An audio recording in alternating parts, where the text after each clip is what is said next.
Okay, now, maybe we're somewhere. Okay, let's look at this. Okay. Oh, come on, come on, come on, come on. There we are. Now, let's grab this over here. Oh, my, oh, my. Oh, copy link location. And then.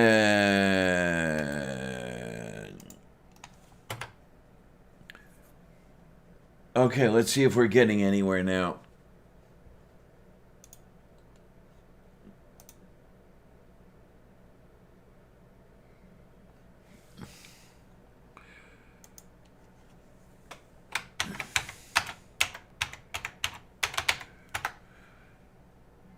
Okay, is everything better?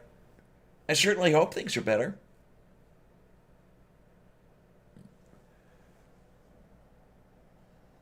If they are better, then I will continue bloviating. What do we have here? We have a couple messages. Okay, nothing. Nothing important at the moment. All right.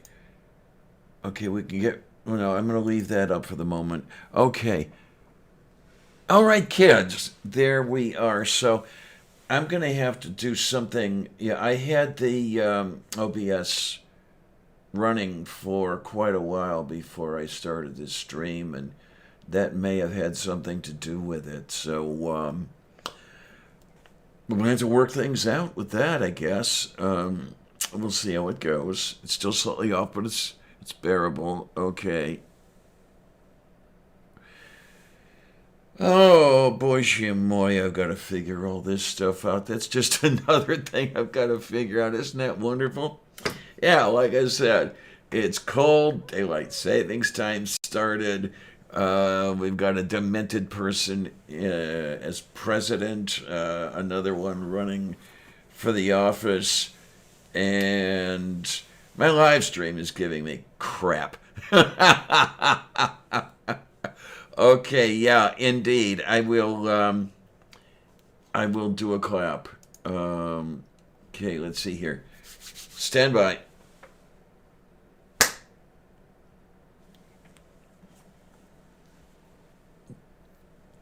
I don't know how that works. If you guys could even hear it. Don't worry about it, Bill. Don't worry about it. If everything went right on this live stream, something would definitely be wrong. Yeah, mull that one over. Oh my, oh my. Okay, and then yeah, let's do it again.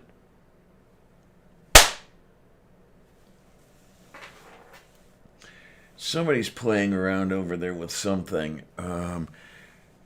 I had a dowel left over from building furniture when I moved in here, and sound before picture. Okay, that makes a lot of sense. Oh my, oh my, oh my, oh my. Okay, how bad is the delay?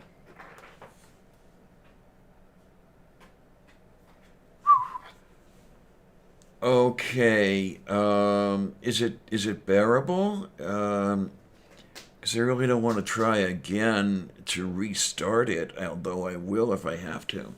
Let's see how that works. Um,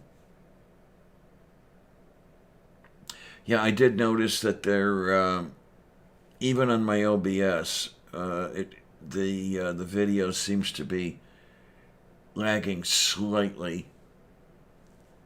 Yeah, because I put my hand up, and then the hand comes up on the screen here. So, okay, I'm going to have to deal with that. I'm going to have to find out what's going on. And, oh, don't worry about that, Hans. You're not the only one with a weird brain around here. There's a weird brain here in the director's chair. Uh, oh, boy, shimoy, boy, shimoy. Oh, let's open this up and see if there's anything going on. No, okay. Anyway, Yeah, it's no. This has been one of those days.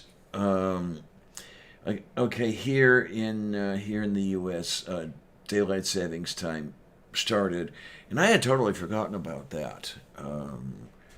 I had gone to bed without setting my alarm, or not my alarm, my clock, ahead an hour, and I might have messed up my alarm as well because I didn't hear the alarm go off. I woke up spontaneously, and everything was fine. I was just doing what I was doing, thinking I had plenty of time and could do whatever I wanted the way I wanted to.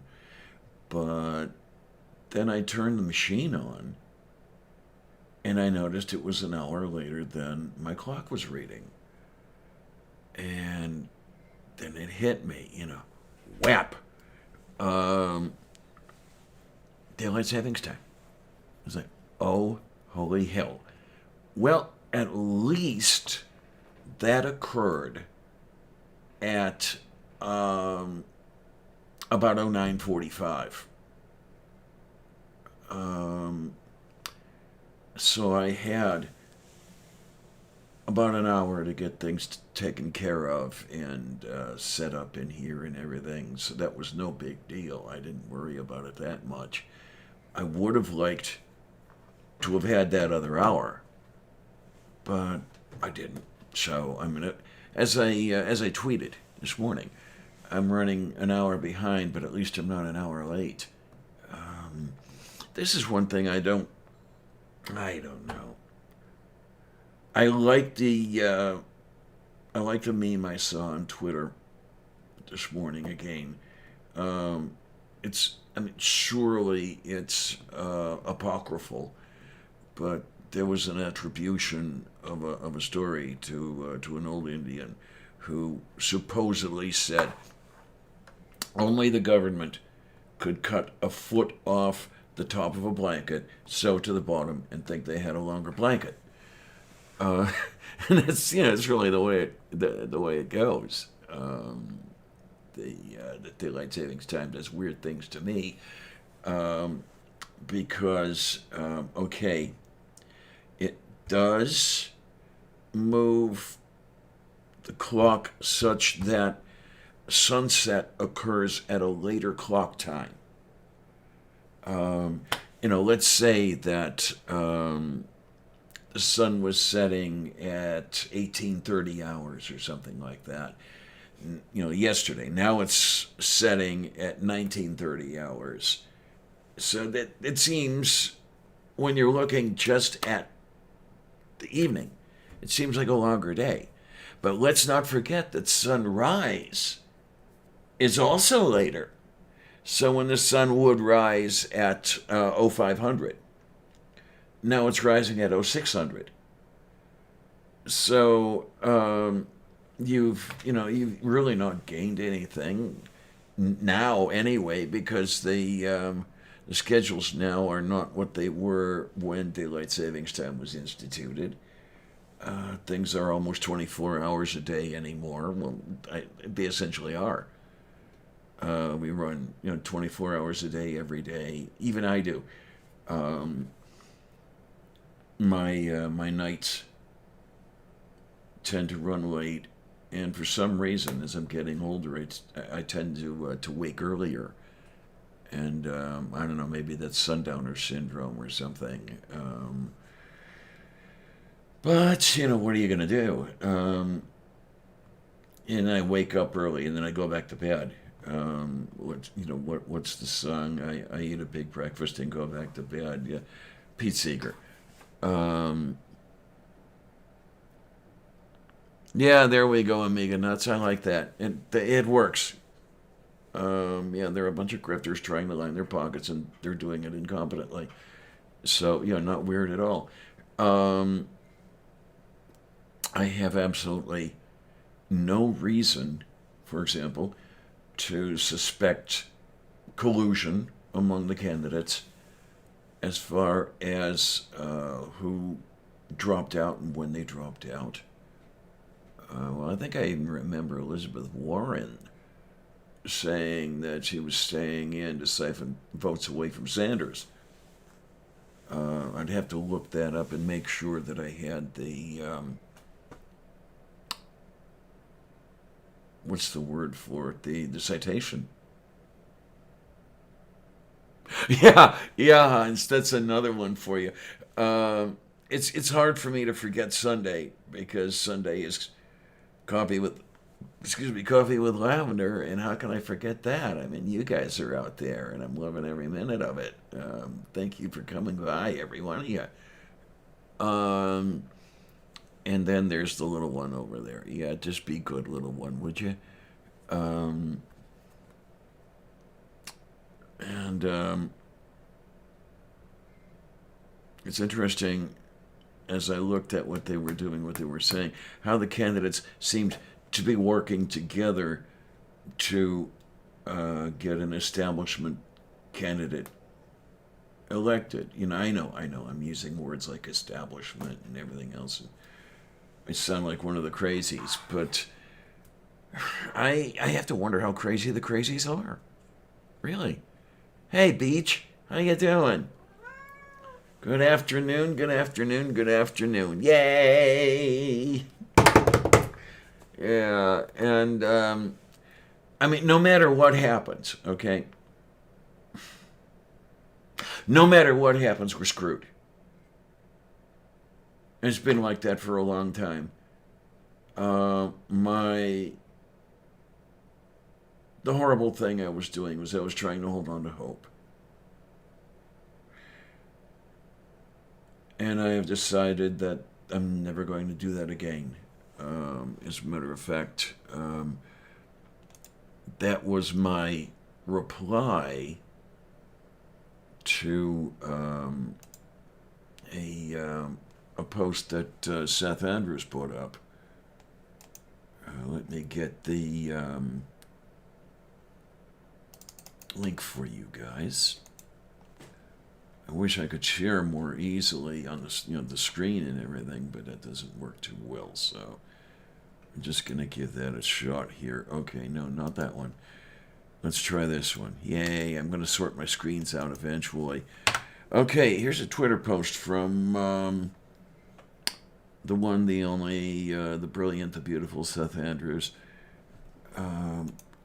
There's a video of Biden stumbling over himself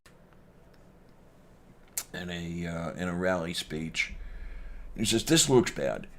Without any formal diagnosis of mental disease, I can't speak to dementia.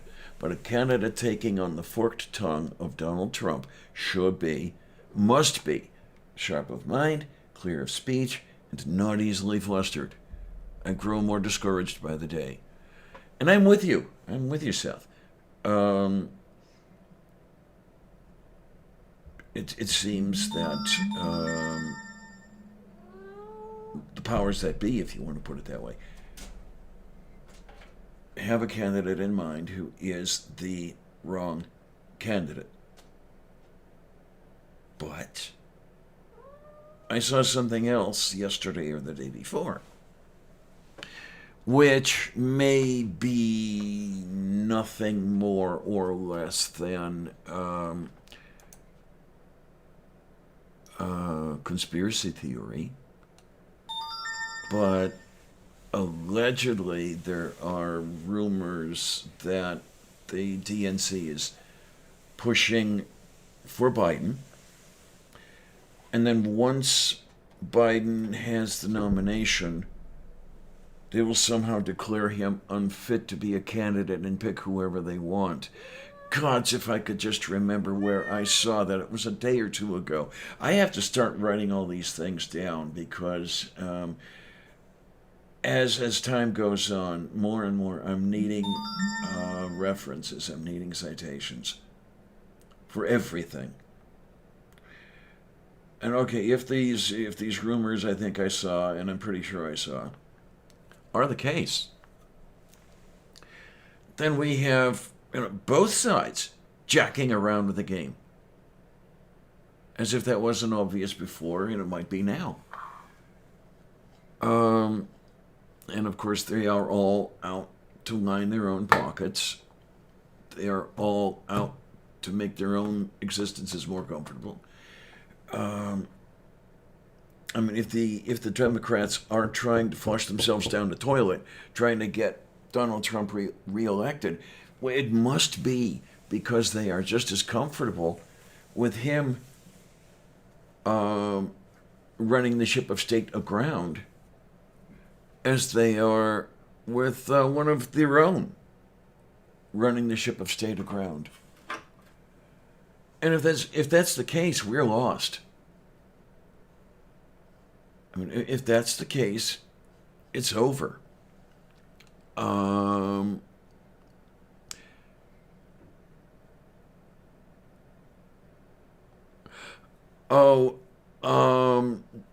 The background behind me, that is one of the photos that turned up when I did a search on Hong Kong protest. And I didn't say anything. I didn't say a word. I'm not making any suggestions at all. Not me. Why should I? Why should I suggest anything like that? So no, I didn't say anything. No, I'll just leave this here and go from there. But I told Seth, I have no hope for anything anymore.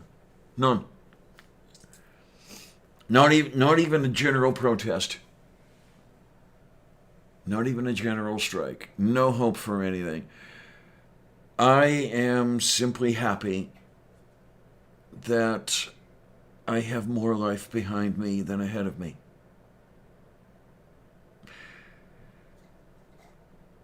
And I'm hoping that ahead flies by. And I hope it's done. I hope it's done soon. I hope it's done very soon.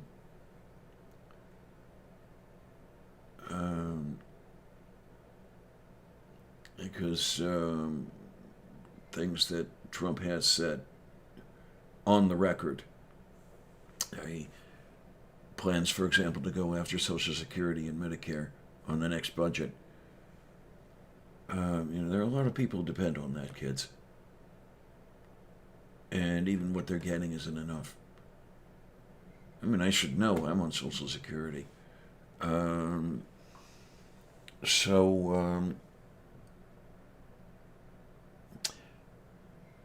If it makes the powers that be more comfortable, that's what happens. At cost, at whatever cost, to the rest of us. Greg Hartwick, that wouldn't be a bad idea. Maybe Corona can take us. I won't complain.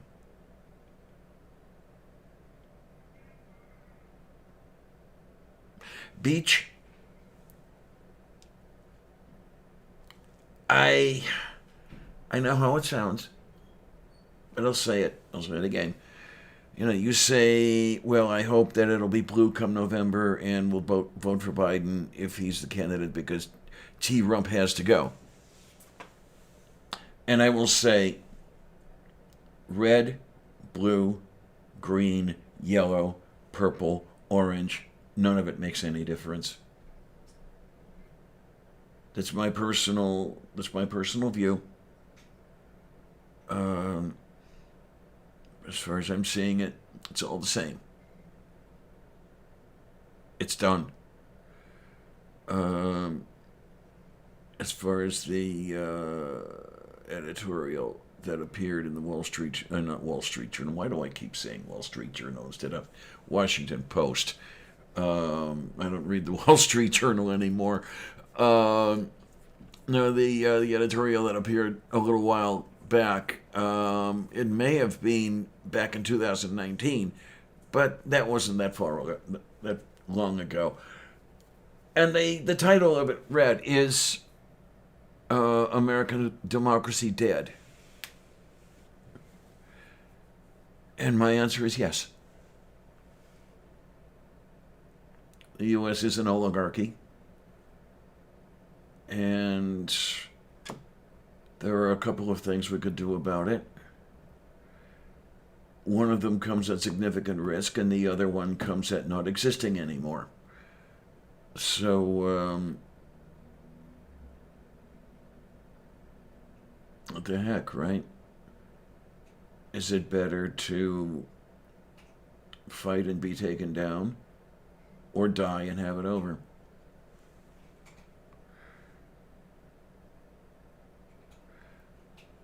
Right. Well, Beach, there he is literally destroying the country. There have been many articles about that. I remember one a little more recently than the one I just cited. Um, can the U.S. survive a second Trump term? Can the Constitution survive a second Trump term? That whole thing.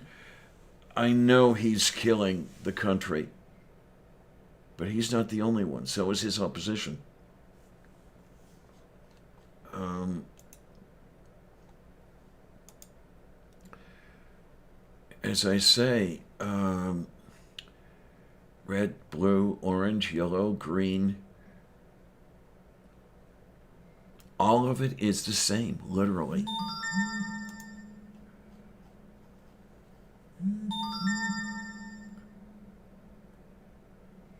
Well, the vice pres, how do you mean that, Amiga Nuts? Um, I mean, I've gone on record. I think it was yesterday or the day before. Um, I mean, this is going to sound like a conspiracy theory, but when um, Trump is reelected, the point of that is to keep the demented man in the Oval Office for another 2 years. Then pull the 25th Amendment on him, and that will enable Pence to have 10 years. Because is it the 18th Amendment states you cannot be elected to the office of president more than twice, but you can serve a half term.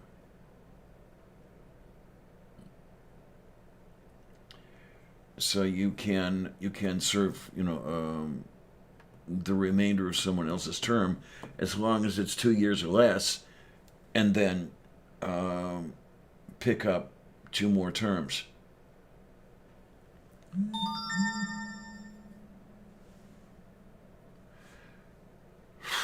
Well, Beach, I'm thinking that Warren is probably the least of the evils, but she's still evil. I mean, that's demonstrated already from the machinations that have gone on in the campaign, in the primaries.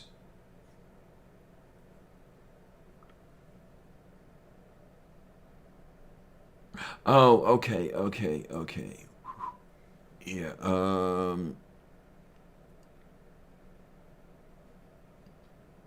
Yeah, and of course the vice president will take over, but who will be the vice president? Yeah. Um, get this done over here. A little itching in the eyes here. Early sign of coronavirus? Wouldn't that be great? Um,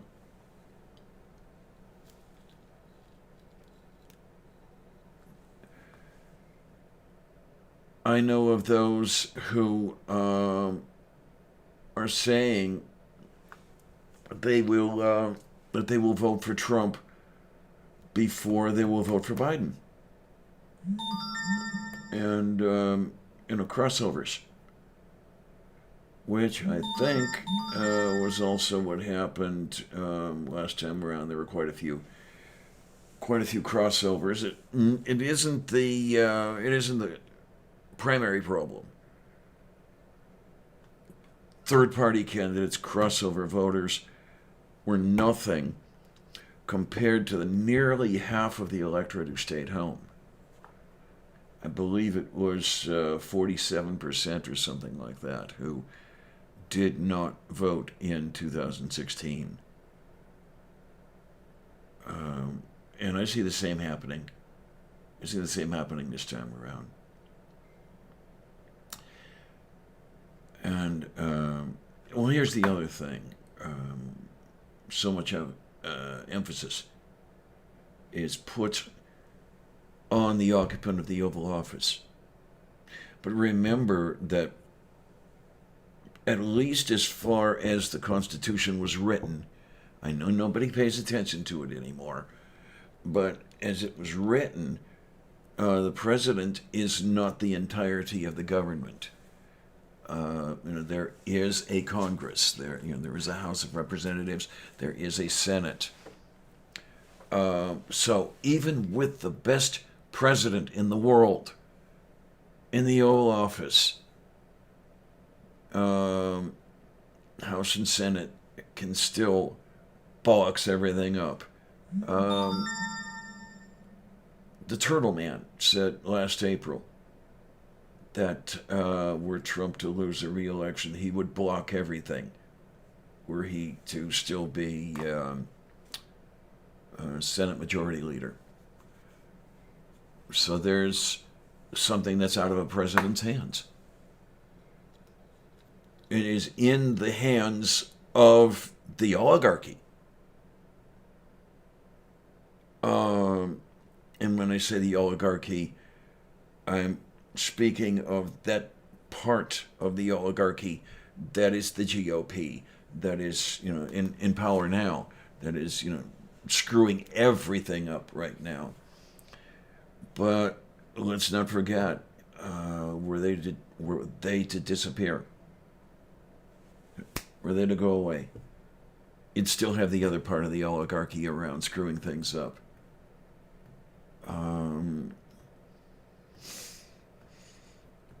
Maybe my right hand is correct. I hate to say it, but maybe we have to burn everything down and start over. I know I would not live through it. But for those who would live through it, maybe that's what we have to do. You tell me. Anybody who's listening, anybody who cares to listen to this, you tell me. I'm all ears. What have you got to say? Keep in mind that I'm going to add my responses if I think that the idea is totally crazy or if it won't work or something like that. I will say as much. Oh, we got a door knocking on the thing here. Oh, my word. Oh, my word. Good morning. Hi.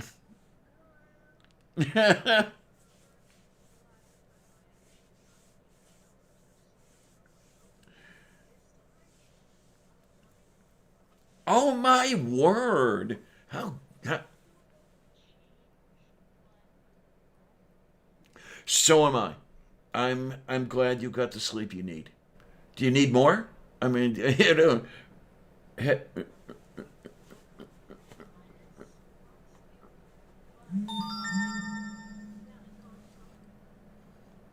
Yay. Yeah, I was just bloviating. I'm sure you were listening to me making a fool of myself.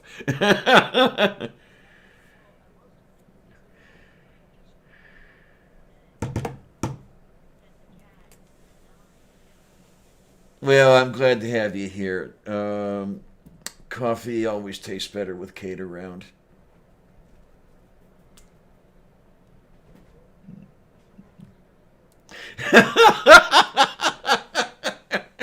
Well, I didn't think you were a cup of coffee.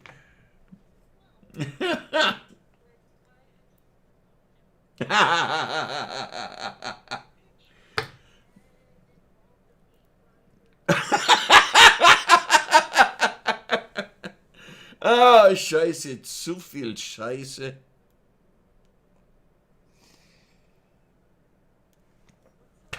Oh my. I was just bitching, pretty much. mainly about the whole primary thing going on. Yeah, because I was telling the kids in the audience about Seth's tweet. I don't know if you had seen that one or not. Um, okay, Kyle Kalinske had put up a film of Biden, I guess at a rally, giving, stumbling over himself. Seth Seth posted that with "This looks bad," without any formal diagnosis of mental disease. I can't speak to dementia, but a candidate taking on. Or do you remember seeing it now? No. Oh, okay, yeah. Or you're assenting. Oh, okay, okay.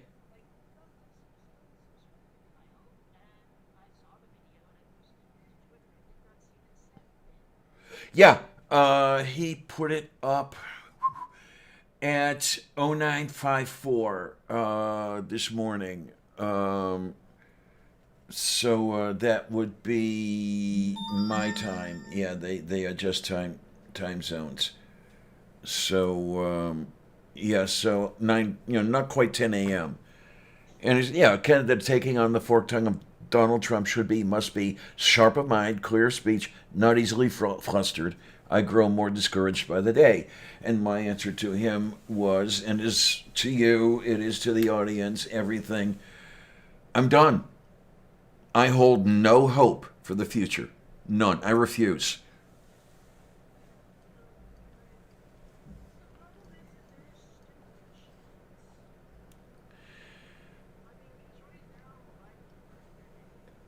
Yes.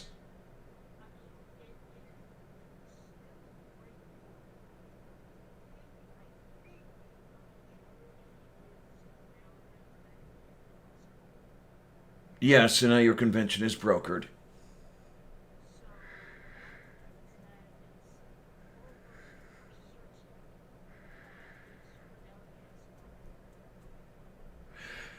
Yeah, well, the candidates are doing it as well. I mean, it's difficult for me to believe that um, the dropping out of the Warren and who are the other two that dropped? I lose the names. Buttigieg and Klobuchar. That's it. The time. Yes, it's very difficult to tell me that the timing wasn't planned that way.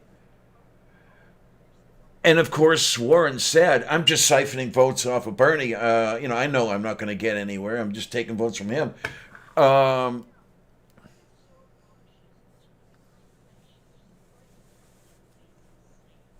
yeah, um, and this is not the sort of behavior you want from a candidate, from candidates in general.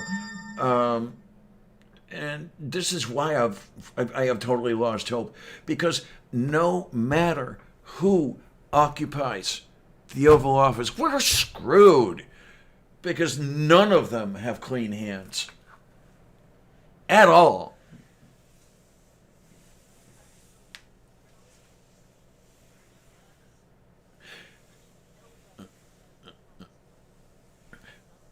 Oh, right. I mean, I suppose you look, hard enough, you'll find one in Bernie's closet, as you say. But I personally don't think that much of anyone inside the Beltway has anything but their own comfort in mind, which to me is why the DNC doesn't mind selling the country down the river by getting Trump reelected. They are still comfortable, and they are the only people they are worried about.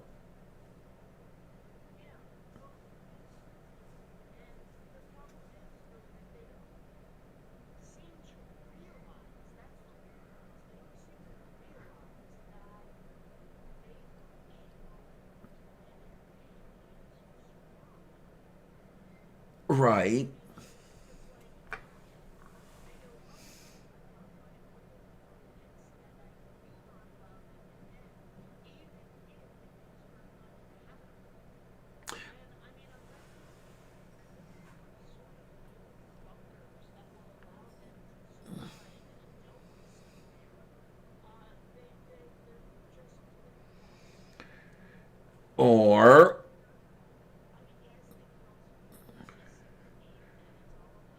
Or or or old and just don't care because the rest of their life is going to be comfortable, and when they're dead they don't give a shit about what happens.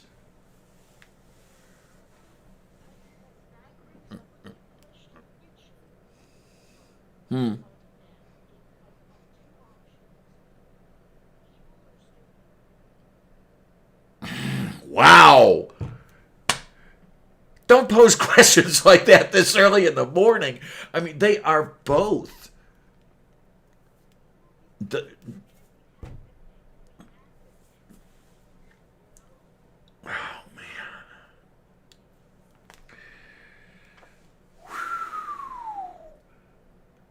well, we've got evil and stupid all rolled into one in the Oval Office right now. Um,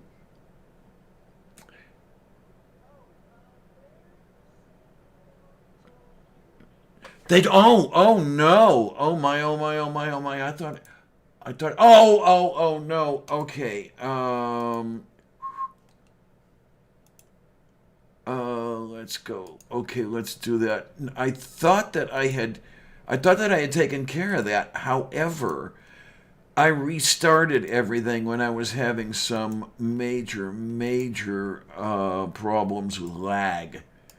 My yeah, my voice and my picture were not at all in sync.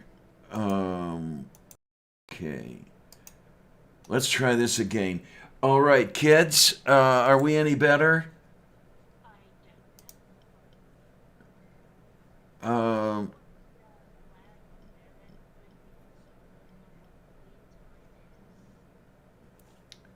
well, they were telling me when I brought things back up that my audio was about a quarter to a half second earlier than my video.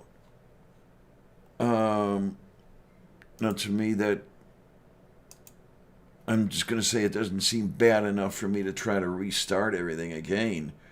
Wait a minute, where are we now? Okay, let's go over here. Let's bring that back up.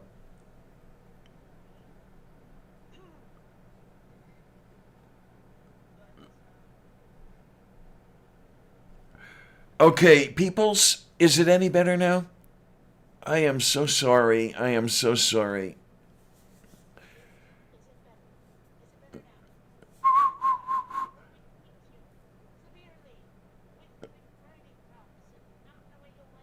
Okay, wait. Hang on.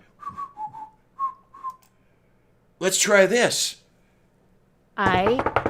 See if that What did works I any say? better. Because Does that sound good to you? Am I audible? the dumb broad over here didn't change the screen.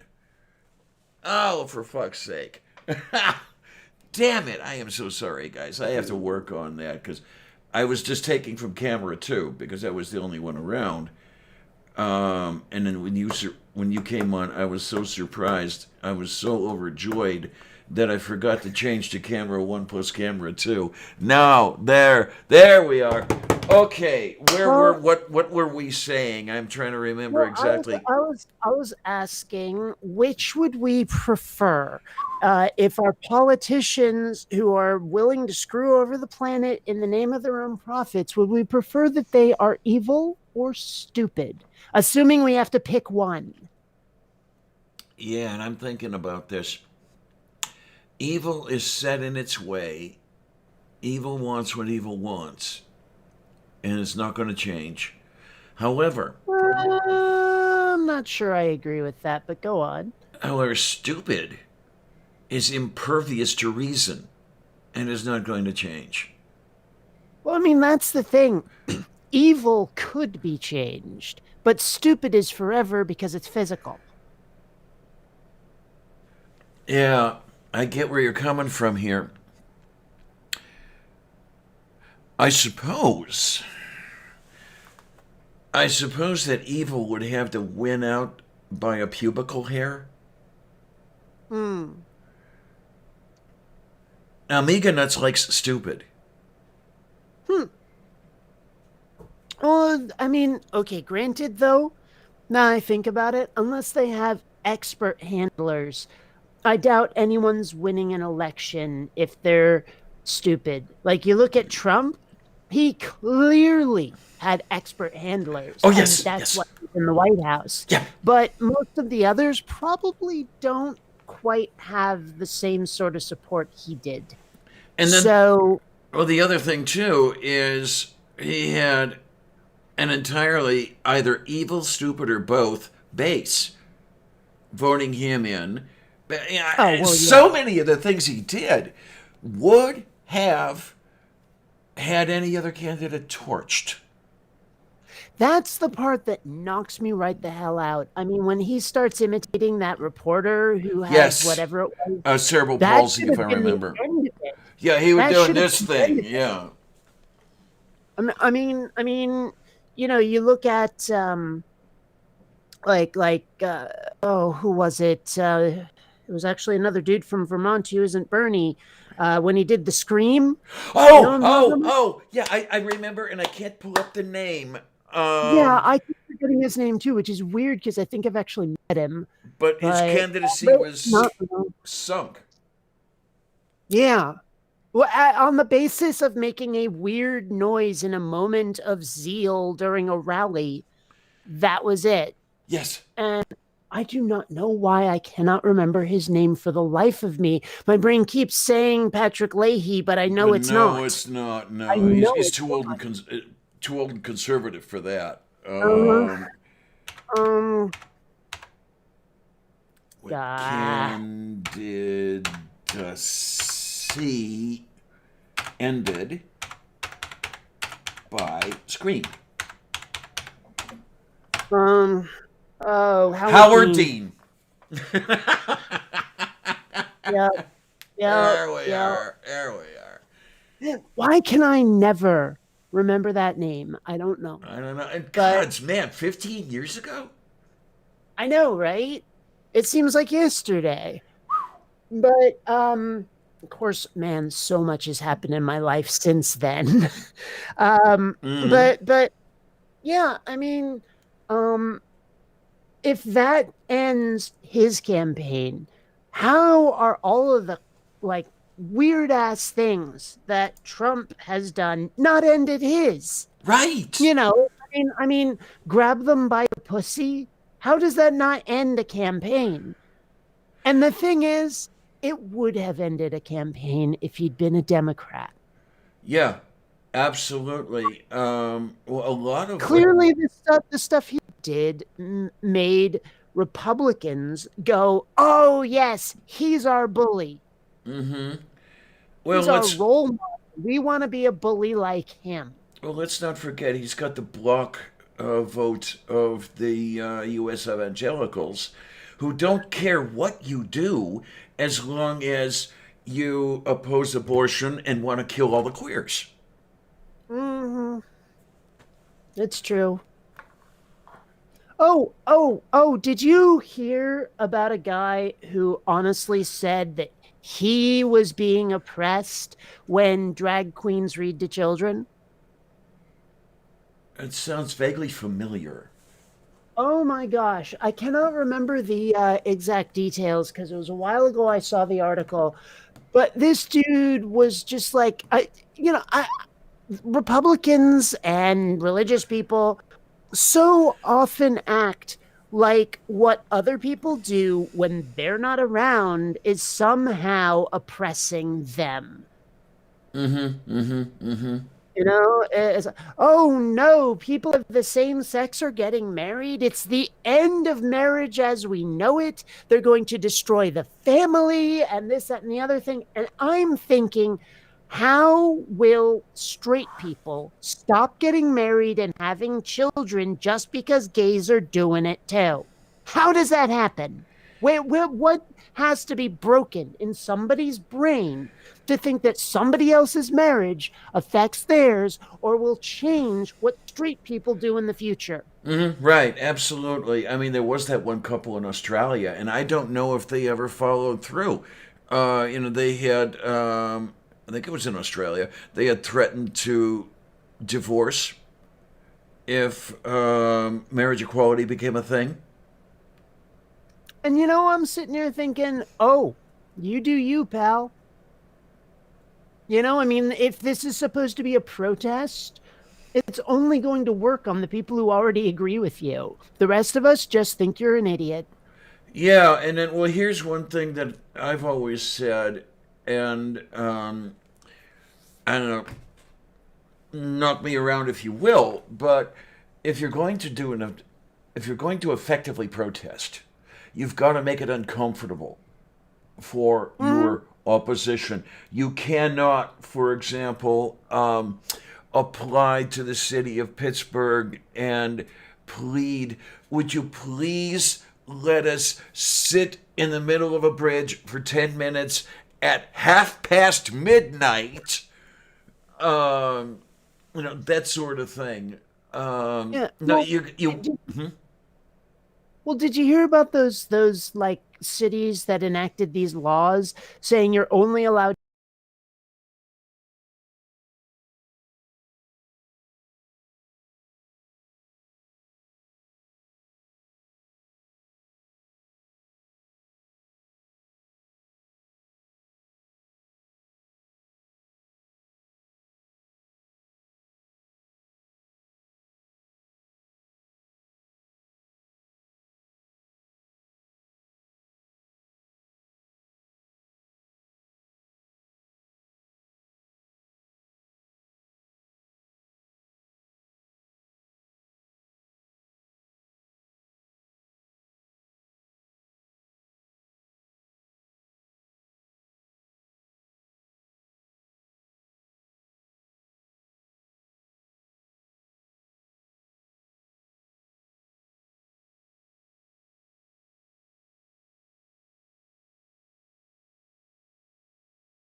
Start streaming. And okay, let's see if anything is happening. And it's probably going to start. Buffering on me. That's the problem. Guys in the audience, anything?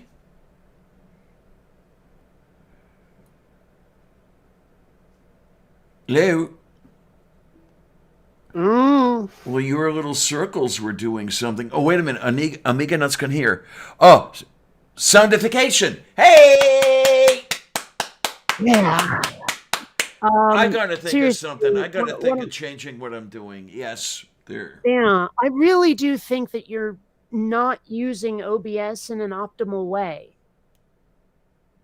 Okay, that I could very mean, well be.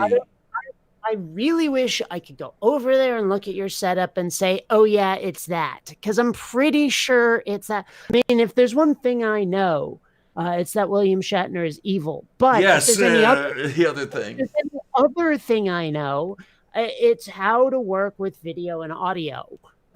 Mm-hmm. I went to school for that, and I learned it in high school. So You're the yeah. lucky one who got to learn stuff like that in high school. Well, I don't know what happened exactly, but Mr. Kamoli managed to convince the school board to set up a video and animation department in our high school in the freaking 90s. Like, he convinced them to buy a video toaster, if you know what that is. Vaguely. That's is that something that does all things to everything as far as a video editing and mixing and stuff are concerned? Not exactly. It's more of like a font factory, a transition factory, what was the word I was looking for here? Oh, primitive Photoshop, and it also came with a very early version of Lightwave 3D. So you could actually do CGI, really shitty CGI that took forever to render, but you could do CGI. And so, it was absolutely amazing at the time. Amiga Nuts Now- has one. But I mean, now looking at it, it's like, oh my gosh, I would never want to touch this in a million years. Yeah, I saw that. So like, that's where I started learning this stuff, and since then, I think I can legitimately call myself an expert. Okay. I will not disbelieve you. Definitely Yeah. not. No, I'm inclined to believe you got something going for yourself when it comes to that. Yeah. But what the hell were we saying? Oh, well, I guess I was still on this, is that if the right wing and the conservative Democrats were willing to take a slower, smaller profit, we might not have seen behind the curtain, but they overplayed their hand. We can see behind the curtain, and now they've basically fucked themselves because we're all terrified of what we saw, Well, we got of their true faces. we got a couple things going here. I mean, this may be a streak that runs with them because let's not forget they did the same sort of thing when it came to creationism in schools, where Kitzmiller versus Dover came out a bit early and in the wrong district, such that there was a Bush appointee who actually did the right thing. The judge that heard that case, God, what the hell was his name? He actually decided rationally. So there might be something with that. But then the other thing too is they have the numbers and they have the broken rules. Number one, they broke all the, and we're going to the alt-right playbook again. They broke all the rules. And when they broke them, they wrote new rules. They play by those rules and expect us to play by them as well. And the problem is we do play by them. Okay. Yeah, we notice how the Democrats seem to play by the rules. I mean, yeah, but like that's largely because the Democrats often care about the rules. They'll manipulate them to hell without breaking them. Mm-hmm. But but yeah, there a lot of Democrats don't want to cheat in ways that are, let's say, illegal, or Right. if not illegal, at least out of bounds, you know? Now there's you go both ways on this one because you don't want to cheat. You don't want to go out of bounds because you're setting precedents. I mean, the Republicans are setting precedent after precedent with the shit they're pulling. Mhm. But then the other thing is, when you play nice, you get stomped every time. Yeah, I mean that's one thing I wish Bernie would stop doing is playing nice because it's not working for him. And a lot of people actually do want blood on the Republican side. I mean, there have been a lot of things I really wish I could just grab Bernie and shake him and say, you know, like hit them where it hurts, damn it. Yeah, well, I mean, okay, I'm going to disrespect a saint here, but I would love to slap Michelle Obama for that they go low, we go high bullshit. Ugh, that does not help. I mean, like there are ways to hit them and hurt them without necessarily compromising your values. Because really, all you have to do is point out the crap they've pulled in ways that are just as scary as the ways they scare their own side.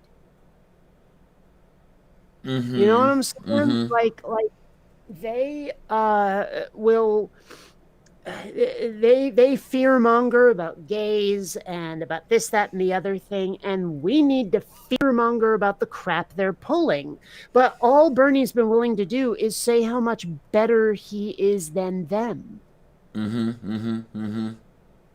And I mean now he's starting to change it, but he should have done that before Super Tuesday. Oh yeah.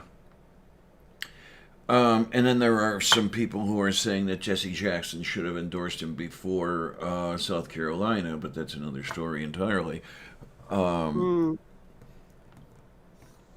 All the timing is wrong on everyone's counts. Um, I know that nothing can be saved out of this. As I say, no matter what happens, we're fucked. Even if the best of the good things happens, we're fucked. And yes, I'm being a pessimist. Well, what do you mean exactly by fucked? Uh, the system is so irrevocably broken that I'm willing to say that American democracy is dead. Oh, well, I agree with that, but I don't necessarily agree that we're fucked. We just have to be willing to smash the system and rebuild. But that's something that a lot of Democrat like politicians aren't willing to do. That's why you get people saying no, incremental steps, do it slow. Well, you That's why you remember get me. that's why you get the people saying no, no, don't do Medicare for all, do the like booty judges Medicare for all who want it, and then next time we'll do Medicare for all. Like you have to do these little things, like you're not allowed to destroy the system and start over, because to them that means giving us nothing. Like they have been literally saying that if you destroy the system and try to replace it, it'll fuck everything. And Well, I it don't will. agree. It'll fuck everything in their pockets. No, no, Yeah. no. I mean, well, but more than that, they actually think that the system, any system, can't work like that. That you can't start over. Starting over is not going to be easy at all because so much is wrapped up in how government works, and I mean even social safety nets, you name it. But if you've got to do it, I guess you've got to do it. If I have to take the hit, I guess I have to. Well, but they're not willing to try. Well, because it's You they're going to take the hit as well. know? Yeah, I mean, that's the thing. They only care about their paycheck. They only care Right. about their power. They only Right. care about staying in office. Yeah. I mean, like the And jackass in chief donated the quarter salary to something or whatever it was a week or so ago, and I answered the Twitter with, "Well, he doesn't give a fuck. That's nothing compared to what he's raking in on emoluments clause violations. Jesus Christ." well, I mean, there were a couple ideas that I like that we could do, um, like term limits for Congress. Okay. Well, that's been proposed more than once. Um, the idea being that they can't stay in office to make a profit. They can't stay in office for 30 years and then become a lobbyist.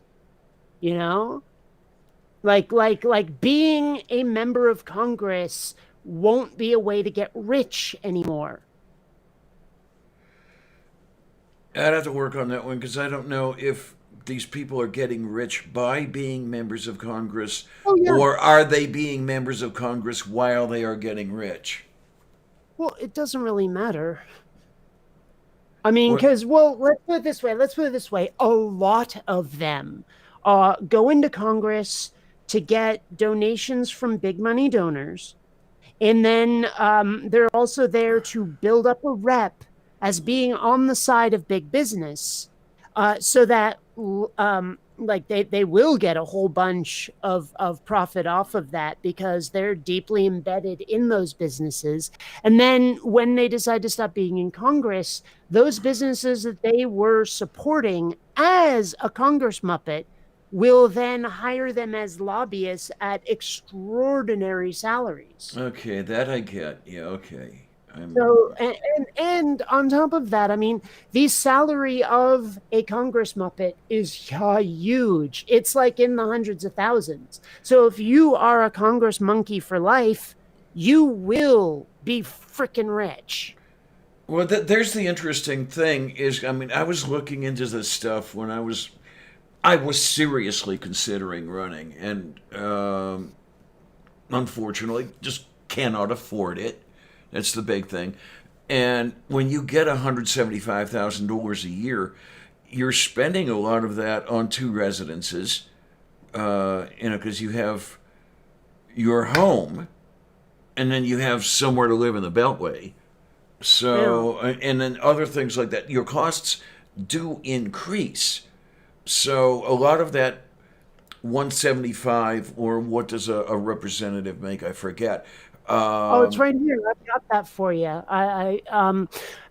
Most senators and representatives make an annual salary of $174,000. Those in leadership make a bit more. For example, the Speaker of the House makes $223,500, and majority and minority leaders in the House and Senate make $193,400. okay. Oh, so everybody's making 174. I Oh was yeah, I was thinking but that the representatives made a bit less than the senators, but I'm easily wrong on that, so no problem. But on but on top of that, members also get allowances to pay their staff and cover office and travel expenses. Senators average an allowance of $3,306,570, while representatives is typically 900,000.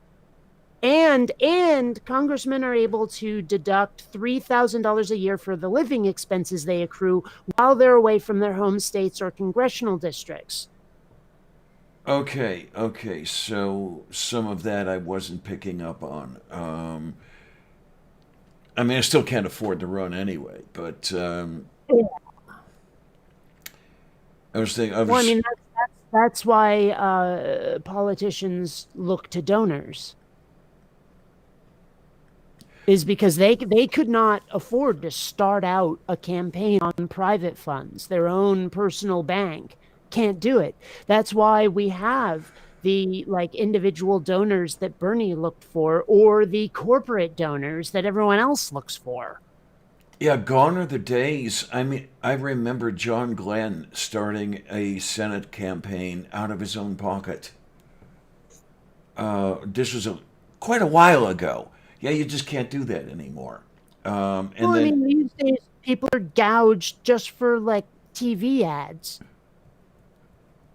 hmm Like it's millions of dollars to run a campaign ad on television. and then, yeah, you talk about making profits, that sort of thing. And that's the thing that got me thinking is you need the donors and everything. And okay, let's face it, who is going to donate to let's see now, old fat ugly hyper intelligent lesbian atheist trans woman? Mm. Well, and I mean, what's funny is that Mike Bloomberg had money, personal funds to spend on his campaign, right? Okay.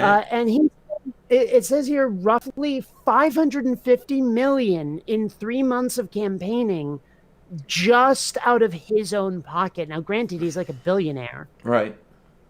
but still 550 million out of your own bank account to get 44 delegates. Yeah. It's insanity. Yes, it And is. although honestly, I don't know if I wish he would stay in because it would hurt Biden, or maybe it hurts Bernie, and I don't know which. Well, I'm trying to remember what I was reading somewhere where was it that Bloomberg staying in would help Biden?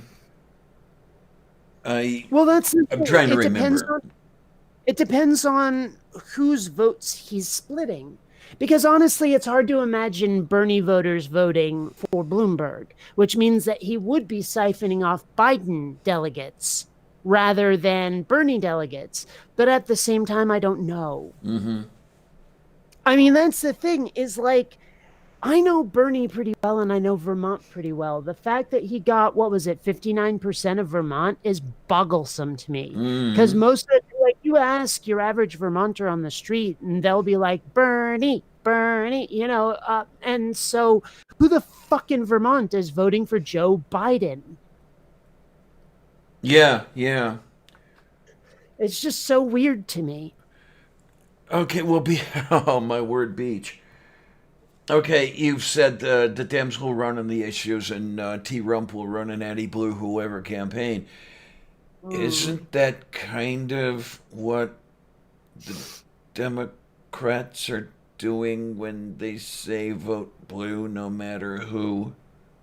Well, it's exactly what they're fricking doing. And it's not trending, unfortunately, but I tried to start the hashtag Biden doesn't care about you. Okay, And, okay, I'll give you a hand with like that.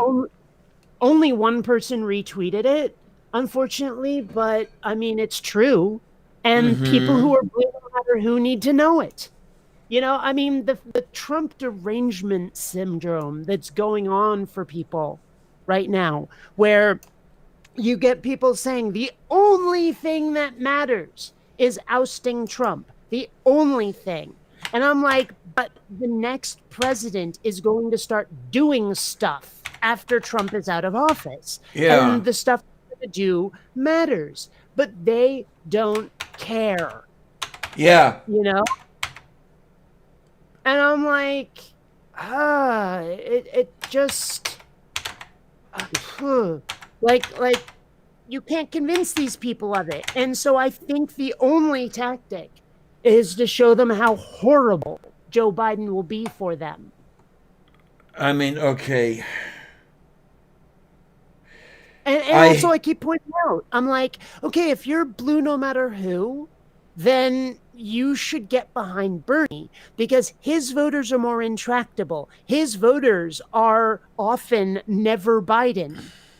His voters are often Bernie or bust. And so it's cutting your own goddamn throat to not support the candidate whose votes you will not get with anybody else. But they're all like, no, no, no. The primary is when you vote your heart. The general is when you vote the primary.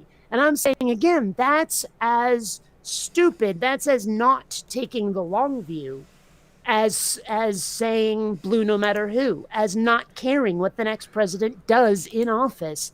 It's so stupid that people are so scared of Trump that they aren't thinking clearly. It's Trump derangement syndrome. Yeah.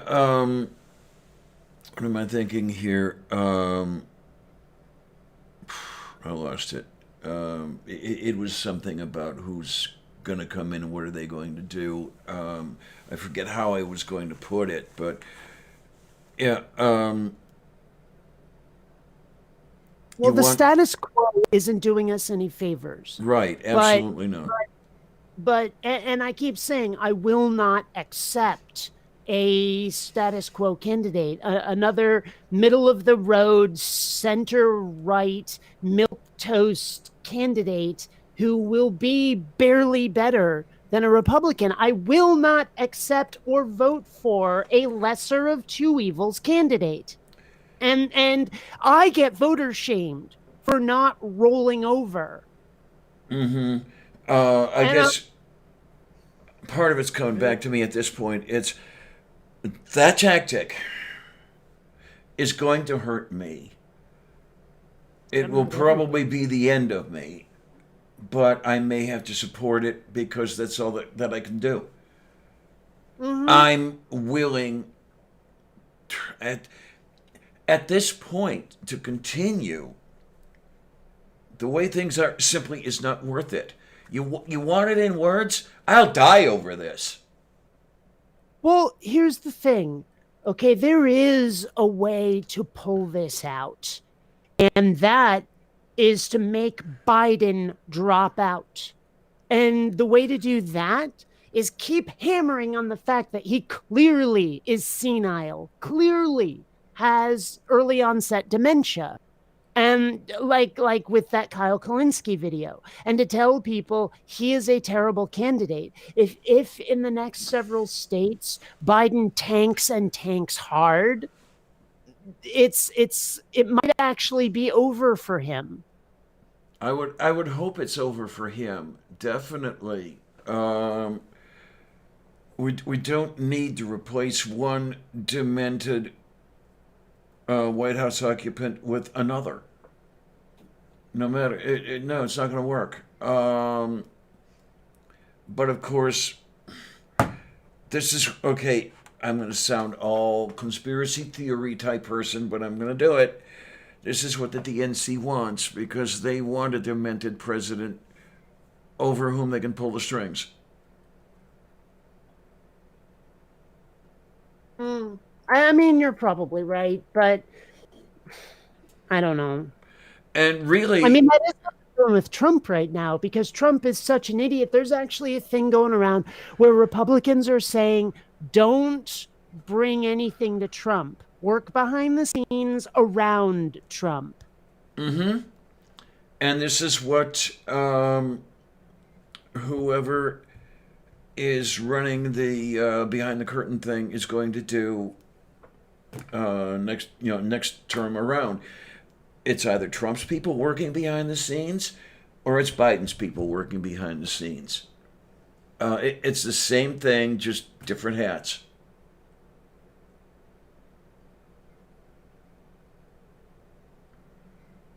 Sorry, I had to expand on that tweet. I'm right now tweeting, Joe Biden is senile. Joe Biden doesn't care about you. Joe Biden is going to be bad for the country. But hey, blue no matter who. I'm sure that'll work out for you, Bernie 2020. I mean, someone has to fucking say it. Someone has to take off the gloves and be willing to accept the scorn of others for the good of, the whole. Oh, but it's wonderful, isn't it, how they circle the wagons when presented with that? Well, wait a minute. Who's they when you say that? The blue no matter who crowd. Yeah. Well, who is it I don't that... know. I got to hammer on it as hard as I can. Um,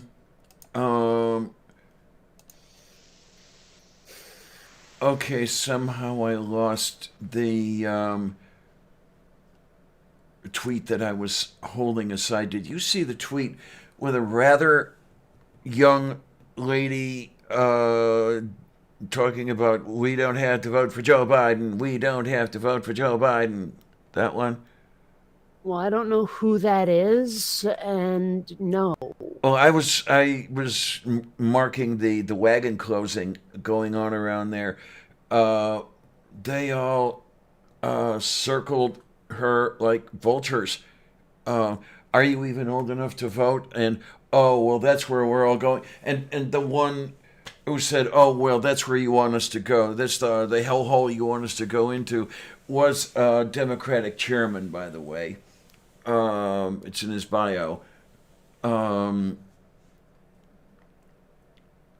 they've got the numbers, if you will, to the effect that their voices can drown out almost any others.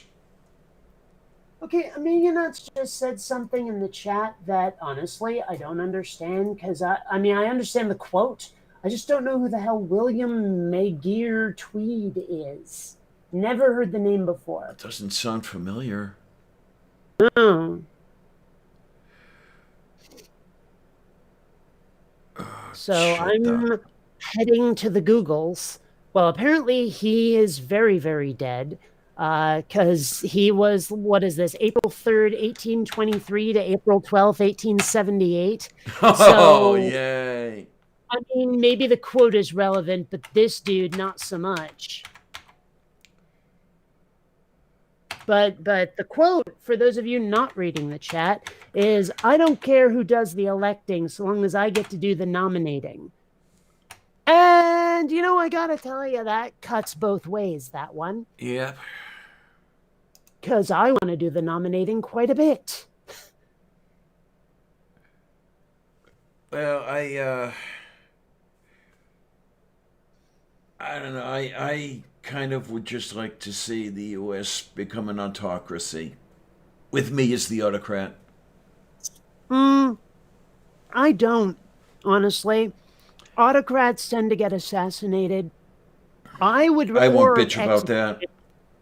executed, I would rather be the power behind the throne. You know what I mean? Like, I would rather take over Trump's advisors' positions, their jobs, because Trump, as I understand it, like when Trump flip flops his opinions, or his positions on various issues, he's not expressing what he believes. He's expressing what the last person to speak Right. to him. Yes. Mm-hmm. Yeah. So, I mean, I would rather be the power behind the throne because I won't be in anybody's crosshairs and I will be getting my agenda passed. You know, I want the president to be a figurehead where I am the one pulling the strings. There is a point to that. Besides, on what planet could I ever get elected? You got a point there.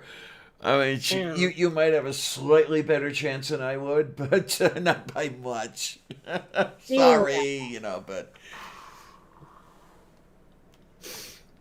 Okay, see, people are liking my tweet, but they're not retweeting my tweet. They need to retweet it.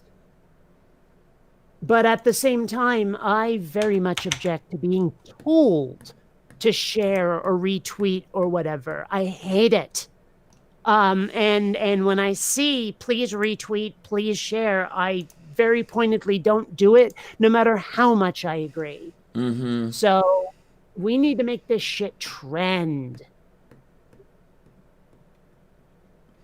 But Oh, I don't. okay. But I can't do it by asking people to do it. Right, because then they resent it.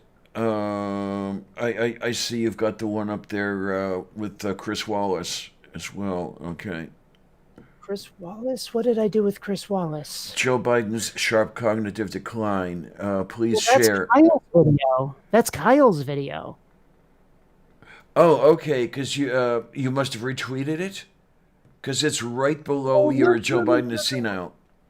no, well, that's the last thing I posted last night before I went to bed, but I posted the link. I didn't retweet anything. I posted the link.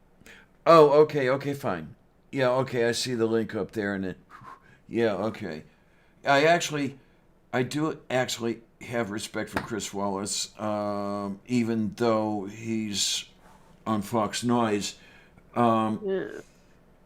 I mean, Well, his father taught him well.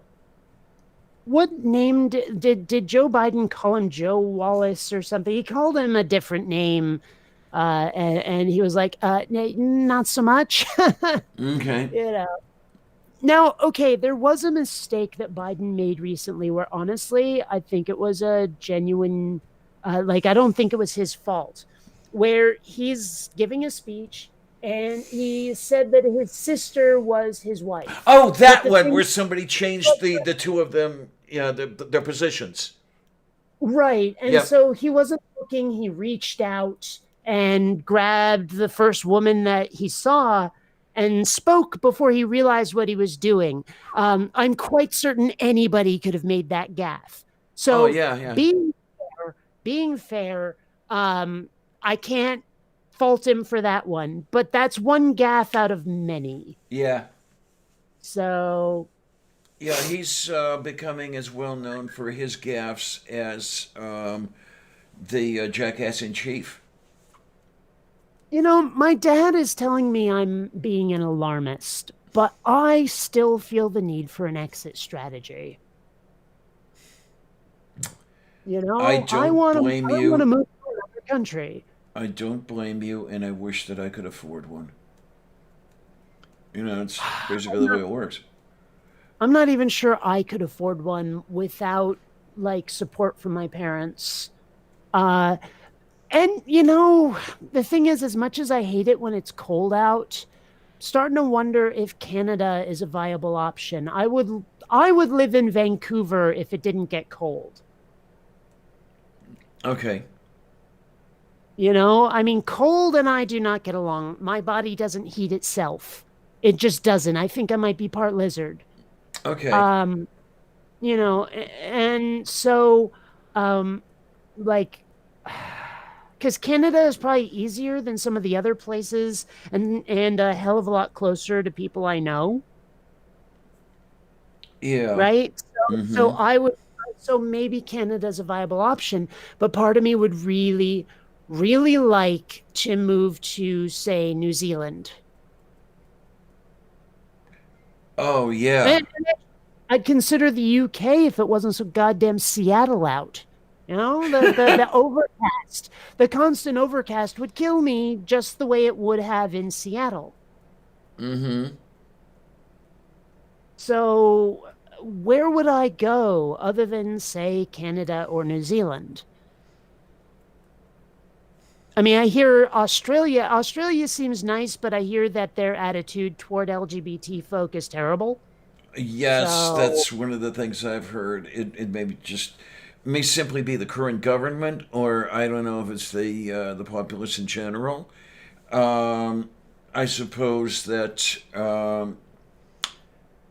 Natcha, Meredith, Jenny could tell you some stuff about that. well, and a lot of them already have. That's the point. Is like I'm not getting this information from nowhere. I'm getting it from Mm-hmm. people I know.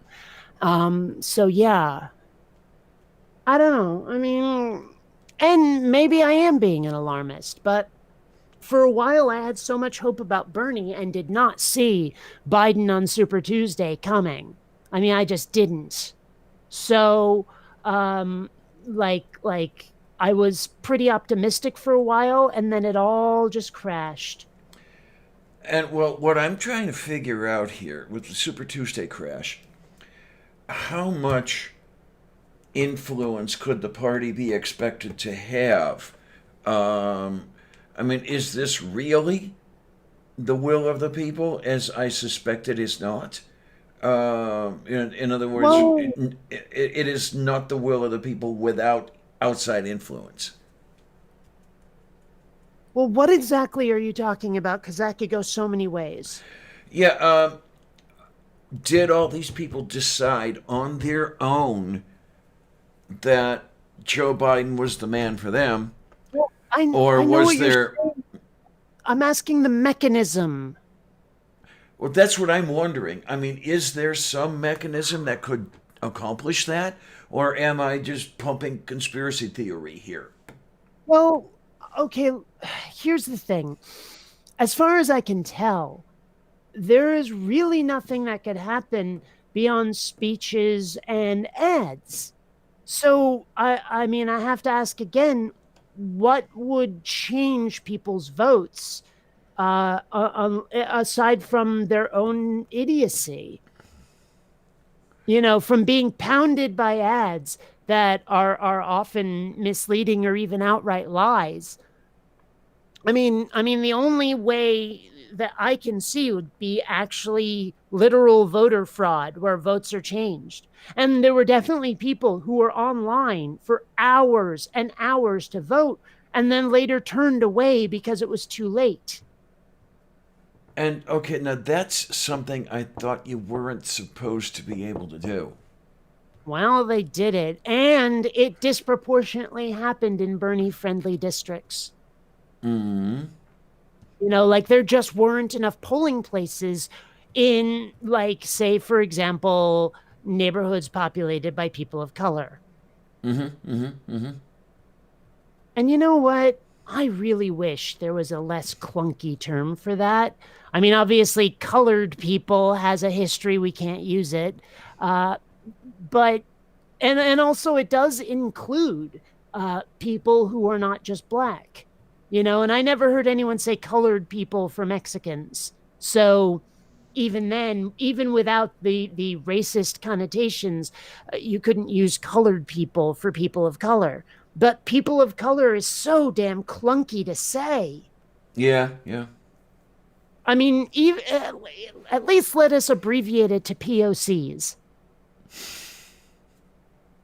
No, I'm dead serious. I like, honestly, as much as I love good grammar, every time I have to sort of use a tangled, non conversational way to say things like the person I did this for rather than the person for whom I did this. It does take an effort to say it that way because it's not the accepted norm among casual conversationalists. You know what I'm saying? Yeah, well, So, the smile came from a memory. When I was quite young, there was a beer called POC. The oh, POC stood for Pride of Cleveland because it was oh. brewed in Cleveland.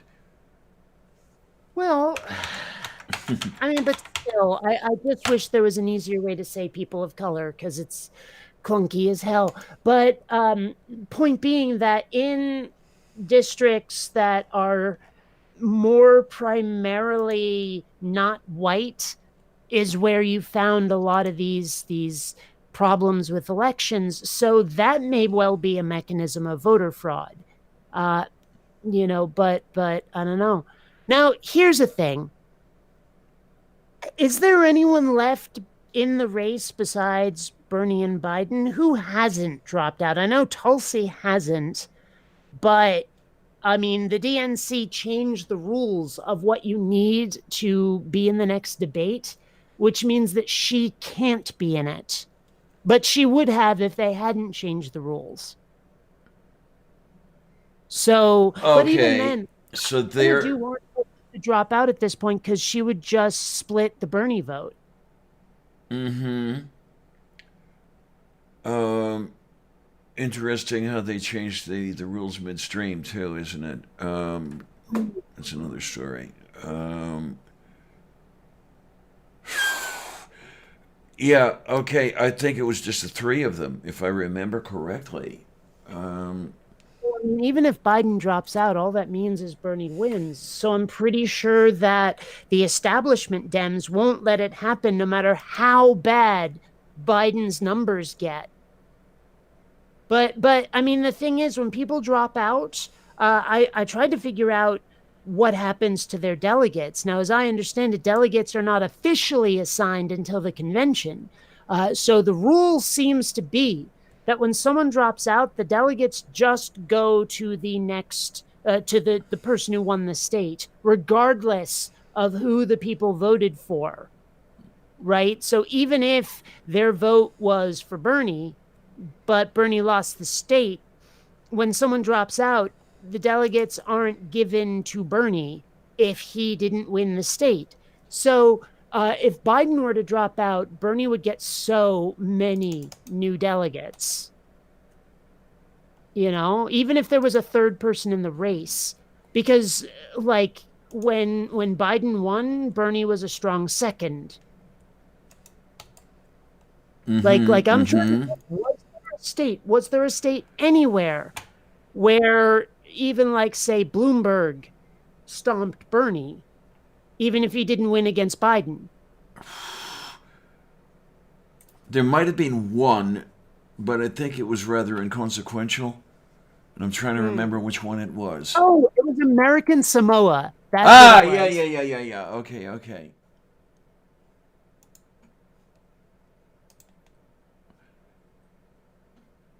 Right. Someone said that the DNC might swap out Biden if he wins the nomination. Oh, if he wins the nomination. Sorry, I didn't. I missed Okay, that. that's what I was Ugh. referring to earlier. Um, I had seen something which may or may not be conspiracy theory that someone was positing that the DNC would push for Biden to get the nomination, then swap him out for a candidate of their own choice. That's just insane that they can do that. The rules the DNC has for the nomination process are in frickin' sane. They're just they make no sense in a world that is fair. Well, there you go. Those last few words make all the difference. Yes, well, that's the point. Is that um, clearly the world is not fair, but but the rules are just they're bizarre. You know, I mean, the whole you can do this but not that stuff that they have. It's just like, well, who would ever, you know? I don't know, man.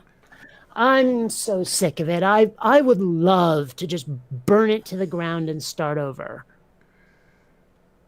I mean, I mean, this is why I actually do support the Calexit movement. as much as it would do to me, I kind of agree with you. Well, amid the absolute chaos that would ensue if the country went to shit in a way that the system was broken and burned down, I envision a lot of secessions if that happened. You know, I Well, mean, maybe I've read too much Shadowrun, where the United States did break up pretty hard, and like California is its own thing, Hawaii is its own thing, and all this stuff. But at the same time, I really do think that if there was that much chaos, we would see the United States become a bunch of separate countries.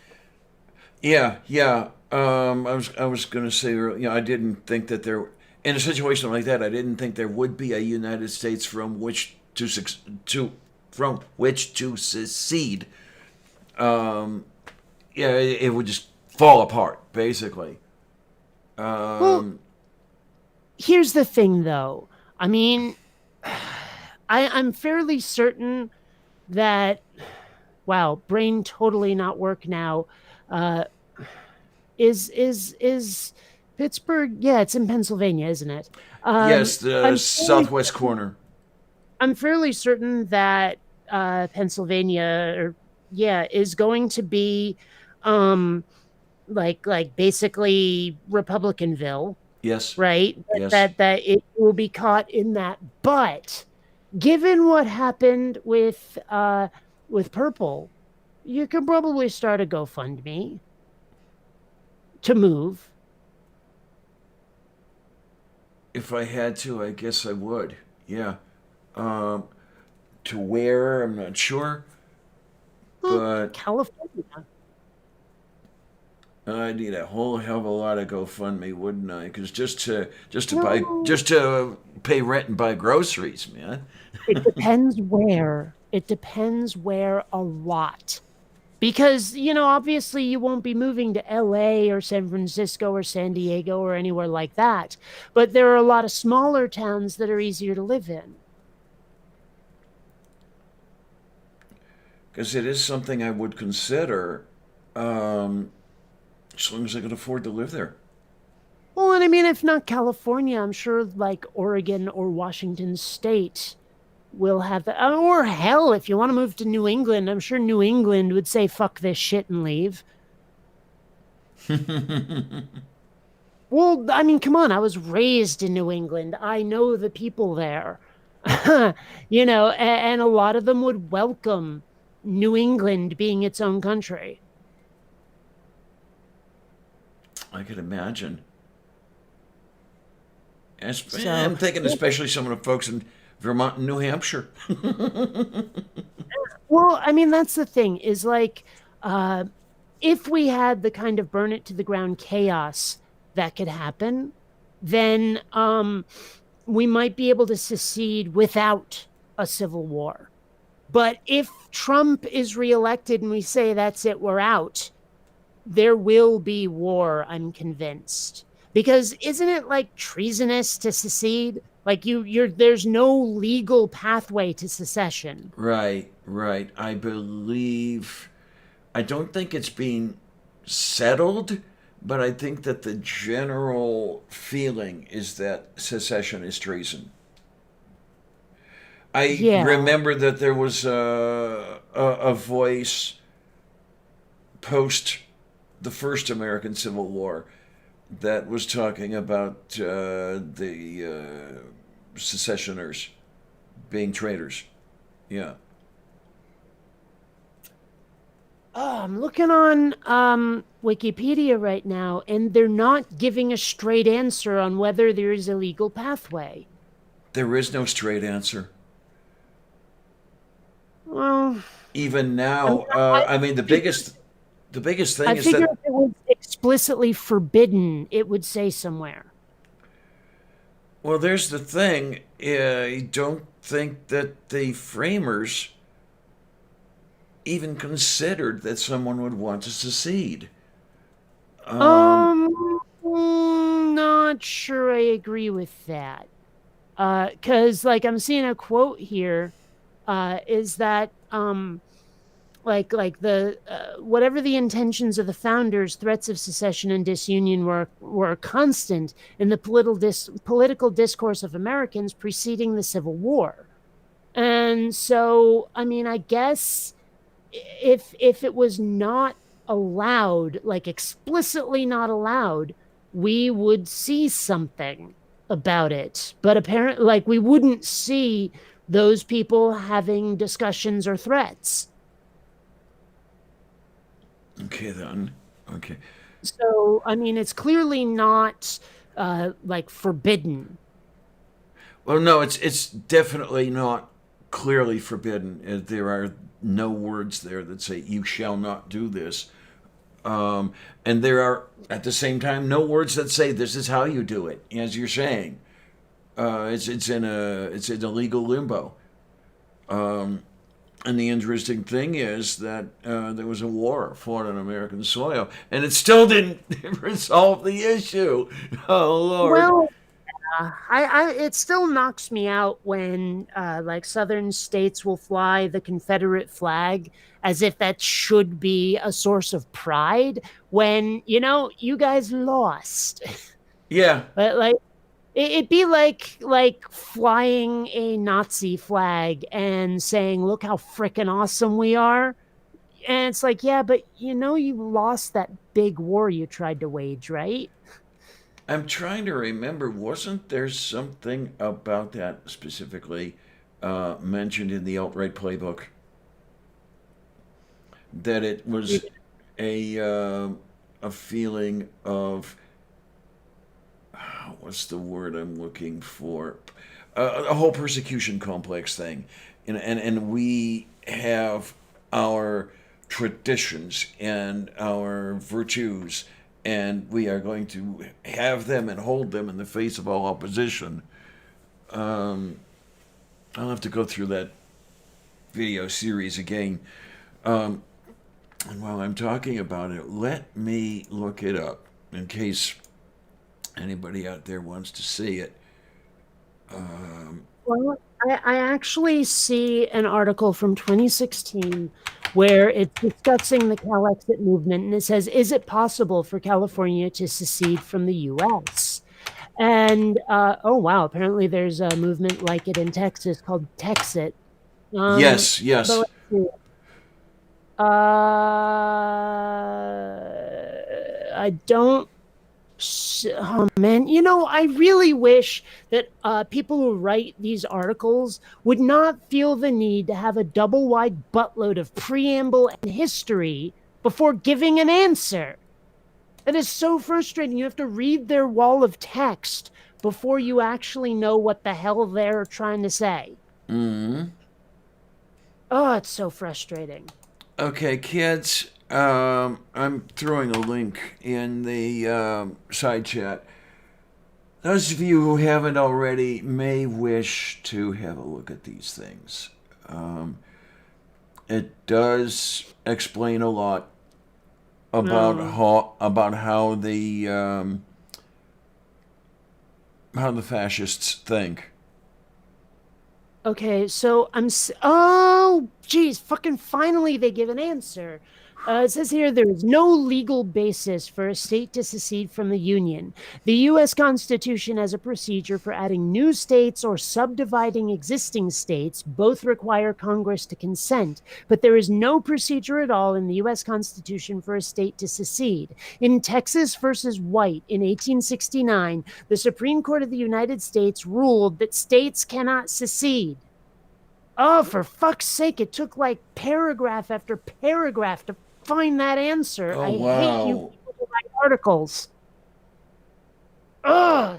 Man, you would think that that would get more press in civics class, but no. Wait a minute. I know what I just said. Yeah, okay.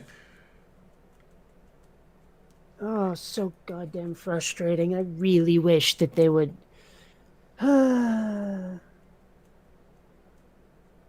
Well, but of course, I'm also seeing that the Constitution does not expressly forbid it either. But it doesn't it doesn't prohibit it or allow it. Yeah, but I'm thinking that this was a Supreme Court decision, right? The Texas versus or Well, it doesn't say. oh darn it. I mean, I'm thinking were that a Supreme Court decision that would hold sway, and then the only way to change that would be with a constitutional amendment or with another decision that would reverse the first one. The way Plessy Oh versus wow! Ferguson was reversed. I'm seeing something crazy in another article, and it's awesome. Oh It boy. says one in three Californians surveyed by Reuters Ipsos, whatever the fuck that is. I've never seen that before.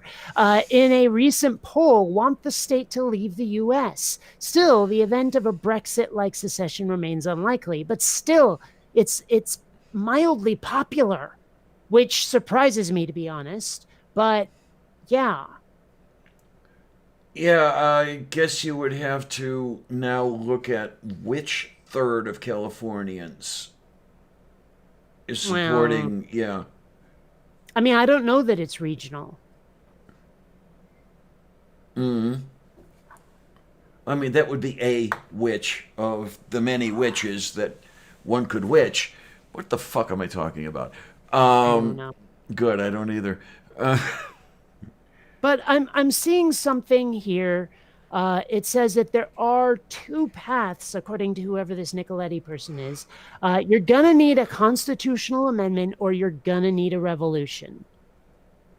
So apparently, we would have to amend the Constitution to allow secession to legally do it. And I don't see that happening. Well, neither do I, but oh, wait a minute. Wait a minute. I mean, states have their own individual constitutions, don't they? Yes, they do. Okay, so let's see. It says here, oh, well, this sucks. Yeah, it says that we would need 3/4 of the other 49 states to amend the Constitution that way. Mm-hmm. So, And then no state constitution can be at variance with the federal constitution, no matter what it actually says. Like, for example, I believe it is still part of the Texas Constitution that no atheist shall hold public office. But sure, I think there's multiple states that have that. yeah, the Texas was the only one I could think of because Ahrens mentioned that more than once. Um, and Okay, well, you know what boggles me? I mean, absolutely boggles me, is that atheists are singled out. You know, even in arguing about like with Christians about alternates to Christianity, they always cite atheists, but you almost never hear them talk about Jews, Muslims, fucking Shinto people, all of that stuff. It's never mentioned. And mm-hmm. if Texas's constitution says no atheist shall hold public office, but it doesn't say like no Muslim shall hold public office. I mean, granted, it might have been written a long time ago when like there really weren't any prominent Muslims in the US.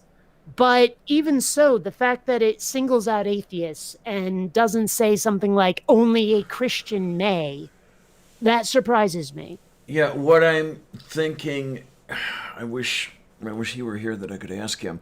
Um, I don't know that it is worded as no atheist shall hold office. I'm thinking it may be worded as in order to hold office, one must hold a belief in a supreme being.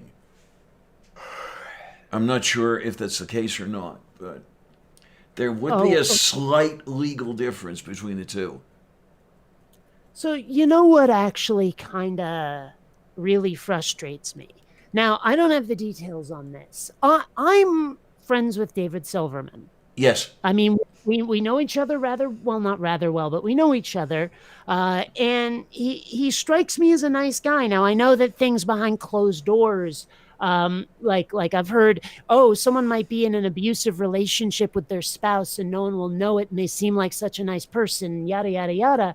But I heard that he was recently exonerated from some of the shit he was accused of. But he recently made a tweet at Bernie telling him to come out as an atheist proudly. Oh, Now, that one. Yeah, now okay. Bernie is Jewish, Mm-hmm. but I mean, obviously, there's cultural Jewish and there's religious Jewish. But he said right on the debate stage, I am not an atheist. Now, he's never really made much comment about any religious beliefs he may have. They're obviously a minor point in his life, but he's never actually said. So, as far as I know. So, um, I mean, well, I don't know what that does to his campaign, if anything. But I gotta say that it's kind of obnoxious of David Silverman to start clamoring for this. Now, Right, granted, right.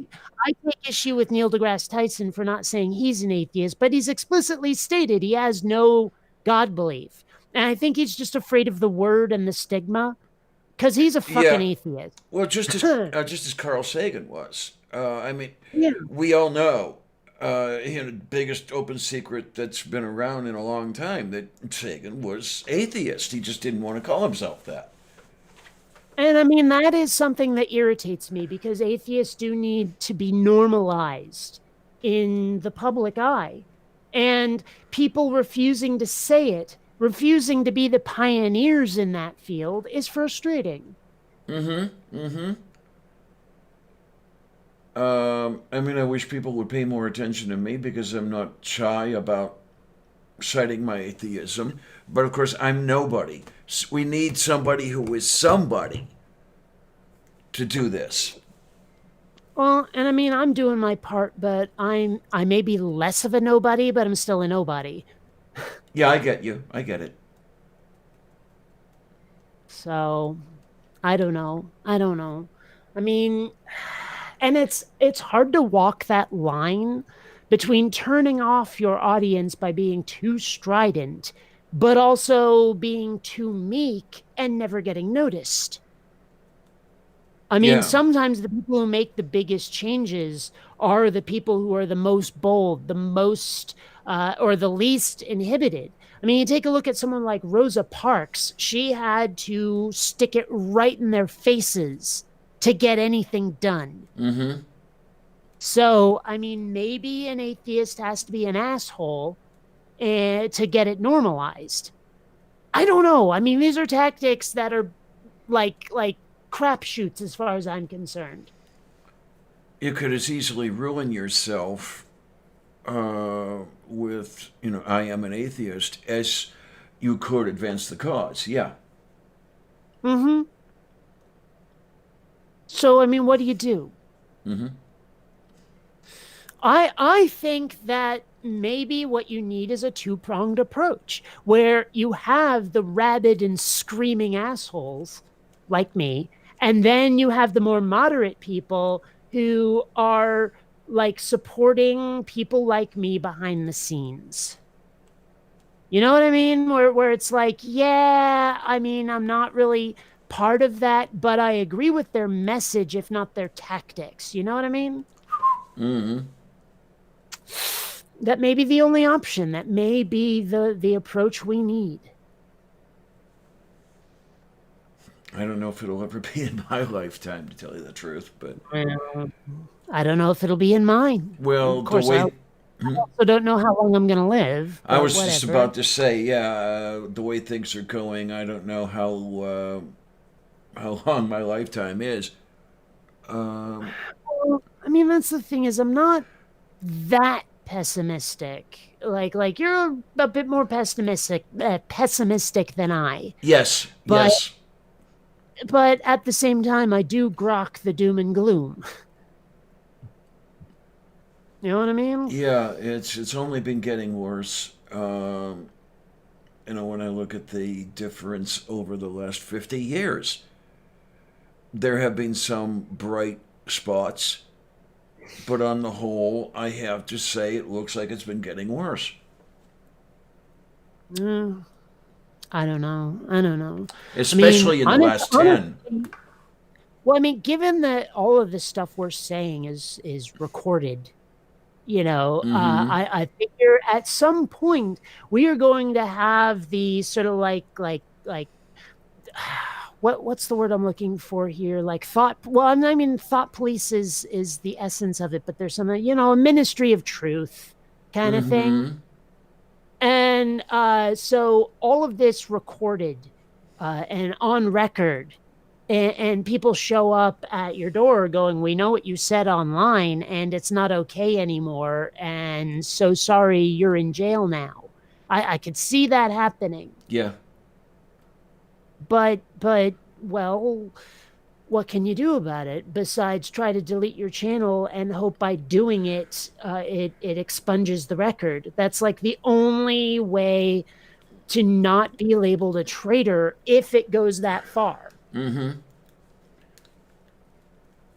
Well, I mean, even if you do prevent the even if you do prevent being assigned the label traitor while you breathe, history will assign that label even if you're not around to know about it. But that's not my concern. I'm concerned about what will happen to me in this life. I'm concerned about like, will the Gestapo show up at my doorstep and throw me in a gulag? Well, I have that You know, concern. I have that concern as well. Yeah, definitely. I also have the concern that I will be told, oh, we cannot, we can't renew your lease.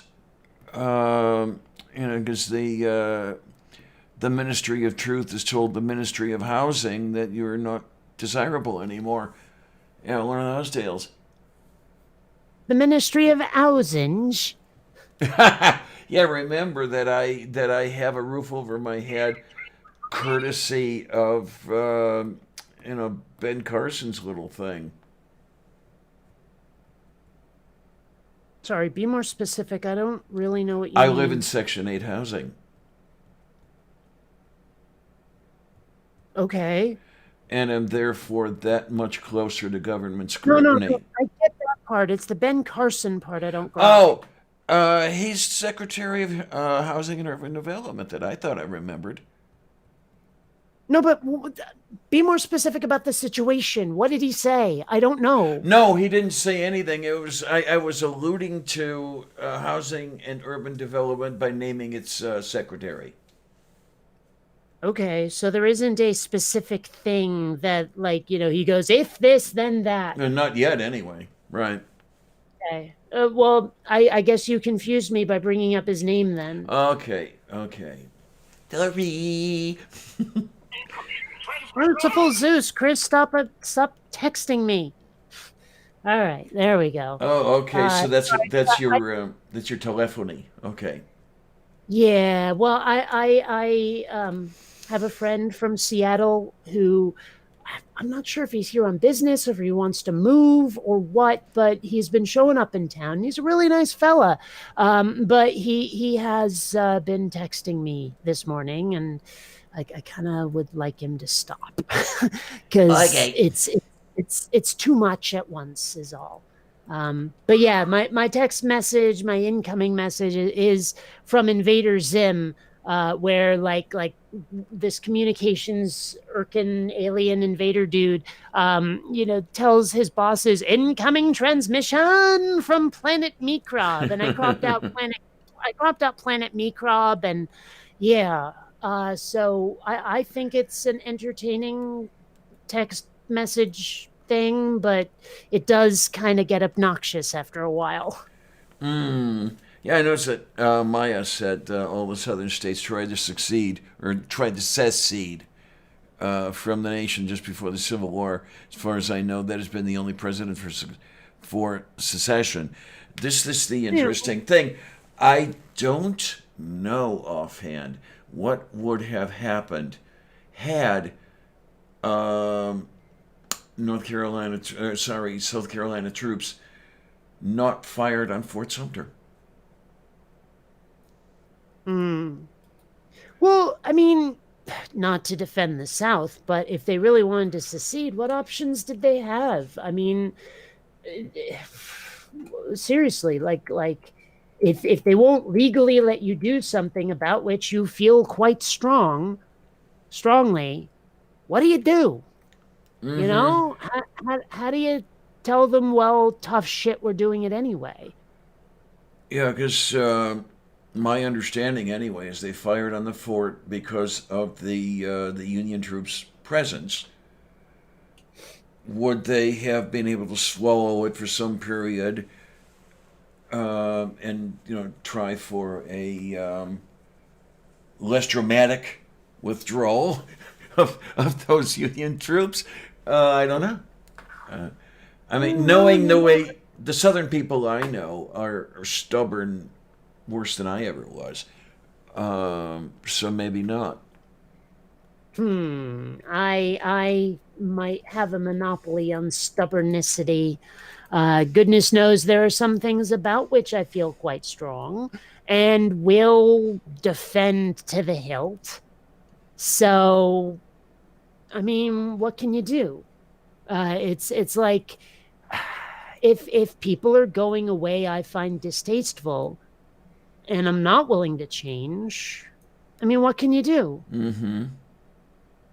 I mean, man, the number of times where I have been at the beginning of something and later the rest of the world adopts it, and Like people still think I'm the jerk even though they agree that I'm right because I was out there fighting for it, maybe with terminal intensity at the beginning when they disagreed.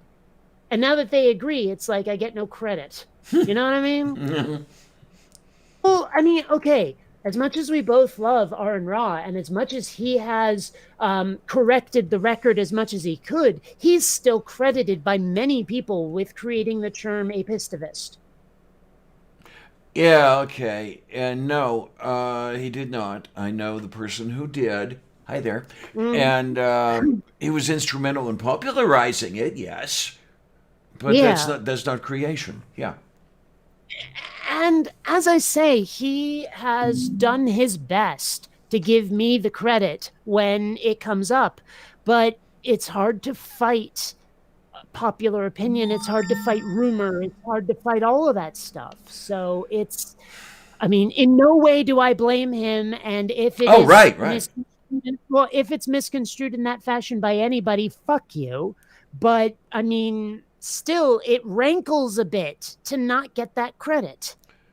And well, there's the other point, if you will, in the direction of do people just not like you? I mean, I cannot see why at the end of it all, in the final analysis, I cannot see why a large number of people would not like you. But Well, there's a chance you're biased. well, okay, I admit to a bias, okay, but I mean, you're not all that hateable, really. Well, I mean, I guess there's a lot of people who take exception with the fact that I'm quite stubborn about certain things. And I mean, maybe my tactics in defending them are not as diplomatic as they could be. But I also think some people overreact quite a bit. Okay. You know, I mean, I'm very not willing to bend on the pronunciation of Jif. Not gonna Not gonna happen. So sorry, Aw. but you people who say GIF are wrong, very wrong, and I can cite multiple reasons why you're wrong. And you know, all the GIF people have is, but it stands for graphics, you know. And I'm like, yeah, but we don't say judge when we're talking about a judge advocate general, are we? Yeah, You there's know, point we don't there. say that. But apparently, GIF is a big honking exception for a lot of people. I don't know. It sounds weird to my ears, but I mean, Which it's GIF sounds weird to my ears, not because of the association with peanut butter. I think it's because of the sound of that so-called soft G. Um, and don't get me started on that. I mean, does uh g sound hard compared to j? yeah, I don't know where those terms came from, hard or soft or whatever it is. I mean, apparently it has nothing to do with the quality of the sound. Right. No, my thing is, I guess because I'm a German speaker, there Mm. is no j. You know that. Well, I mean, even J is pronounced like an I. I mean, GIF just sounds fucked up to me. It doesn't sound right at all. Yeah, isn't this great? I mean, to one person, one sounds right and the other one doesn't, and to another person, it's Well, reversed. Isn't it I great? guess part of it is I like the alliteration of being able to say GIF and JPEG when you're talking about graphical formats. GIF and JPEG. It just Okay, flows. okay. I I get that definitely. I don't use the term. I don't use the acronym for graphics interchange format that often, so it doesn't bother me that much. Um, I have to wonder about something. The Hmm. chat hasn't moved in about 15 minutes. Is anyone watching us anymore? Okay, my little thing over here says 5 are still watching. Um, is in my. Let's see. Let's pull Roger Waters here.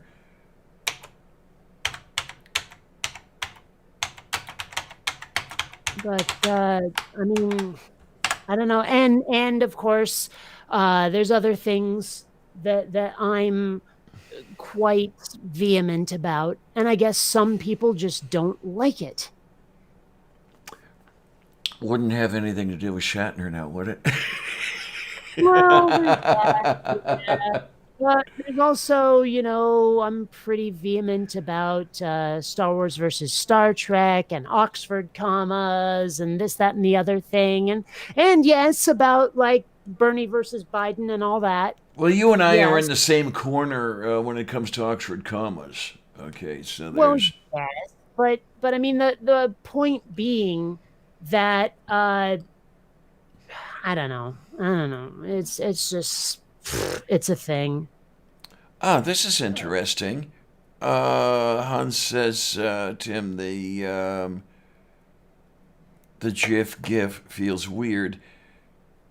He thinks in the UK it's some kind of lemon thing. In Norway it's a cleaning thing. And he's wondering if it's a peanut thing in the USA. Yes, it is. Yeah, I mean It's a that was peanut spread.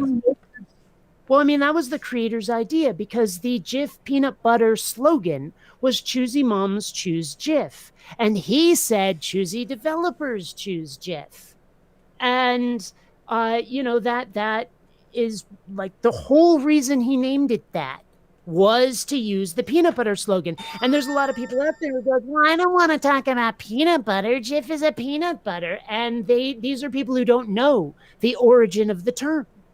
And when Okay. you point it out to them, a lot of them will go, oh, well, I don't care. And it's like being willingly wrong is so bizarre to me.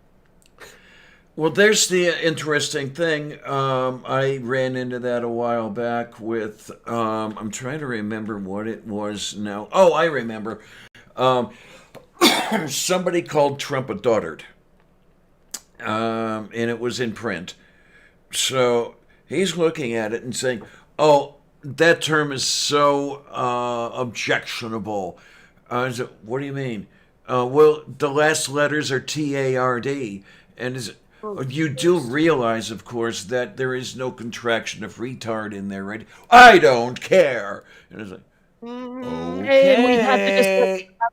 Hmm? We've had the discussion about niggardly too. Yes. Mm-hmm. It has nothing to do with the racial slur whatsoever. It probably existed long before it, but nobody cares. Some guy got in such trouble for using it. I'm trying to remember. I believe. Somebody correct me if I'm wrong. I believe the term niggardly It stems from means the being. Scottish. It I don't means know. it means cheap. Yeah. Yeah, tightwad.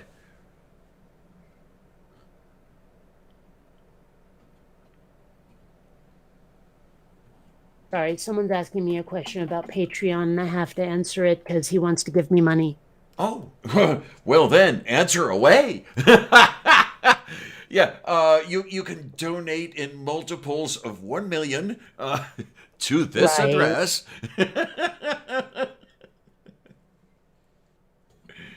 Oh my word! I am amazed. I'm a little. Um, I'm starting to get a little worried because my Patreon take is approaching a figure where it'll be noticed. Oh, Because yeah, if I remember correctly, you get a 1099 when your receipts are $600 in a year or over, which okay is $50 a month, and I'm getting close. And it's like, mm. okay, how do we handle this now? Well, as I understand it, there is actually like a ceiling you have to reach before you even have to pay taxes. Well, it's just the 1099 because now people know that you have the money, and for example, the landlord knows that the money is there and all this other stuff.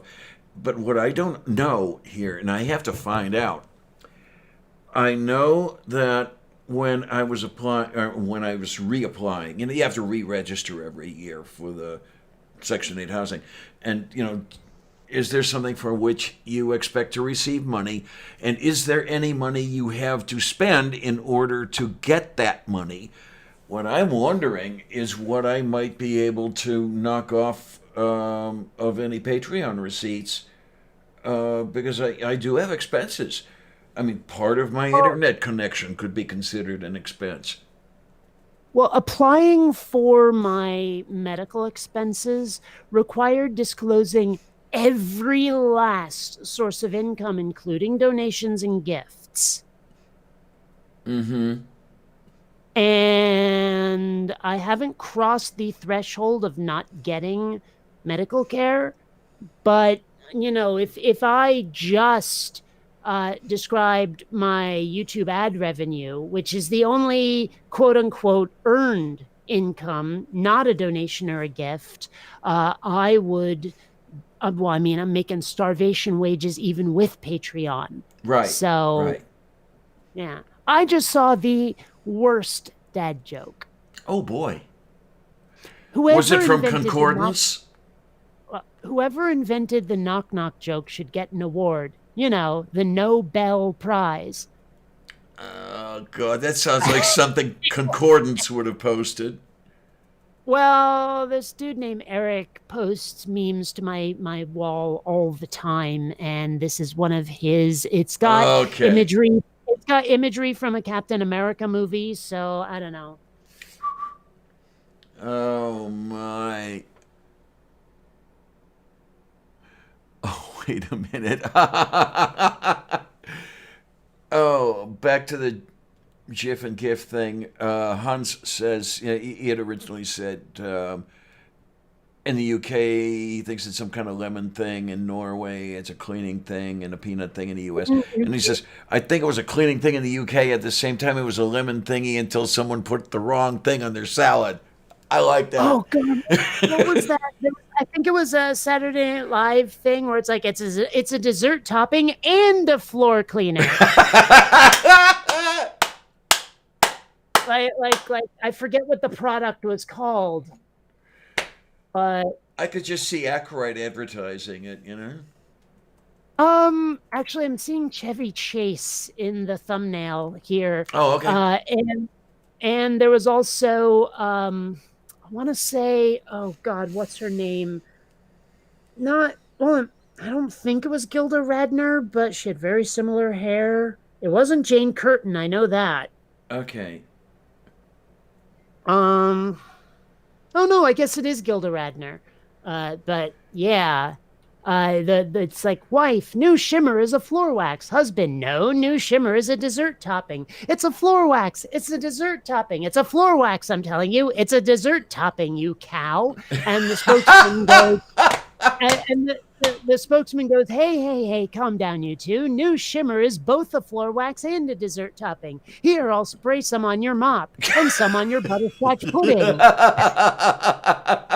So yeah, it's a dessert topping and a floor wax. What was somebody watching a Certs commercial when they thought of that one? I don't I know. I don't know if don't you remember know. that one. It's two mints in one. Oh Uh, well, okay, I remember that, but I thought you were going to say that Certs was like had a second use beyond a mint or something. and I'm trying to. One of them was breath mint, and I forget what the other mint was. But yeah, they had the whole thing going on there. Oh my! Now I have to look for it. See what you did.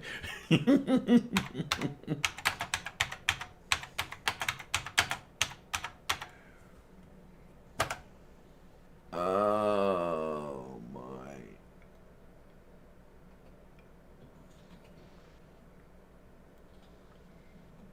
Oh, okay, wait a minute. Maybe this is. Oh why. Oh, Jesus Christ. Both right. New Certs is 2 minutes. Certs is a candy mint. Ah. Certs is a breast mint. There was we some go. confusion. Right. A friend of mine, the one who wanted to give me to become a new patron, he was asking me about my top 3 patrons to see if he could match their donations. And I explained it to him. The problem is we had also been having a conversation about a TV show that was available on Amazon Prime. And for some reason, he thought that me describing what my patrons are willing to donate was me talking about what the show on Amazon Prime was going to cost me. And so that got a bit tangled. Okay. I found it. It was a candy mint and a breath mint. There we go. Oh, okay. Yeah. I don't know. It's just, I used to eat those things. I used to eat those things like candy. Yeah. I'm wondering if there's a thing here that like describes the origin of New Shimmer, like the inspiration for it. I don't know. I mean, it's hard to tell. That's one of the problems with Google is that you type in something and then ask for the specific information, and it gives you every website that gives you the general information. Mm-hmm.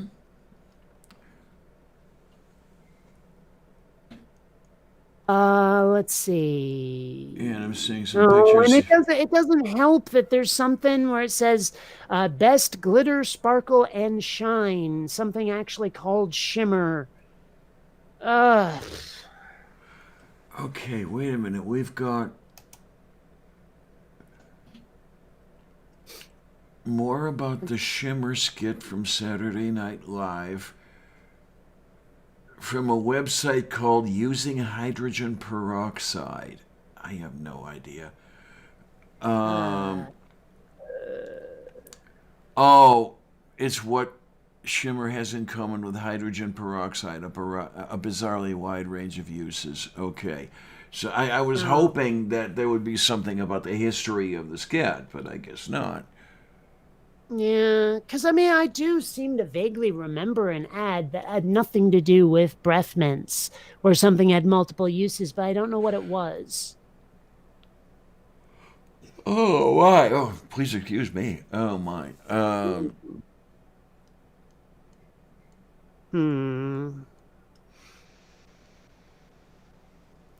Sorry, I'm looking at a list right now of the 60 best songs about New York City, and I'm willing to bet that my favorite song about New York City is not included.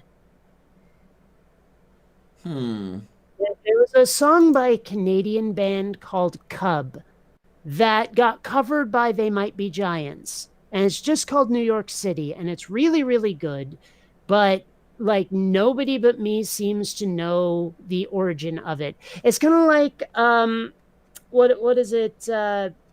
Come On Feel the Noise was not originally by Quiet Riot, but most people think it was. So I don't know. And especially since I'm now at 31 and I haven't seen it mentioned. Oh, wait a minute. No, here it is. Yes. 28. It's number 28, New York City. So, yeah, it says there's lots to feel fuzzy about regarding Vancouver 90s cuddlecore clique Cubs' ode to New York City. The most adorable of which is probably that their declaration, "Everyone's your friend in New York City," was in reference to a pre-Giuliani New York City, which the video for the song lovingly captures. Also great is the admirable, silly take on the major landmarks, especially revering the Empire State Building as where King Kong lives. Cubs' attitude is that of either the best visitor or the worst tourist. So an outlook so lovably affable, we can't help but say, "Aw." Now, unfortunately, They Might Be Giants, and every subsequent cover has changed where King Kong lives to where Dylan lived, and I find that really frustrating. Because honestly, the King Kong line is so much better. Okay, then. I don't know. But and again, most people attribute New York City to They Might Be Giants instead of Cub. I am so glad that this article credits them instead. I don't know. I don't know. I mean, I became a fan of the band when they opened for They Might Be Giants, Okay. and um, like I went right out and bought their albums, and I've got the lead singer slash bass player slash songwriter from the band as a Facebook friend, but she never posts. Okay, then. Yeah. I just. She was able to answer a question for me a while back because there's this one song written by one of their other members, the drummer, and there's two Lisas in the group, which I think is funny. But she eventually came out as a lesbian, and apparently the song, which is almost incomprehensible, you can understand like 3 words in every 5, if that. But it's part of her rage at having to hide, and it's called "I Want to Be Alone," and I really wanted to know what the lyrics actually were, and so the bass player Lisa asked the drummer, whose name is escaping me because she's not the other Lisa. The other Lisa was the guitar player. Asked her to tell me the lyrics, and she did. So I was pretty happy about that. Yay. Oh, this is a fun little thing I stumbled across. I put the link in the side chat, but from Teresita, we have a little meme going on here. Banned at Catholic Mass due to coronavirus. Number 1, hymn books. Number 2, shaking hands. Number 3, placing communion wafers on the tongue. Number 4, holy water fonts. Not banned at Catholic Mass due to coronavirus. Number 1, passing a collection plate around the entire congregation. And there's a kiddiness. Yeah. Well, you know, man, I've been seeing some tweets from people, and I think it's not someone I know. I think it was a retweet of people who are quarantined on cruise ships. Yeah, huh? And there are indeed cases of coronavirus on this ship. Mm-hmm. Everyone's told to stay in their rooms, and food is running out. And they're saying, like, my last meal was a very small salad. Okay, then. I was wondering when that was going to start happening. And it's like someone needs to airdrop food onto this ship, or people are going to start to starve, and people on the ship are absolutely terrified, apparently. Now, me personally, I'm not too scared of the coronavirus. It sounds like people are coming out the other side healthy, so like their immune systems are stepping up. So as much as there's deaths, and I saw like graphs or charts or something of how the death rate for other things that have happened before, other pandemics, have been much, much higher than the coronavirus. Mm-hmm. Didn't be all that scared. However, I needed toilet paper and went to the supermarket. Oh, boy. The shelves were all but empty. I was able to get 8 rolls of toilet paper, and that was it. Like all of the big, huge discounted, here's the 26 rolls of toilet paper that you'll ever need for the next 2 months were gone. And I asked one of the employees about it, and he was like, yeah, and all the hand sanitizer's gone too. Oh, no, that's interesting. And well, you know how they say don't touch your face and all that. Right. Right? Like that became a thing. And I'm like, wow, people are bunkering up for this thing like it's nuclear winter. Like they're like it's a fallout shelter they need to supply. It's crazy pants. I read something within the last day or two that at some particular store or some set of stores, um, the hand sanitizer was all gone, but the soap was still there. Keep in mind that the soap is much more effective than the hand sanitizer against coronavirus. Well, I mean, I wouldn't know about that, but people are stupid and they see sanitizer and, well, Uh-huh. Yeah, the hand sanitizer, to my recollection, is an antibacterial, and antibacterials just don't work on viri. how come there's no anti-fronterial? I don't know. I really don't know why they're. That might have been that might have been useful for a certain demographic of this continent. Maybe about 300-400 years ago. Yeah. Okay, you know what has been actually kind of driving me up the wall about movies when there's a pandemic or zombies or whatever, when it's caused by disease? It's always a virus, never bacteria. Mm-hmm. Never. And bacteria And can be nasty. and honestly, I mean, like it seems as though people just latch onto a buzzword. So if I'm ever going to make a story about some sort of global pandemic, it will be bacteria doing it. And that Just to sounds shake good. just to shake things up, because that's not a trope that we need, honestly. Mm-hmm. Plus, when did zombies start being results of disease and not magic? It's by not to knowing. That's another one, is like my understanding of zombies was always magical spell does something horrid. Yeah. Because I'm trying to remember if this is actually the case. Did the whole zombie legend thing or something start in the Caribbean? Well, probably, but the As a problem is that they may actually have appropriated the word zombie for multiple legends, because that happens a lot. Okay, because I thought there was a legend among the folk religions in that neighborhood, with a spell casting and aided by what does Jordan call it? Plant medicine. Uh Well, I mean, part of it might have stemmed from Kuru, huh.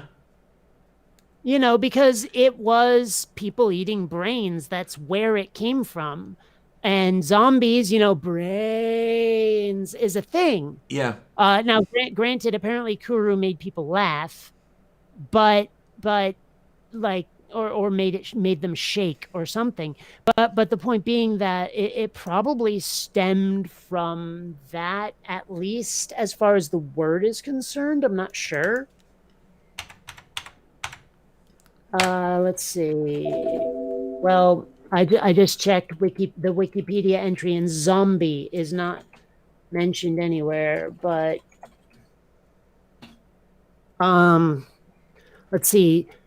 It says here zombie folklore has been around for centuries in Haiti, possibly originating in the 17th century when West African slaves were brought in to work on Haiti's sugarcane plantations. Let's see. Okay, yeah. Zombie, according to pop culture and folklore, is usually either a reawakened corpse with a ravenous appetite or someone bitten by another zombie infected with a zombie virus. Okay then.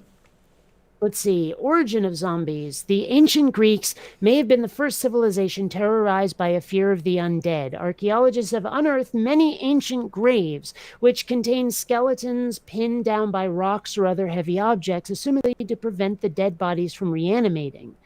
Yeah. So let's see. And zombies and voodoo. Yeah. So there's that. Let's see. Real zombies reported in medical journals, really? Okay. So there's a whole bunch of stuff here, but yeah. Anyway. Moo. Yeah. Okay. The whole thing about Kuru. Yeah. I guess tremors is part of the symptomatology and loss of coordination. Hmm. Yeah, so I mean it's not clear like so many things where the origin is from, but and also I mean there's a lot of discussion among people, perhaps arguments among geek culture about like the difference between zombies, mummies, liches, etc., ghouls, all of that. Oh, okay.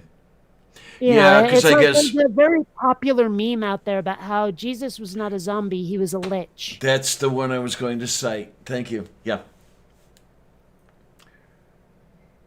I kind of liked that one. I'd never heard of a lich before, but then it gave me the term, Well, and then I ended up looking it up and stuff like that. And it's like, oh, okay. Now I can file well, that away and not worry about it for another 15 years. well, I mean, as someone who's played more than her fair share of D&D and video games, I've heard of liches many, many times. Okay. I am having the weirdest craving for Chinese broccoli beef. Oh my. No, oh, please don't get me started. I have yet to have Chinese buffet this year, and I really don't want to because I get my money's worth when I go there. I'm not sure if I know where to find an actual buffet. Oh, come on over here. Well, yeah, but I mean walking distance. Just like, Give you enough time. You can walk here. Oh man, no, this place isn't. It's nowhere near traditional or anything like that, but it's okay. It's Anglo Chinese. What do you want? And well, I mean, as I understand it, a lot of what we consider ethnic dishes in the US are not the same. Like they dump a lot more sugar into a lot of the food we eat than you would find in, say, actual China. yeah, my understanding is that the Chinese aren't all that great about sweet stuff, right? Well, I wouldn't know about that. I just know that the United States is huge on sugar. Oh There's yeah. sugar in everything where it probably ought not to be. That may or may not still be holding over from a time when sugar was an indicator of wealth. No, I'm pretty sure it's not. Oh, The okay. thing is that the thing is that the research shows that it's a trigger in the brain that people literally get addicted to junk food because of the high it gives them. Oh, okay. Because sugar does produce a certain amount of high. And like there's a lot of other chemicals. I mean, MSG is another one. That like they've just been putting these things into our food to make us want more and more and more and more and more. Okay. Like I've heard of people who have managed to kick junk food habits, just like by sheer force of will, and then they go back later and try a candy bar and find it disgusting. And goodness knows, like after 8 or 9 years or however long it was of having seizures that are triggered by caffeine, my first couple of experiences were caffeine were that it was really nasty. I've grown used to it again now, but caffeine to me was so bitter after so long, after nearly a decade of not having it. And it's probably the same thing with sugar, with like high fructose corn syrup and all of that. Oh man. Well, I can tell you the one thing is that I cannot stand high fructose corn syrup. I wait, or I would wait for the kosher Pepsi and the kosher Coke to come out and then stock up. Well, as much as I would stock up. I mean, I'd get Mhm. half a. Yeah, you're not going to find it kosher. It's Mexican Coke you want. Oh, okay, okay. Yeah, we'd get like half a case or something like that, and then make it stretch. With the Yeah. actual sugar and everything. These days, I really don't do any of that stuff anymore. I will do the occasional Coke Zero Sugar. No calories, no sugar. What the fuck is in it? Mm. Well, I mean, I've been limiting myself to like one Red Bull in the morning where most people would have their morning cup of coffee, Okay. and that's it. Well, I will limit myself to one coffee in the first half hour, and Man. speaking. No, but seriously, I find it really difficult to wake up now without some kind of jolt. And I mean, granted, I was finding it difficult even before I could have caffeine. I don't know what's up with my sleep cycles, but they're all fucked. Yeah, I can sympathize Yeah. with you on that one. My sleep fact cycle has that been. Well, the fact that I actually slept 8 hours this past night is extraordinary. Yay, definite yay. Now I've It's had also like late zeros. for this. I've had zero circadian rhythm all my life. Mm. I think I just free run. I don't know if my clock is ever reset or what it is. I used to know how it worked, and I forget the details. But if I saw them listed, it would all come back to me definitely. But I don't do the junk food because I can't afford it. $5 for a bag of potato chips? Come on, guys. How big is this bag? Oh, it's one of those. I think it's like a pound and a half or something. Well, I mean, here's the thing. Okay, granted, smaller portions are always more expensive than buying in bulk. But one thing that's very frustrating to me about my local supermarket is it is so hard to buy a singleton of anything. Like a one serving bag of potato chips, really hard to find. If you want one can of a soda, no, you're buying a 12 pack or a 6 pack or whatever. You just Uh, have no choice because that's how they package it. yeah, I can remember when it was really easy to get one can of soda or pop or whatever you want to call it. Soda. I used to have the argument. Well, not the arguments, but my ex used to give me all the crap about the soda thing. She grew up in Northwest New Jersey. But yeah, the old man at the counter where he had the cash register on the other side, he would have the cases cut open, and you could just take a single can of Cotton Club grape soda out of the thing, put it on the counter, hand him 12 cents, and it was done. You were all set. So that was a while ago, by the way.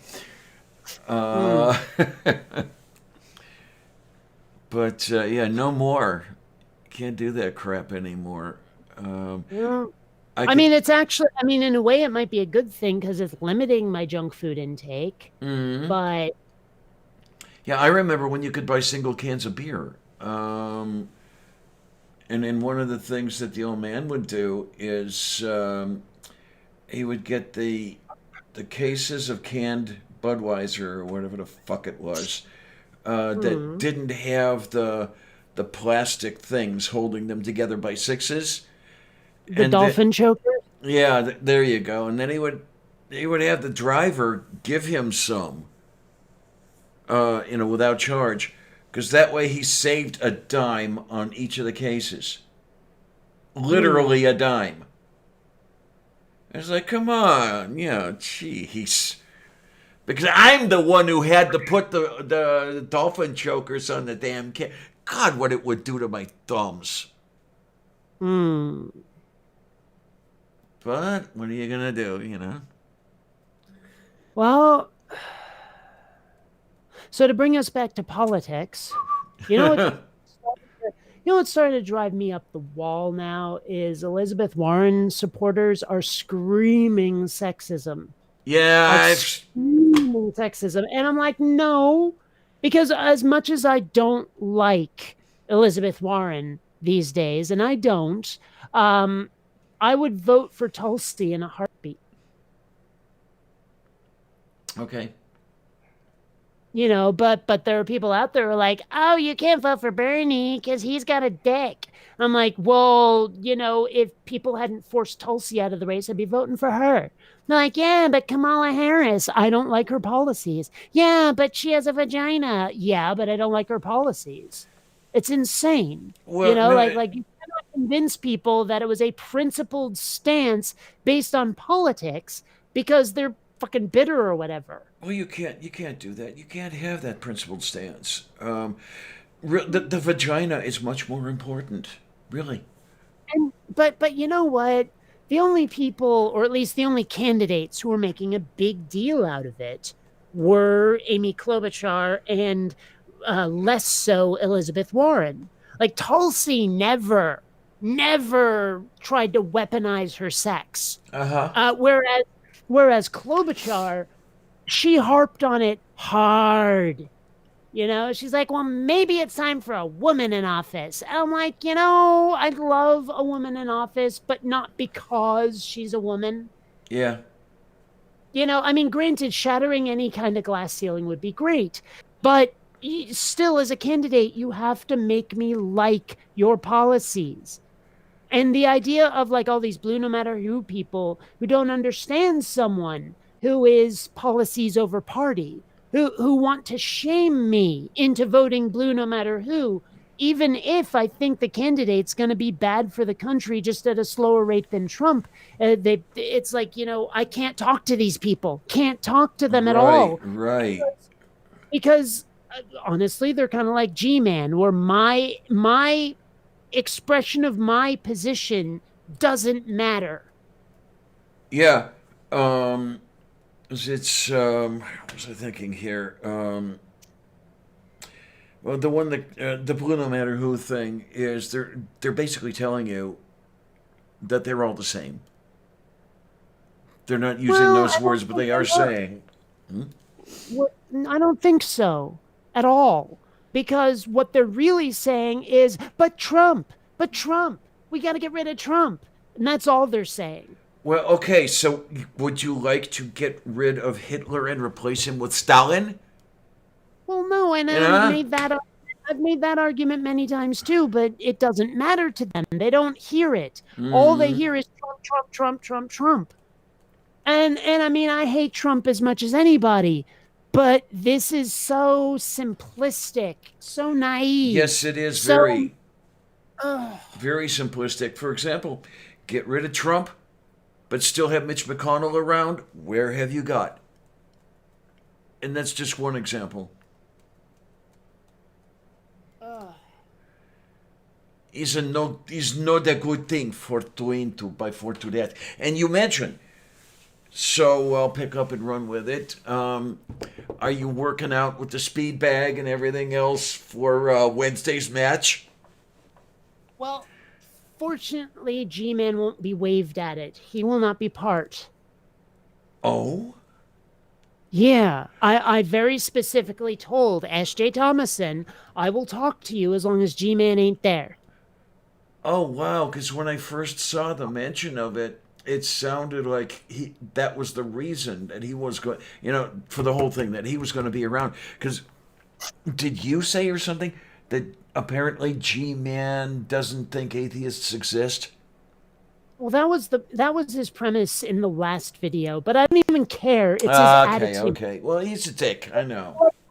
If you saw the stream yesterday, he was pulling that mute your mic Cy 10 shit on me, and like it didn't matter that he was getting my position wrong. He would not do anything other than assign it to me. He would not allow anything other than his perception of my opinion. And if I disputed him, he would mute me. And then he kicked me out. I didn't leave. He kicked me out. Jesus Christ. And, I didn't see this one. I should have. and I'm like, you know what? I'm not going to deal with this shit. It's not going to happen. And so I said very specifically to S.J. Thomason, I'm like, yes, I will have a discussion with you as long as G-Man isn't there. Okay, then. Yay. Yeah. Because it's not worth it.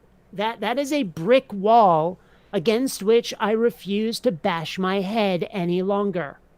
Mm-hmm.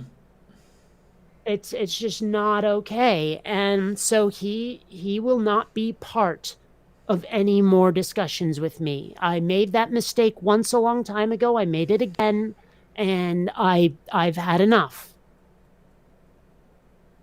It'd be interesting. Did you get, was that just G-Man you were talking to yesterday? No, SJ was there and some Did- other dude whose name I don't remember. I think he was Australian, who was what he says he's a religious agnostic, which is definitely a thing. Although when he started off saying that he's agnostic, I thought he was also an atheist, a non-believer. But no, apparently he's more of a religious person who's not entirely certain. Okay. So, no, what I was wondering was, did you get a chance to talk to SJ at all, or did she just Sure. sit in the wings the way she did previous to that? Yeah, she sat in the wings. Okay. Really. Okay. She tried to be a moderator and then gave up. And it doesn't help that it was on G-Man's channel, so she had no power over him. Okay. But of course, So, she'll still keep hanging around and the whole bit. She'll still keep having him on, going on his channel, the whole bit. It would be Well, kind of that's it. Mhm. it's got nothing to do with me anymore. I won't do it. If G-Man is there on Wednesday, I will tell her, you kick that asshole out or I leave. No, she might get a little more traction if she just got rid of him. I mean, for being a dick the way he is. I don't care what she does when I'm not there. It has nothing to do with it. I mean, what Hans just said is SJ is also a brick wall, but she might be a nice brick wall. Well, that means we can have a discussion, and I'm not trying to change her mind. Oh, right, Okay, right. That's impossible. You know you can't do it. My audience is the audience, not her. My target is the audience. I want to be there to tell her crowd another side of the story, right? So if she and I can have a discussion where she hears me and I hear her, and we have a genuine back and forth, good. You know, I mean, it's like, you remember, I think it was Tulsi, excuse me, Tulsi, who got in trouble for saying she would meet with foreign leaders like Kim Jong-un. Oh, yeah.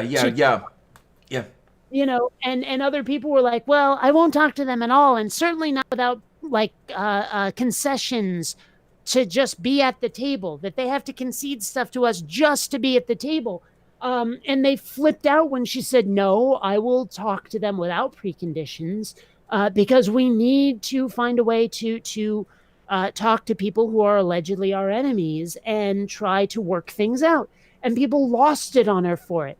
And right now, I feel much the same way about being willing to talk to S.J. Thomason, that I'm taking Tulsi's side, taking my note from her, although I thought it way before I even knew she existed, that I will talk to our enemies. I will talk to the other side if they're not enemies, because someone has to present the other side so that they're not in an echo chamber. Someone has to pop that bubble for their audience, which is why I will go on their channels. Okay, then. I don't know if I would have to take quite a few benzodiazepines before I went on SJ's channel. She and I have had some run-ins. Oh, have you? I wasn't aware of that. But what Pete just said, she'll let you leave before she kicks G-Man. Maybe, maybe not. I don't know. I don't know her well enough. In fact, a lot of what I heard about her did not match my experience. I mean, yeah, she's kind of intractable, but she's not the raging cunt I was led to believe. Okay, one of the things I've noticed with her, maybe it's just me, is that she would tend to misrepresent me any chance she would get. Well, G-Man was pulling that shit far harder than she ever did. In fact, on the first show that I did with her, she seemed willing to hear my position and incorporate it into what she did next. You know, and I mean, as much as I disagree with her, respect for that, you know, because not everyone would give me that courtesy. G-Man certainly didn't. Jackass. I never should have acknowledged his presence again. I mean, honestly, he like relentlessly pursued me for like a year and a half, 2 years, trying to get me to talk to him, and I wouldn't do it. And it drove him up the wall. Like I would pretend he wasn't even real. And it made him so angry, which was, well, not angry, it made him frustrated, which was delicious. Right? Okay, yeah. But now I have acknowledged his existence, and I shouldn't have. I'm on my own case for that. Oh man. Shauna, maybe it'll be another couple of years before he slacks off or backs off. Oh, he'll never. I mean, he will have to get into trouble and kicked out before he'll stop.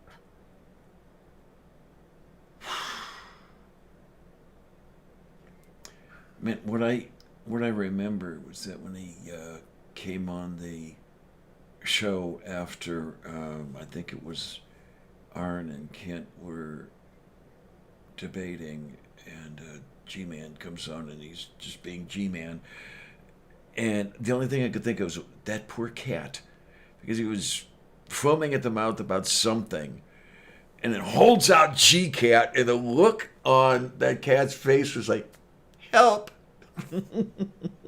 How I managed to miss the idea that he has a cat. Is am I not knowing? I have to see if I can find it. 'Cause Oh, don't worry about it.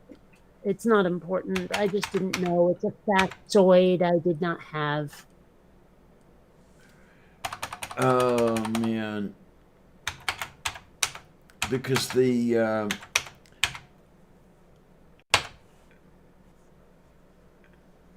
what am I looking for? It's not cute, but it was funny in its own way. Oh, wait a minute. I think I found it. Okay.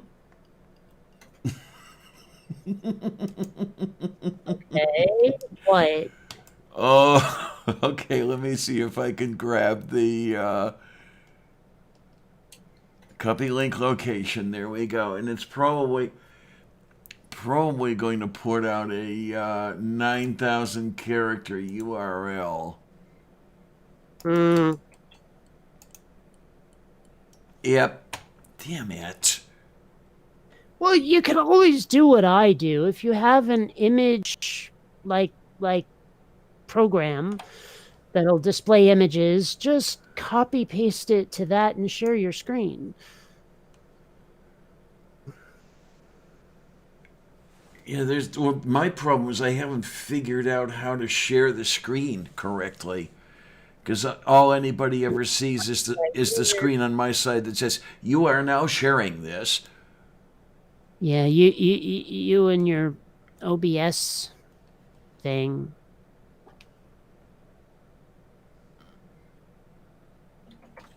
Oh, yeah, okay, so there's... Yeah, this has got to be the one I remember. It's just...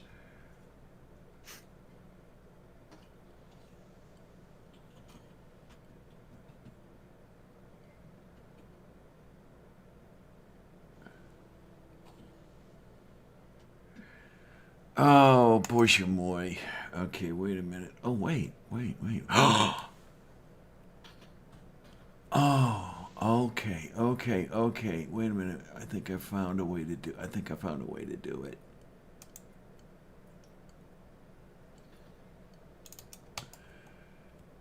Okay, this is the copying, and then we are to putting over there, and the pasting. Yeah, that'll do it. Yeah, Westbrook posted it and to Twitter, and then I got a shorter URL that way. Oh, that poor cat. Oh my gosh, that kitty looks so spooked. Yes. Cat is shouting, "Rescue me!" Yes. Oh my word! And yeah, G-Man was doing the sort of thing he did with you, and then the cat's like, "Help!" Oh, that poor kitty. I would take the kitty in if I could.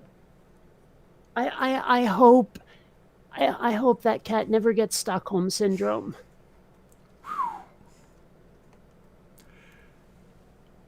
Because I think, if I remember correctly, he had grabbed G-Cat and held G-Cat up to the camera. So not only is there that whole spooking thing going on with him yelling, it's that he's got his mitts around her midsection.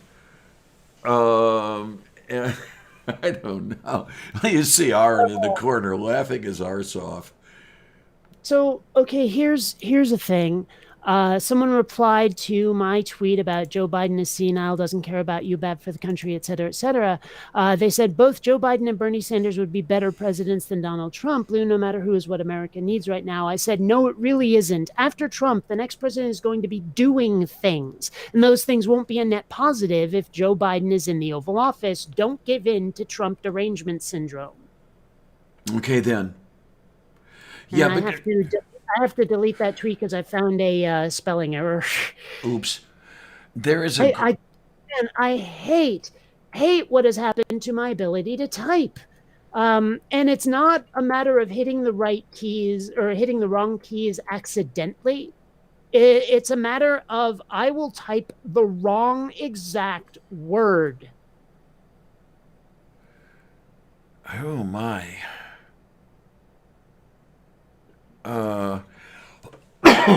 Broca's area is broken or something, or what, man?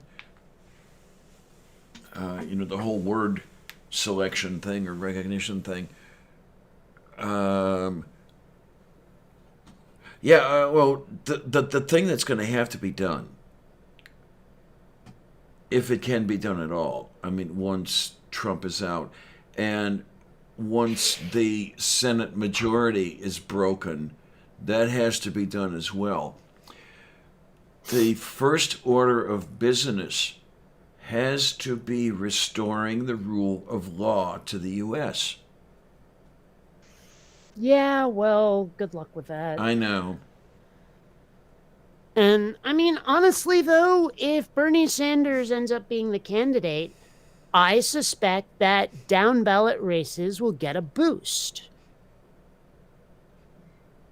And in ways they won't if Biden is the candidate, is the nominee, because people are not going to go vote for him. That's one thing that people, the blue no matter who sorts, aren't considering, is that you have to get people to the fucking ballot box. Hillary didn't do it. Hillary didn't manage it because she was a centrist, because she didn't inspire people, because she didn't speak to our need for change. And so people didn't vote for her. People didn't even go to the goddamn polls. Well, which is why we lost so many members of Congress because of a shit candidate that no one would vote for.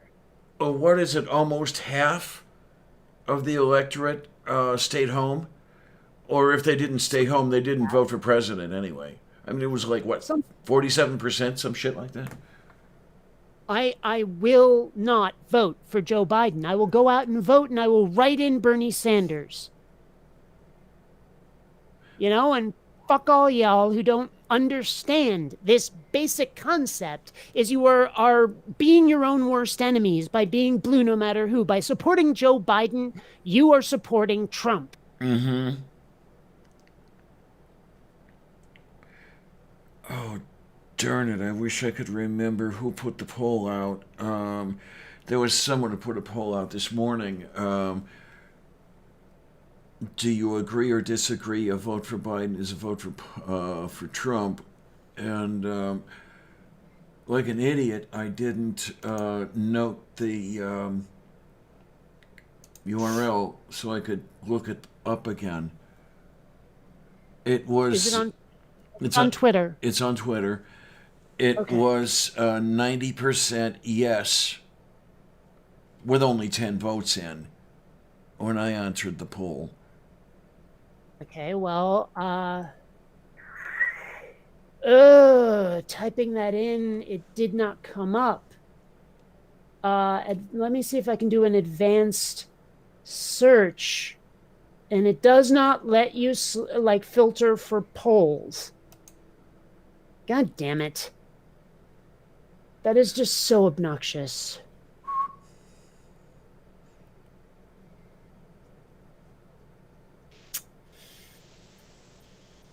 I wish I could remember who put it up there.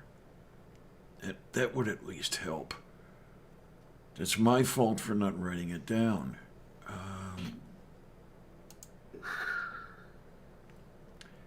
Let me go over here and see if anybody. Is there a way to? Oh my gosh! It's not even. Oh! You can sort by latest. Thank goodness.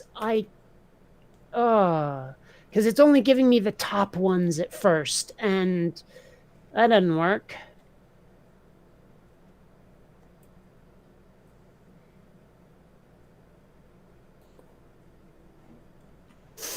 But I do not see a poll. Okay, because it was a 2-response poll. Excuse me, binary poll. Yeah, it was. I believe the answers were true and false. I just can't remember quite how the question was worded. I hate it when it says, like, this tweet is unavailable. For all I know, that was the poll. I don't know why it was unavailable.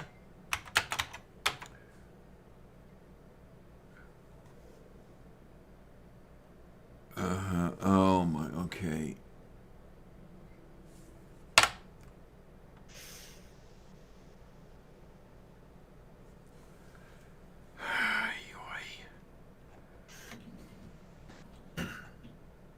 This is no, he's not getting anywhere here, so damn it, I did it wrong. Oh well. Slap me down.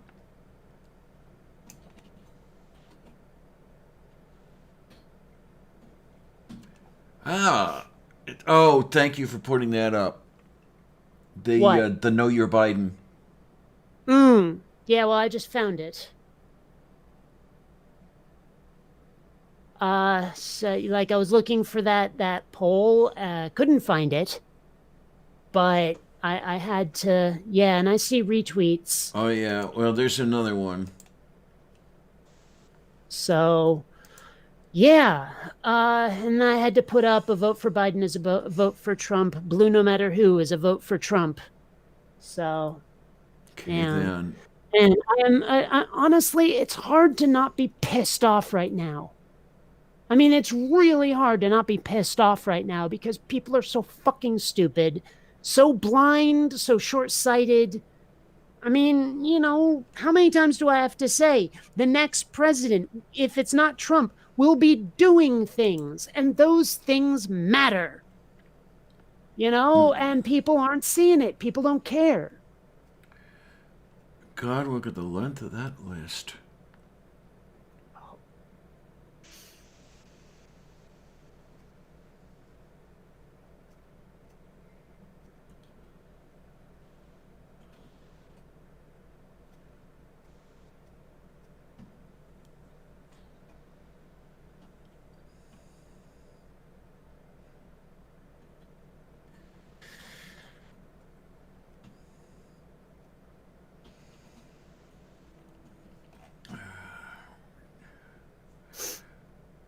I don't know what it is that what the block consists of. I mean, when somebody who the blue no matter who type or whatever it is looks at this list or looks at the page on which you find them, what do they see? Do they not see the print? Do they see only white space?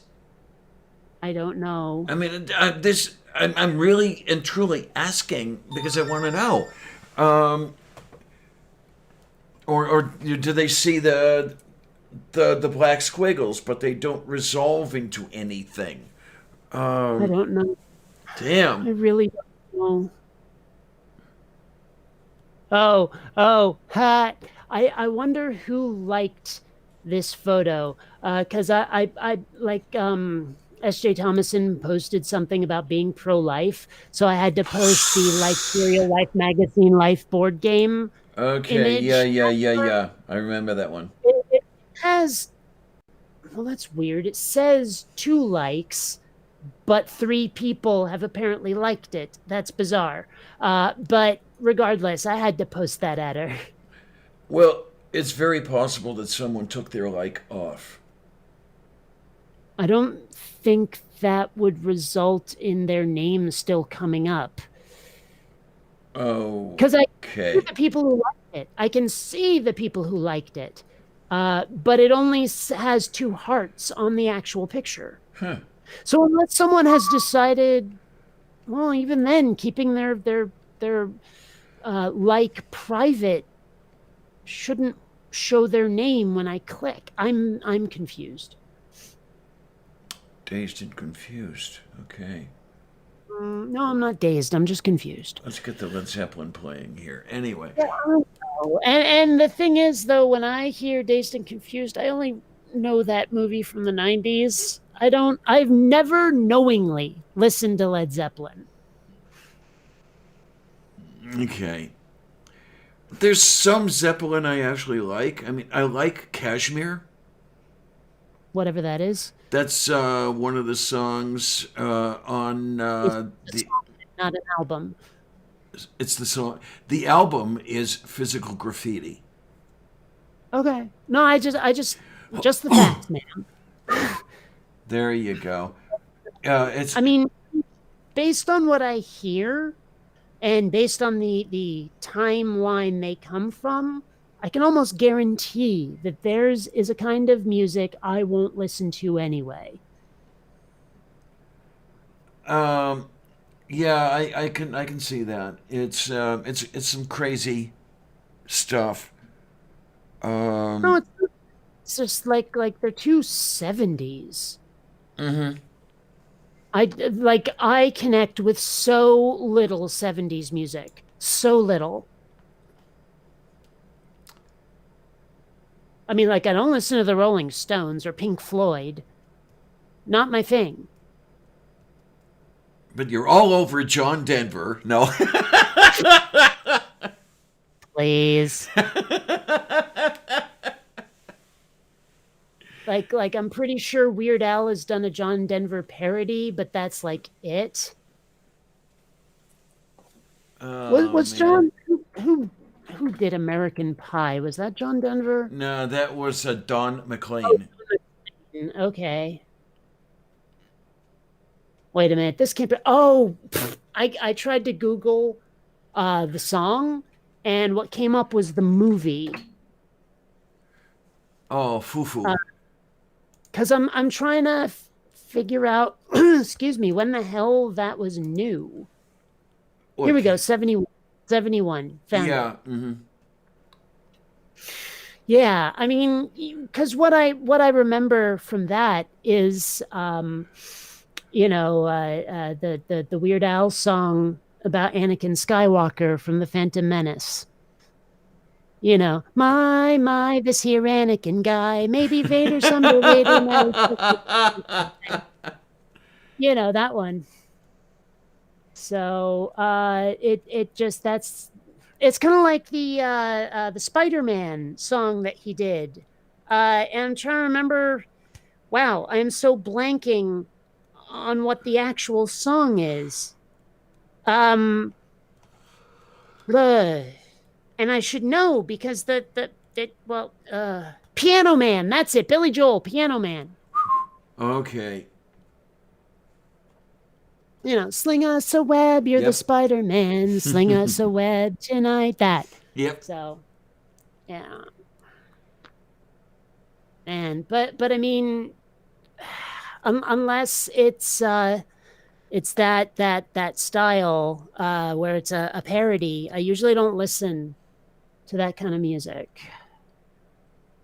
Oh, geez, Concordance is posting dad jokes, and this one's really old. But don't mess with pediatricians; they have very little patience. Uh-huh. He's a sweetie. I mean, I like the occasional dad joke you may have noticed, but yeah, it's it does sometimes. Like, okay, one of these dad jokes. There's a picture of the main character from Evil Dead, and then there's the picture of the daughter from the Addams Family. In other words, Ash Wednesday. Oh no. Yeah. Oh God. If a micronutrient knocks on your door, it's polite to vitamin. Oh. Yeah. People say the back of my head looks nice, but I don't really see it.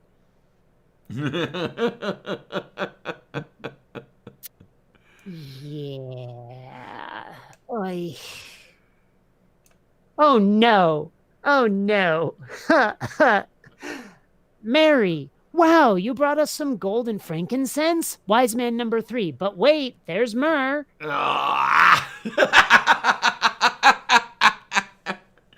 There's what I need to do.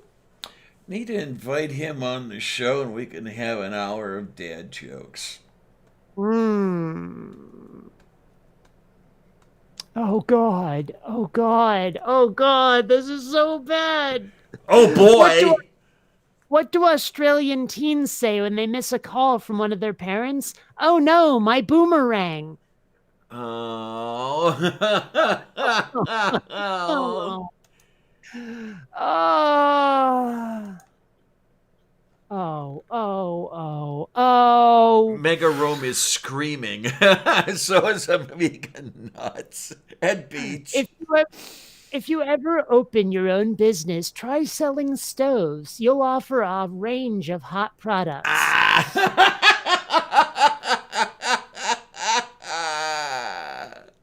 Yeah.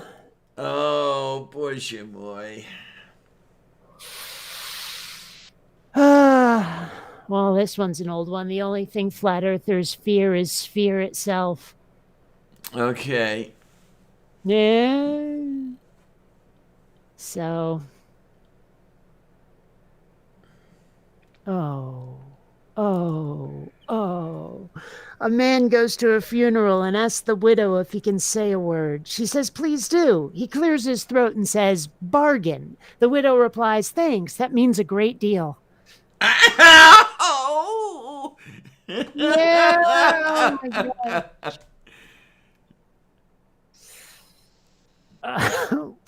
Oh God. Peach says I'm a dad and I don't go that far. My tailor loves fixing my clothes, or so it seems.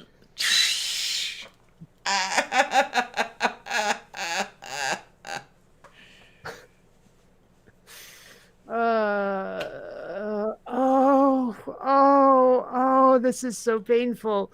Hey, did you hear about the beaver who ran for Congress? Yep, that district got gerrymandered. I know, right? Oh, the sad part is I get that, and yet I've never seen an episode of Leave It to Beaver. Oh my. Never, not even once. I want to know, are there any dads out there who actually tell dad jokes? Oh, I'm sure they must. My dad doesn't do it much. like maybe one or two a year tops. But I mean, that. I'm starting to think the person who replied to that tweet I made has blocked me Oh my. because I'm not seeing their reply anymore. That would be a good indicator of having been blocked. Although the thing is, actually, usually when someone blocks you, it says this tweet is unavailable. Oh, so what? Wait a minute. No, deleting the tweet, that would still make it list unavailable. Yeah. Huh. So I don't know what happened. I don't know. I don't understand blocking people. I mean, in certain circumstances, yes, I get it. But blocking someone simply because you don't like what they're saying, they disagree with you or something like that. I don't get that. I Well, want to hear the things that people. I want to hear people's disagreements with me, because maybe I'll learn something. well, I mean, I get blocking someone, but my threshold for doing so is much greater than most people's. Uh huh. Yeah, I I mean, guess. and there have definitely been times where I'm just sick of an argument, but the only way to end it is to get rid of the person. Mm-hmm. Yeah, I mean, I've blocked 5 or 6 people in my time. It might literally be a half a dozen people in 2 years. Um, Well, okay, there is one thing I've caused myself to be blocked largely because I wasn't going to put up with the other person's shit. Or they backed themselves into a corner out of which I would not let them. Like mm-hmm. okay, there was someone I was arguing with on Twitter yesterday. In fact, someone from the the fundraiser for Purple that I met then, where basically we were having an argument about sci-fi and fantasy and all this stuff. And he was like, "I don't want to hear it anymore. Just stop." And I said, "Well, if you don't want it to happen anymore, stop replying to my tweets." And he was like, "No, I'm sick of this. Just stop." I'm like, this ends if you shut up.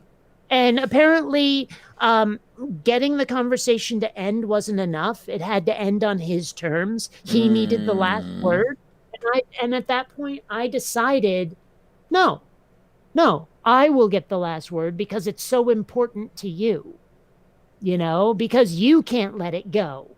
there you are. I if he had shut up, I would have shut up. And I told him so. I gave him a path to ending the conversation, but it wasn't on his terms, so it wasn't good enough. Mm, I mean, it wasn't enough to get what he wanted. It was how he wanted it that mattered. yeah, So I said, yeah. "Fuck." And eventually he blocked me because, I wasn't willing to roll over like a little bitch. I see that You know? Hans says he thinks it's only SJ and Helen Ohenso that he's blocked. Hans, how many times have you blocked Helen Ohenso?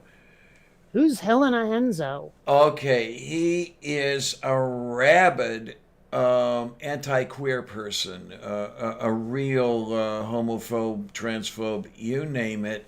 Very, very Christian. That whole thing. He has been suspended more than I can count, and he keeps coming back with new accounts. And since that happened, he's just been making new accounts left and right. So there are a couple people out on Twitter who do a Henzo watch and report whatever they find with, to us with new account names that he has. And the guy's been known to make 6 or 8 in a day just to follow people and sit there and lurk and follow. I don't know what he gets out of it, but he's one of the few I've blocked. Because the thing is, when you block somebody, you're not removing them from the medium. You're just making them invisible to you. Yeah, but it also means that like they can't get at you. You know, because there are definitely people who have turned into harassers. There are definitely people who have just been royal jerks.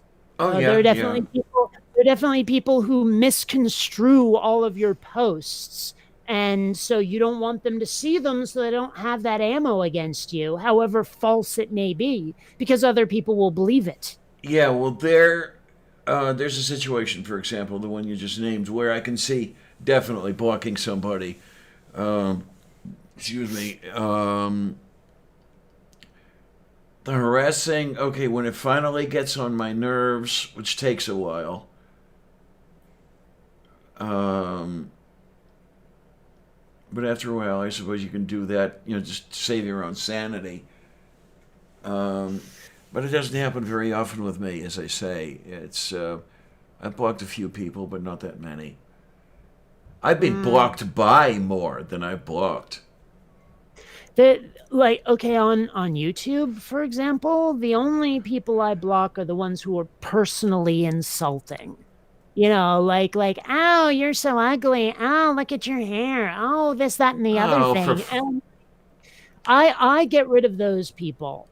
what? But if someone disagrees with me, that's another issue. Even if they disagree with me on a level I can't even deal with, I'm like, you're still around. I just won't talk to you.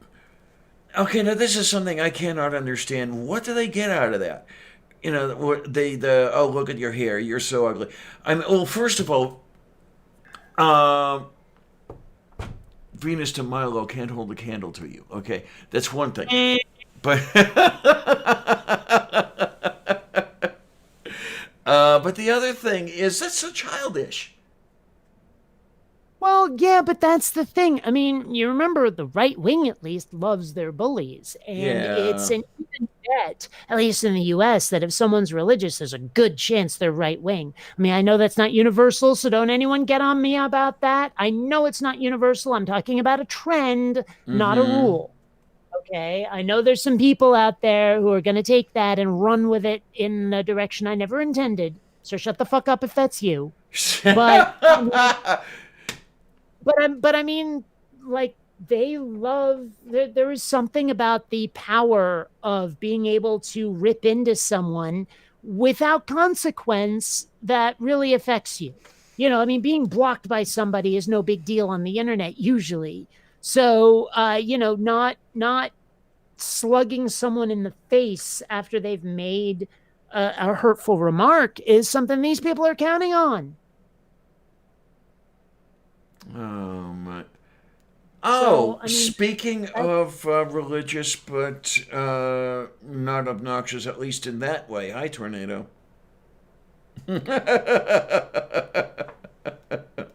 right.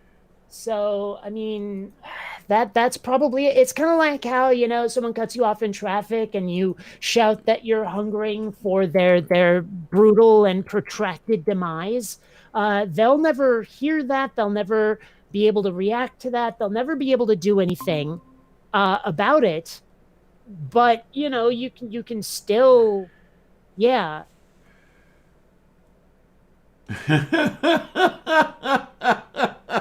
Right? I mean, does that illustrate it perfectly or not, that picture? Indeed it does. Oh, So, I mean, jeez. that's what we're up against, you know? I mean, is people with that attitude. And yeah, you're never gonna get rid of that. Hmm. Yeah, Mega. I've Well, actually been so, thinking of. Do I spend money on stuff in there? I just might over the next couple of months. We'll see what happens. it's probably because I have actually it's really a southern exposure, but it gets the most sunlight in my bedroom. And I think that's why the kitten is never here until like well afternoon. Mmm. Because she's all like, okay, granted, I am not in any way a neat freak. I hate the menial parts of just general life, Yes. like Uh like huh. all of that. So, So you're you know, my, thrilled with. Hmm? well, my clothes are all over the floor, and the kitten loves lying on on my clothing, right? Uh-huh. Yep. Uh, she's also got like a bunch of other play. The bed gets a lot of sunlight, so she'll be there until at least noon, and then she often hides under a table for some reason. Ah, Like okay. there's a table in my room, and she loves to just like curl up under it like it's a fort. So probably one of the reasons she's almost never on camera with me when my camera's on is because she's like in the bedroom until like late afternoon. Yeah, we're getting plenty of morning and early afternoon kitty here at the Lavender Studio. My window is east facing, and as the sun is rising, and especially toward noon, it was around 11 a.m. before the time change.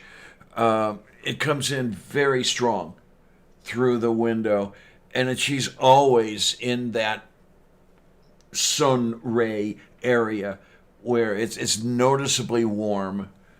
And right now she's catching the what do you want to call it? The warmth that's still on the blanket. Mm. But yeah, it. Residual heat. Say again. Residual heat. Yes, absolutely. Yes. Residual heat, leftover calories, all that good stuff. BTUs, many much BTUs. Oh, I should not be yawning. Oh Ow. no. Well, what you gonna do? I'm boring her.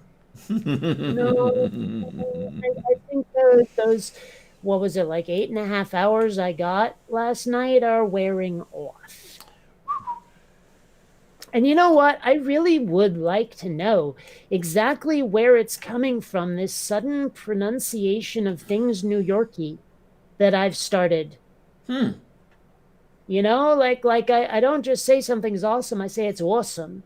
You know, and like the kitten is lying on my clothing. She's lying on them. I don't know where that came from. I don't know. Yeah, because it reminds me of Faye, actually. I don't know if you're familiar with Wonder Lady. I'm aware of her existence, but I don't really like. It's been so long. Okay, because she spent a good time in Jersey, and she has that whole Jersey thing going on. Well, in my never humble opinion, it sounds more New York to me, but whatever. Well, there is a subtle And difference between you and her. yeah, but I guess it's become a thing. And I'm okay with it. I mean, I actually really like the sound of it. Um, you know what's funny though? You know Leah Remini, right? The The name. one, the Scientology thing Oh where yeah, she right. escaped. Yeah. That. She, well, okay, number one, I honestly, genuinely, for the longest time believed that her name was Ramini and she was Italian, but I guess she's Jewish. Oh, And okay. honestly, when it comes to New York, it's hard to tell the difference. Okay. You know, I mean, unless there's a complexion thing going on, it's really hard to tell the difference between a New York Jew and a New York Italian. Now, how many uh, New York Italian Jews are there? Because did the diaspora reach the boot of Italy or no?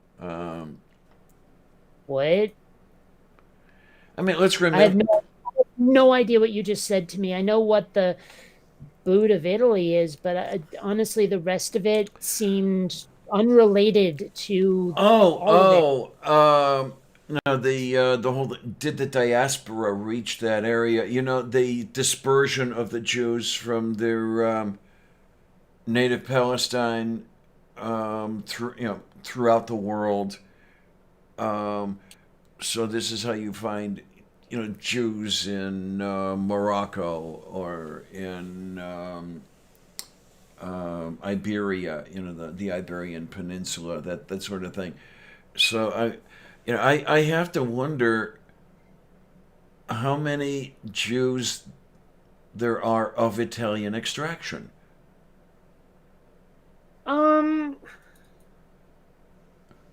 Probably not all that many, to be honest.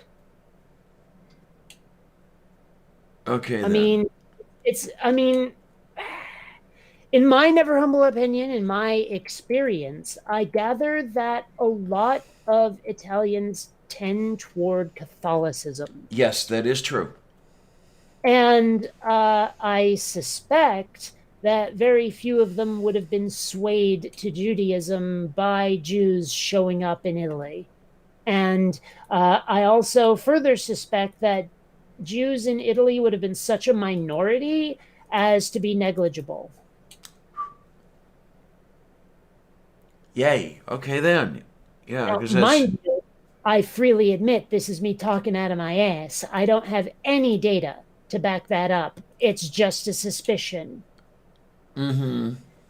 Well, I mean, the thing about the Catholicism, yeah, you are correct. I think that maybe the only area of the world more Catholic than Italy is Poland. But, Well, I wouldn't. say again? I said, well, I wouldn't know about that. Yeah, Poland is very, very, very Catholic. Okay.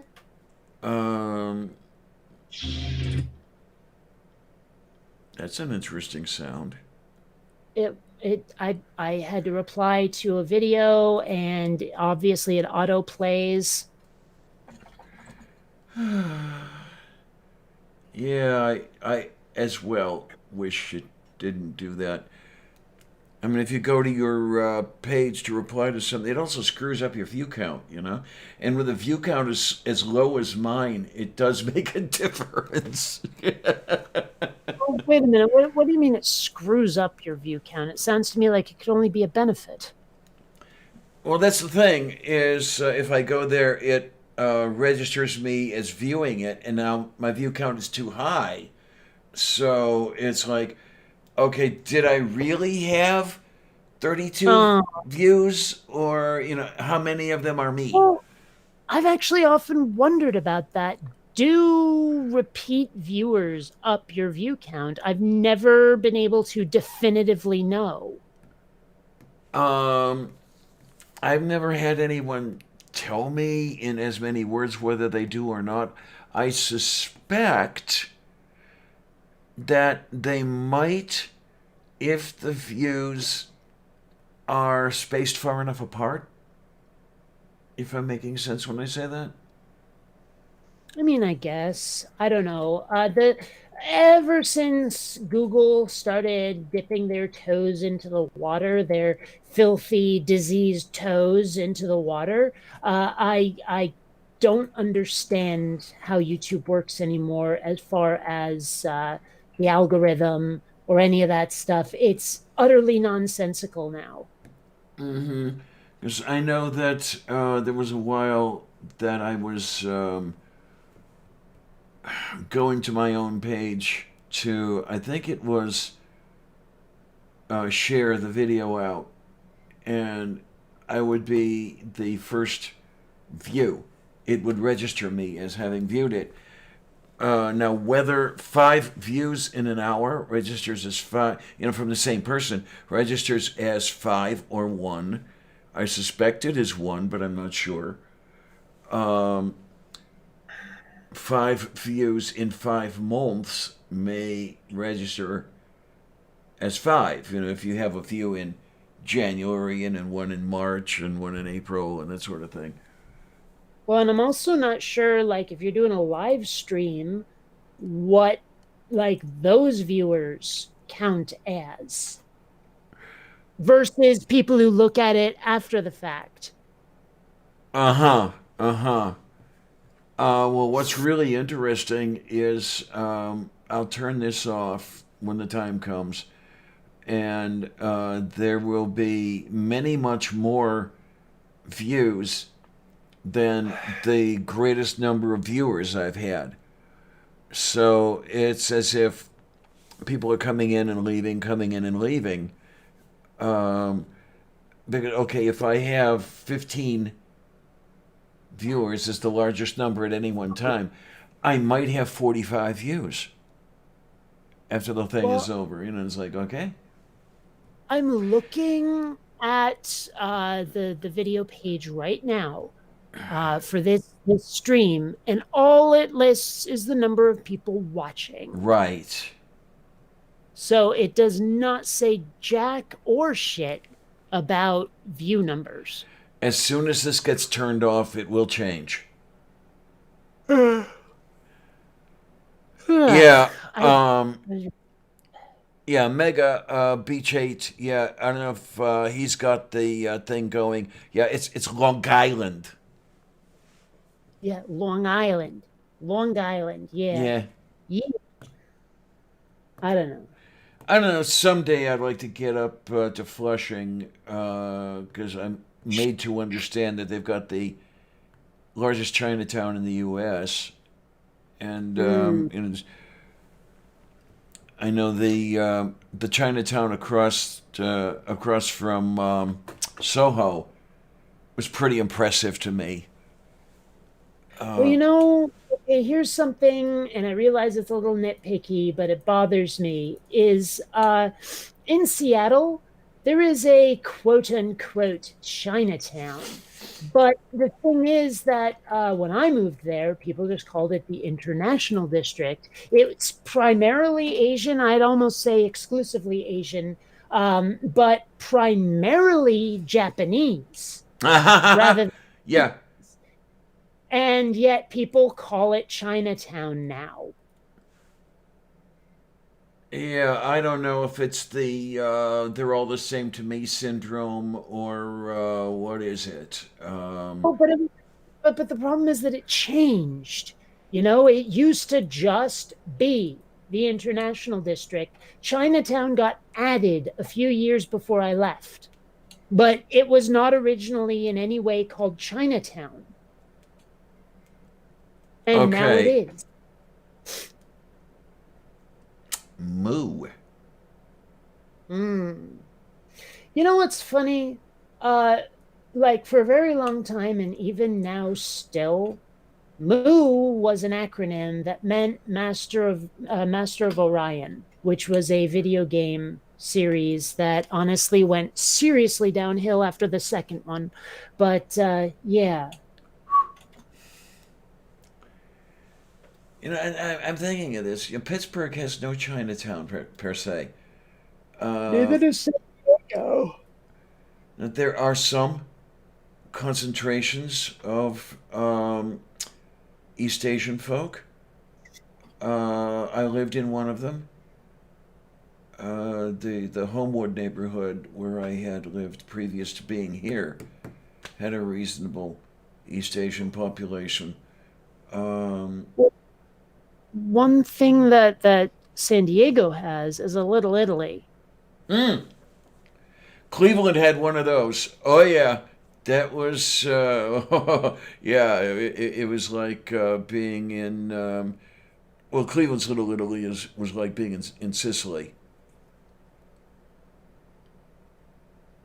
Oh, and I mean, being a fair amount Italian myself, and being raised with, at least on my dad's side, a Sicilian family, there is something about going to Little Italy that I really like. I also love saying Little Italy.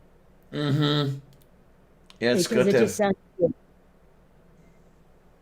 Yeah, Cleveland's Little Italy was well is right up against Case Western Reserve University's campus. I have no idea what that is. I would have to say that that's the premier university of the Cleveland area, formed by a merger of Case Institute of Technology and Western Reserve University in the famous University Circle, where one finds Severance Hall. And I was a denizen of University Circle because whenever I could get a chance, I'd get to an orchestra concert at Severance Hall. And Well, the area is pretty as well, but Cleveland Institute of, or not, Cleveland Museum of Art is there. Cleveland Museum of Natural History is there. All the fun You stuff.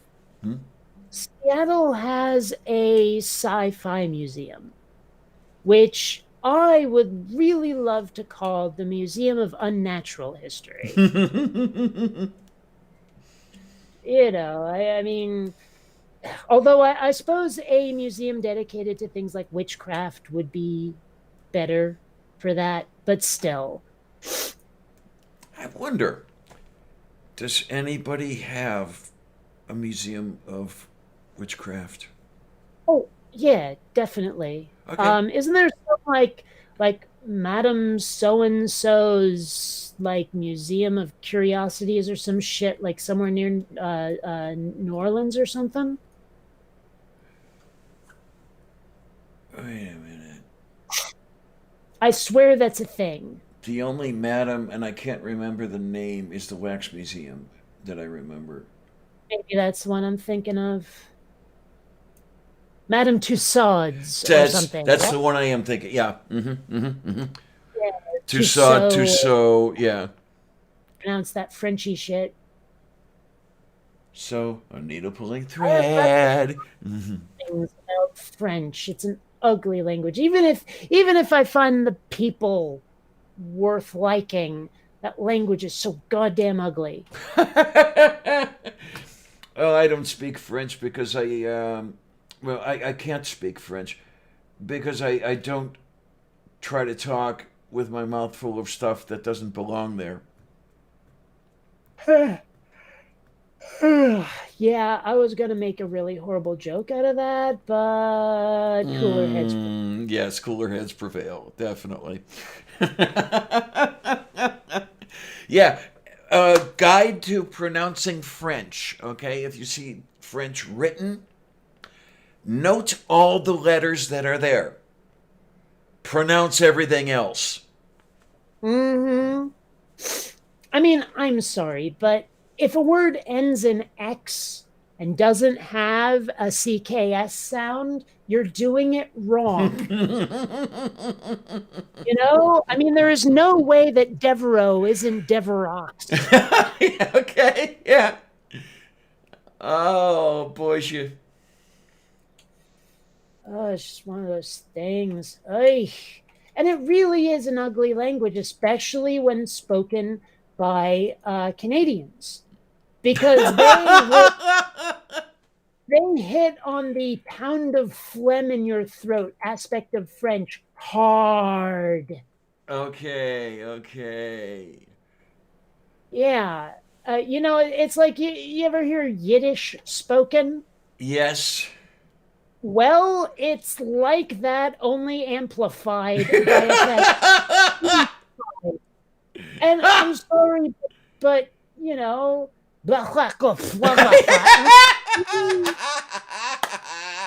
Okay, I'd rather listen to those African click languages.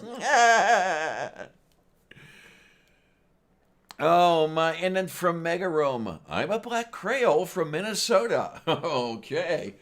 Is it Creole or Creole? I'm pretty sure it's Creole. Okay, because when I hear Creole, I think of an I rather than an E. Well, I know you do, but I'm pretty sure it's Creole. Okay. Yeah. At least I've never heard it pronounced any other way. Okay, then. Here we go. Creole. Okay, then. Creole. Yeah. Let's see, and we've got a YouTube video. Come on, say it. What the hell, dude? Huh? Creole. What? There we go. There we go. There's this Creole. long ass pause between starting the video and them actually saying it. Like it went for a really long time before actually having any sound. All right, But then. yeah, it's Creole. It is Creole. Now, what we need is a video series, How to Speak Creole. Hmm. Okay, do you know the comedian Christopher Titus? No. Okay. I mean, he's pretty good, even if he is religious and not quite as left wing as I'd like him to be, although he's definitely by no means right wing. But he was talking about doing a show in Louisiana, in like New Orleans, and he, I don't know, asked someone for directions, and he swears what he heard was "Vita flee blah blah," and like, and he's like, "What the hell was that? Was that some alien language?" And some dude goes, "No, man, that's Creole." So yeah. Oh my. And then what's really interesting, though, it's interesting how this has turned out or happened. That 98% of the time, when someone hears Creole, they think of French Creole. But there Yeah. are many Creoles. Are Um, there? One of the definitions is a mother tongue formed from the contact of two languages through an earlier pidgin stage. Oh, okay. So there's the technical definition and then there's the functional definition. Right. And then the functional definition here, number one is, well, a person, and I assume you can also say the language and everything, of mixed European and black descent, especially in the Caribbean, or the Caribbean, whatever. Hmm. I always say Caribbean. Okay. Actually, I might vary between the two, and I find uh like Caribbean dominant most of the time. I don't know. Because that's one of those ones where I've never heard a definitive answer on how it's supposed to be pronounced, and I don't have a strong opinion, unlike some things I might mention. So, Mm-hmm.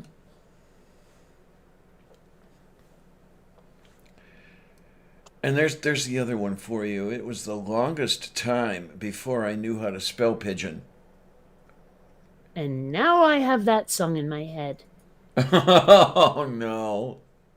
Well, what you gonna do, huh? Oh my, because I always, as a kid, I always saw in my mind it's spelled as one would spell the name of the bird. Yeah, of course. Yeah, I mean, okay, I've mentioned before. Every time I saw Tagalog written, I thought it was Tagalog, because in no way would I have written Tagalog uh, that way. Mm-hmm. Mm-hmm. It probably would have been. Well, I don't know. I don't know how I would have spelled it, but I've noticed that when I see a word written that I don't know how to pronounce, I tend to put the emphasis on the wrong syllable. Mm-hmm. Mm-hmm. Mm-hmm. Mm-hmm.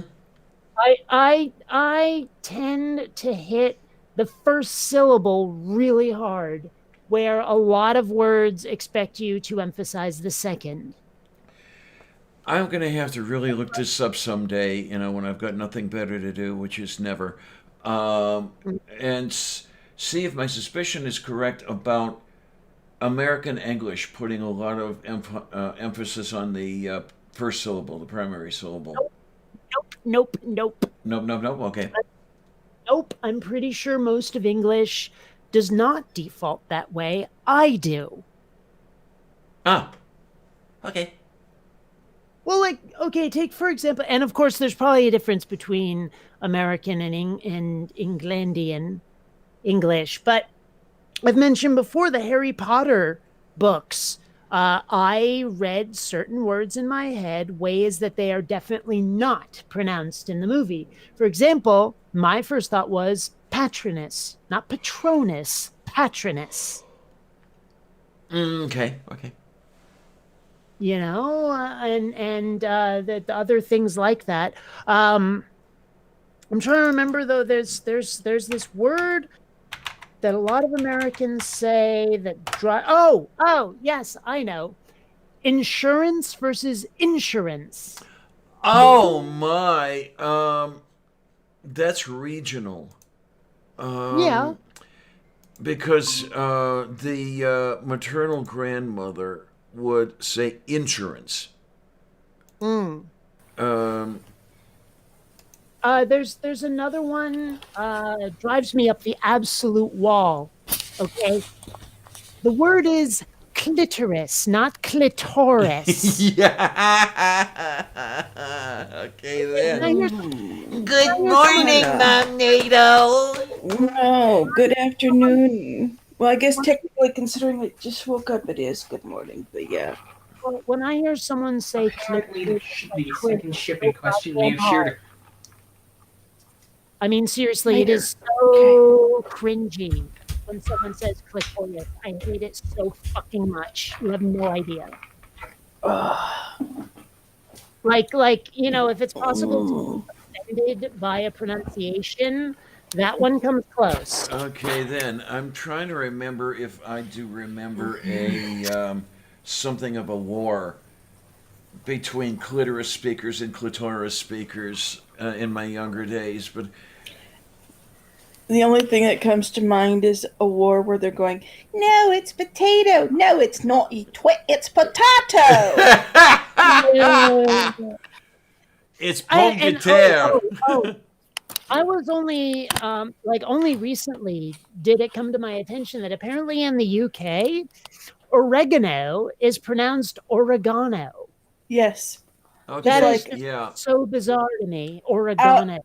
Well, that's like they say aluminium instead of Well, aluminum. That's different. That's just a weird thing that the United States came up with. Like, if you look at it, almost every other element out there ends in ium if it ends in anything close to that. Yeah. You know, strontium, for example, and all of that. And so aluminum is really technically supposed to be aluminium. I forget why it changed. I saw an explanation once, but yeah. I don't remember either, but IUPAC recognizes aluminium as the preferred name of the element, and aluminum as a an acceptable second. IUPAC being the International Union of Pure and Applied Chemistry. Well, one hill upon which I will plant my flag and die is those superfluous U's in the UK spelling of like honor. Fuck that shit.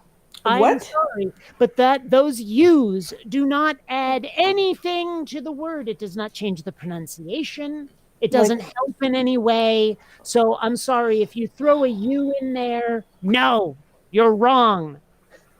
Oh, like color? Yes, color, Oh, honor, yeah, stupid. Yeah. Behavior. Where it's, I they add an extra U in behavior? yes, Mm-hmm. Oh, good. What is it? Behavior? IOUR, yeah. Behavior. Whoa. Um, No, it doesn't make any sense. Now, as I understand it, the reason why we don't do that in the United States is specifically because of money. That people writing books and newspapers realize that if they drop that U, they save a bunch of money on printing. Oh, yeah. Because you get charged per typeset, per text. per column inch or whatever, yeah. Yeah. Well, it's just a savings on ink even. But yeah, so that's why the change happened. But I'm sorry, the word does not, there's nothing added to it by having that U. Well, if I remember correctly, and I may not because I'm old and senile and stuff like that, I thought I remembered that there were some rules in whether or not to use that U. For example, color as a noun would have the U in there, but color as a verb would not. Well, I've never heard that. know. I may be I full of it when I. don't Yeah. know. Well, another one on which I will die, a hill on which I will die is, I'm sorry, but saber and center ER, not RE. It's not Centra or Sabra. It's Saber. ER. Mhm. Oh, okay. Yeah. Okay. You Yep. know? I mean, that's just idiotic to put I mean, it also looks Frenchy when you do it. So that's part of it. Well, I think that's the origin. Yeah. Yeah, and you know how I feel about that language. And for the record, it's not the people. I got nothing against the people, it's that language. I hate the language. Ugly language. Ugh. Oh, well, hello. Yes. Well, there are uh, rumors about the Parisians being dicks, but I don't know. Well, you know what? They got nothing on the French Canadians, the damn Quebecers, but that's another issue. Yeah, but I mean, there are a lot of little things like that where when I see them, I just wince. Come here. There was another one I don't remember now. Now, okay, people get on me because this one is apparently quote unquote racist.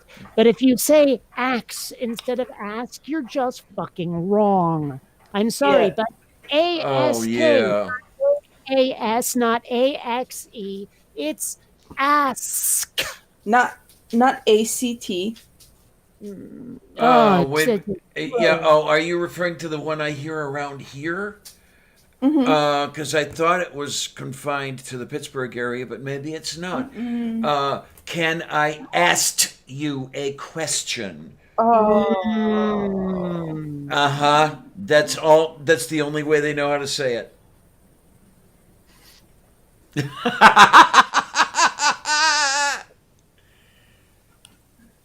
Okay. Oh I'm my just- goodness. I'm just saying. Well, they're forgetting. They're pronouncing the K like an X and then forgetting the S on the end. Well, no, they're just saying axe. AKS axe. But the thing is, I'm not gonna call that one racist because I hear little kids doing it. I remember in first grade hearing people say that, and it drove me up the freaking wall. Because I'm like, that's not the word. And I mean, there's no doubt that it's a mistake to do it like Mhm. that. No doubt. And also Vermont is like 92% white. I think there were like 2 black kids in my high school, you know? So if people are making that mistake in Vermont, no, it's got nothing to do with race. Yeah. You know Well, what? Puppy Mill Cousin would do that axe thing for the longest time. Who? That's scary. Who? Puppy Mill Cousin. One of my cousins runs a puppy mill. Oh. And it's been a while since I've spoken to her, since I found out. Oh. I don't even. My God. Come to think about it, my senior year of high school, there was not a single black child in the entire school. Hmm. Well, Because they just didn't have. Well, of course, my senior high school class had 44 people in it. Yeah, I had more than that in my high school, Oh which is my. weird given how tiny ass That Vermont is. same high school Tornado went to, and it had over 400 kids. Oh, That's how much the community grew in the 26 years I was gone. The high school I attended, well, my senior class, we graduated 890. There were 2,800 in 3 grades in that class. One black kid. Good God. His name was Tim Waddell. You know, Yeah, we didn't. I've mentioned it before, but I honestly thought I would find people prejudiced, if not against black folks, but against Mexicans here in San Diego. Because you hear about that sort of shit all the time, but no, I have not seen anyone be anything other than completely egalitarian in this town with regard to race. Yeah, we were a rural community. Rural. How do you pronounce it? I always have problems saying that word. Yep. Rural. community of farmers and most when I was in high school, most black people didn't want to be a farmer. They were wanting to live in cities and larger towns, and this Yeah. was a town of 300 and some odd people when I first moved there. Well, cities were good places to find work that was not picking cotton. Yeah. Yeah. And I'm not trying to be racist when I say that. I mean, it's literal. Yeah, it's the case. Right. There was a wonderful series that local PBS channel did when I was still back in Cleveland about the Great Northern the Great Migration North. Blacks to Chicago, especially, that went into some of that stuff, and it quite interesting. Right. I've got a copy They of it wanted around here nothing somewhere. to do. Yeah, they would. I wouldn't, if my family had been a slave family, I wouldn't want to be somewhere where I was doing farming for a while. Yeah, farming does not sound like the life for me. Oh gosh, no. Farming it's a lot of super hard work for Zero hopeful return. profit. Yeah. a hopeful profit, and unless you've got the right kind of crop at the right time, butt kiss for you. I wonder what our world would be like if people were paid based on how useful and laborious their job was rather Well- than our current system. Okay, Um, well, sports figures would be getting about 50 cents an hour. Yeah. No, you know what? No. I disagree. Because this- sports is a lot of effort, a lot of training. It's not easy. Actors, on the other hand, Yeah. I was Unless going on the whole you're usefulness stuck thing. people. I mean, I love but baseball, I but did say effort. Effort was part of the equation. hmm Yeah, all I know is right now our economy is just the Dow Jones keeps dropping and dropping and dropping right now because Okay. of the coronavirus. Well, okay, I almost hate to say this, but in a way, maybe that might be a good thing because Oh, I think so. it might put a dent in Current the crisis. jackass in chief. Yeah. Well, we've got like 200 cases right now in the US and our first death. Hmm Why would someone put the coronavirus in cases? I'm I have kidding. no clue. Yeah. I think you're supposed to drink it. they're, yeah. But they're talking about 10 million people in Italy are about to be quarantined. I Because want to know how you go about doing that. people are locked down in their homes. They're ordered to stay home. Okay, but how? I mean, I don't Are there know. people out there with guns who are telling them? I don't know. I think How do it. people get groceries? I mean, there are so many ways that I know. the only way I could see actually quarantining people is putting up barriers and making it so they can't leave. Yeah, I don't know. Because eventually people are going to run out of food. Yes. Oh, mhm. well, we were talking earlier about people who are Yes, we quarantined were. on cruise ships. Who are Yeah. Well, one of the ships a cruise ship out of California, they had it on the news last night. 21 people or 22 cases. No, it was 21 cases. 19 of those cases are crew members. Okay. Okay. And so those crew members are exposing other crew members who are then going about working around the cruise ship, which are exposing the passengers. You know, the weird thing is that I have gotten the impression from things I've heard scientists say that this whole coronavirus thing is kind of overblown, at least in terms of the danger. You know, Um, because there are other diseases that have been around, mm, that have been pandemics where the death count was so much higher. I mean, in terms right. of ratio, in terms of cases versus deaths, so much Hmm. higher. Like even if Like the the raw Black numbers are Plague. different, no, recent stuff, recent Recent Well, stuff. stuff. okay, Okay. say And even so, within the last 100 years, influenza was a killer. Yeah. mm, so Right. and whooping cough and all those, Oh and so yeah. like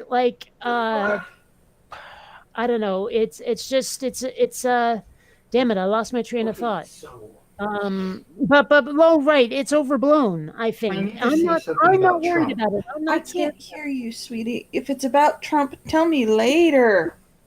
Goodness. Or not at all.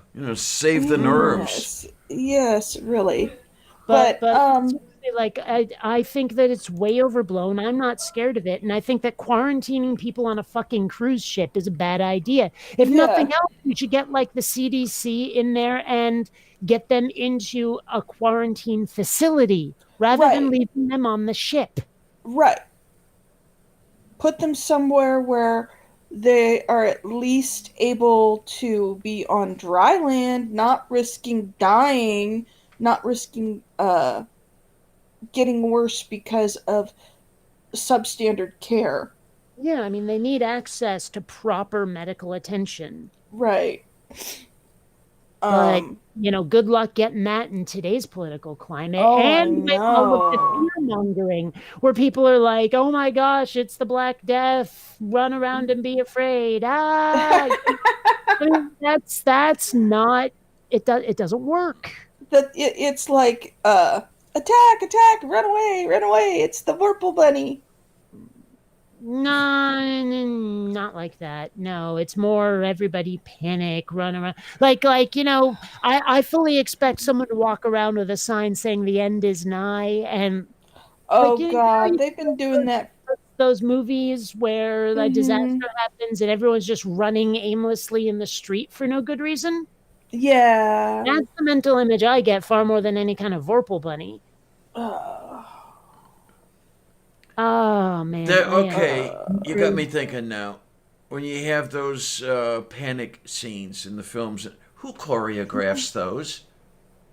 I don't know. I don't know. I wonder, I mean, because a lot of those movies will put up ads saying if you want to be an extra in a crowd scene, show up now. But, Yeah. because there's no way they could hire that That many many people. people Yeah. just because you can't. You can't do it. Mm. Just wow. Um uh, so Oh, did you remember?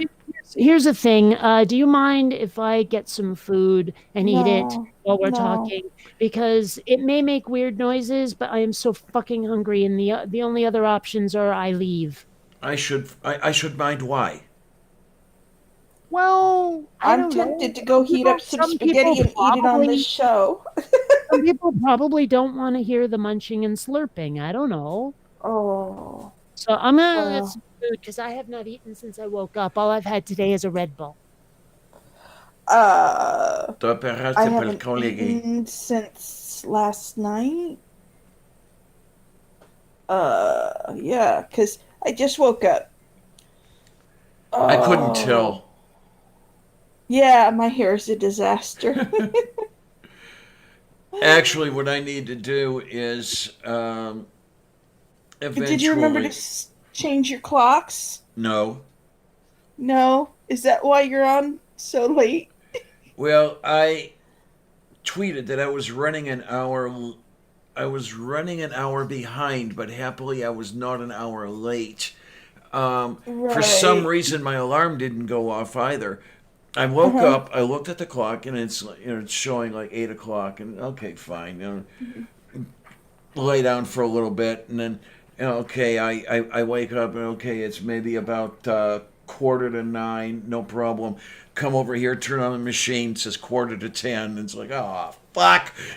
Just then I realized that, yeah, today was the time change day.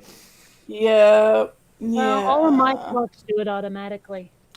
We only have one clock that is a battery operated clock, tick-tock clock. It actually does tick-tock. Oh, my.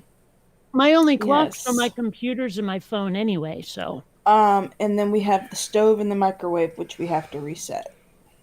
Yeah, I have the They're digital, but we have to reset them. Everything else changes on its own. Yeah, the microwave and the stove over here, the power is Speaking of that. it's so shaky that Mm-hmm. the power keeps going out, and I just never set the clocks anyway. So That reminds me, my mom's tablet is running behind again. Goodness. I Oh, don't. my. What? Go on. I'm looking at my phone and it shows 15:30, so this one hasn't changed yet. So, another one that drives me nuts is either and neither. I hate that pronunciation so much. Okay, so you cannot stand to hear either one. Neither will do for you. It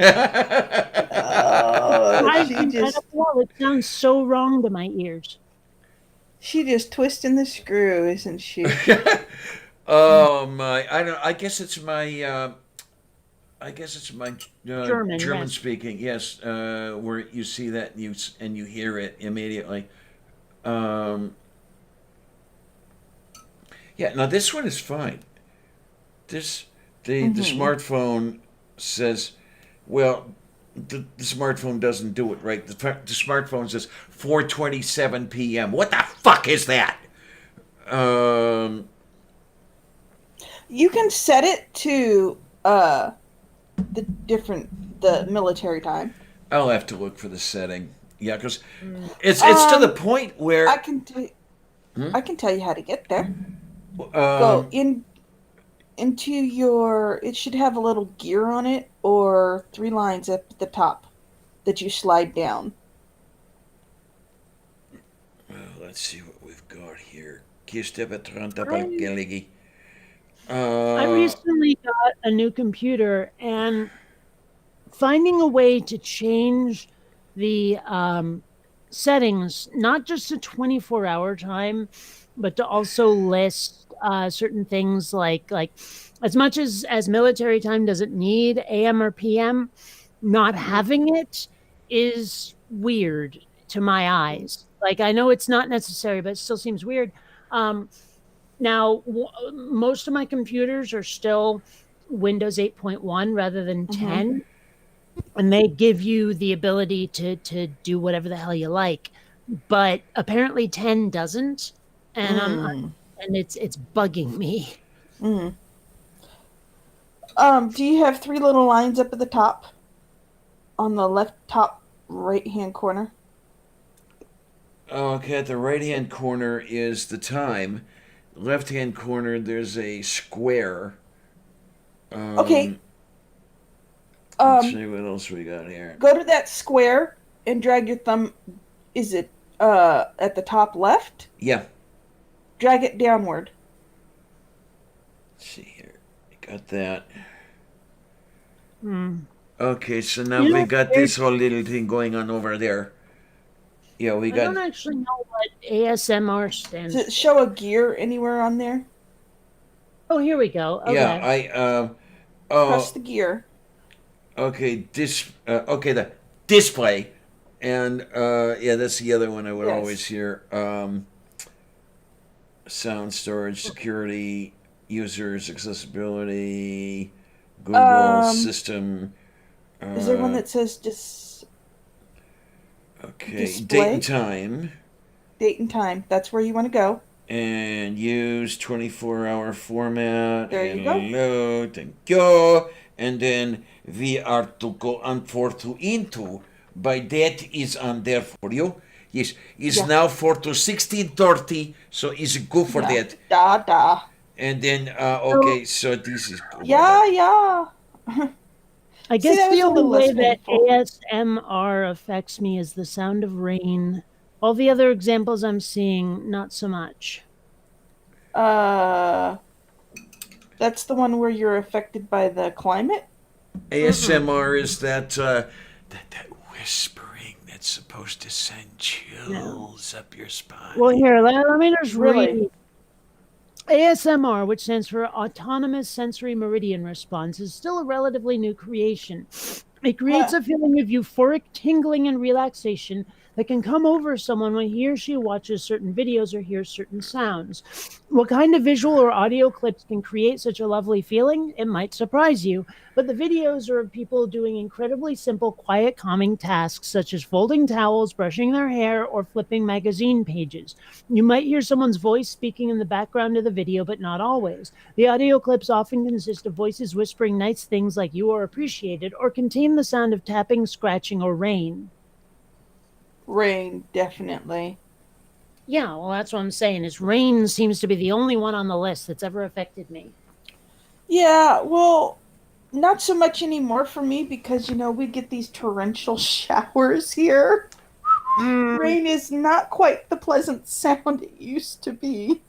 Well, I mean, here's the thing: is like I was looking for rain sounds for falling asleep, right? Mm-hmm. And a lot of what I was finding was just white noise. It sounded like a jet engine, and Yeah. it was really hard to just find that sort of light tapping on a window sound. Mm-hmm. Well, I in one of the houses we grew up in, we had a tin roof. Oh my. Was there ever a cat on top of it when it was hot? Yes, many times. And the yowling and the screaming was not fun. Because they'd run across the roof and they'd yowl, ow, ow, as they were going. But the sound of rain... Why do I get the impression the reference was missed? No, I got it. Fiddler on the Roof, yes. Cat on a hot And that tin kind of- roof. yeah. And that one, yeah. It was a movie. Yeah. Anyway, the sound of rain, a gentle rain, is very nice on a tin roof, on a metal roof. A sound of a moderate rain is okay. Then But when when it you get a comes down- thunderstorm, Oh. and it's just, oh my God, it's like somebody driving nails into your brain. And then it starts hailing. Oh yes, bang, bang, bang, bang. Now, what I really Oh my missed, God. 'cause I've mentioned many times before, being raised on Lake Champlain and seeing those amazing light shows during thunderstorms, where you see like lightning hitting the Adirondack Mountains and you get that slow rumble. It was so amazing. Mm, I miss it so much because, like living on the West Coast, you really don't get thunder. really? Right. Really, I'll Huh. tell you, it's not a thing on the West Coast. It's just not. one thing I really miss is flying along a row of thunderheads and just sitting there and watching the cloud to cloud lightning. Lightning. Yeah. Yep. Oh God, that's beautiful. What's we get those? We call it heat lightning in Missouri. Oh yeah, they In called it the that as middle- well where yeah. I grew up. Because Missouri does have the Ozark Mountains, but you don't see them too much. But you've got these open rolling hills, and in the spring when there's not quite enough humidity for it to rain, but the clouds have a lot of static built up in them, and in the middle of the evening, just after dark, when it starts cooling off and the moisture starts gathering in the clouds and the lightning starts, you get such interesting colors of lightning. Mm-hmm. We would get purple and pink lightning flashing through the clouds. Yep. And there wouldn't always be thunder. Sometimes there would, because it would build up enough static and enough charge that it would start raining. but most of the time it was just this quiet light show. Yep. And you'd see purple streaks. You know, maybe it's just me, but I don't really want to see purple streak. Oh my God, those poor fish. Oh my goodness.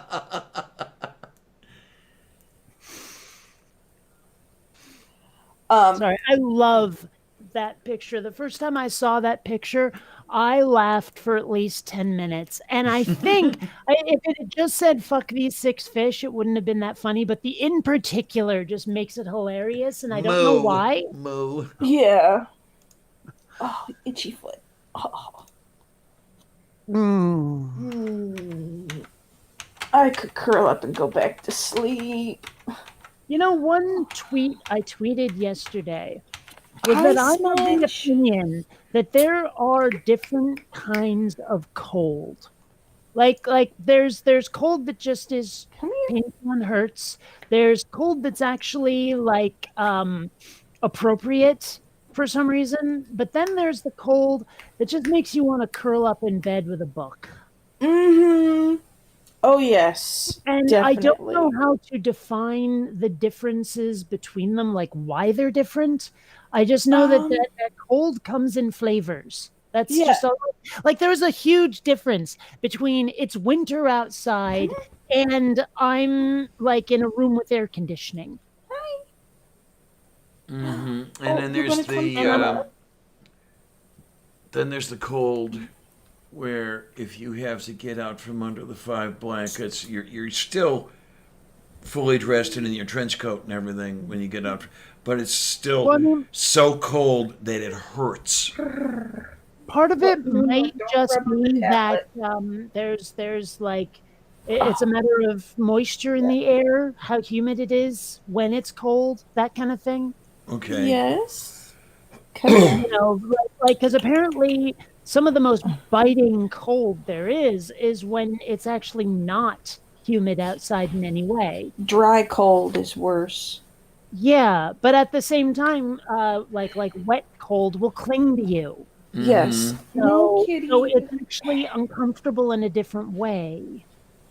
Are you going to get under there or are you going to just be a pain in the butt? You're just being a pain in the butt, huh? You want to curl up. Okay, come here. Come here. Come here. No? Yeah, oh, yes. I get the nose in the face. Yes, hello, baby.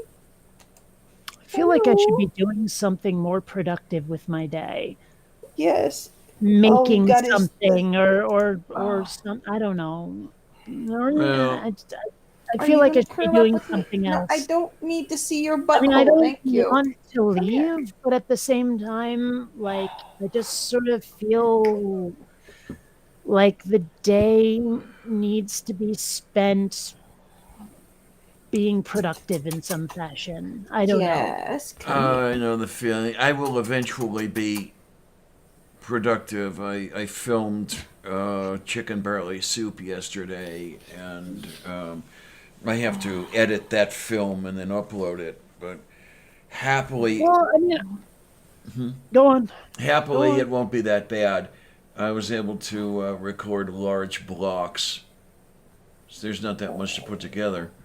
You're just being. Well, I've pain got a in the lot butt. of Come here. projects on the spike Okay. right now. I mean, there's Quinn Redshift, there's Abductions and Dragons, and I've been working on a webcomic too.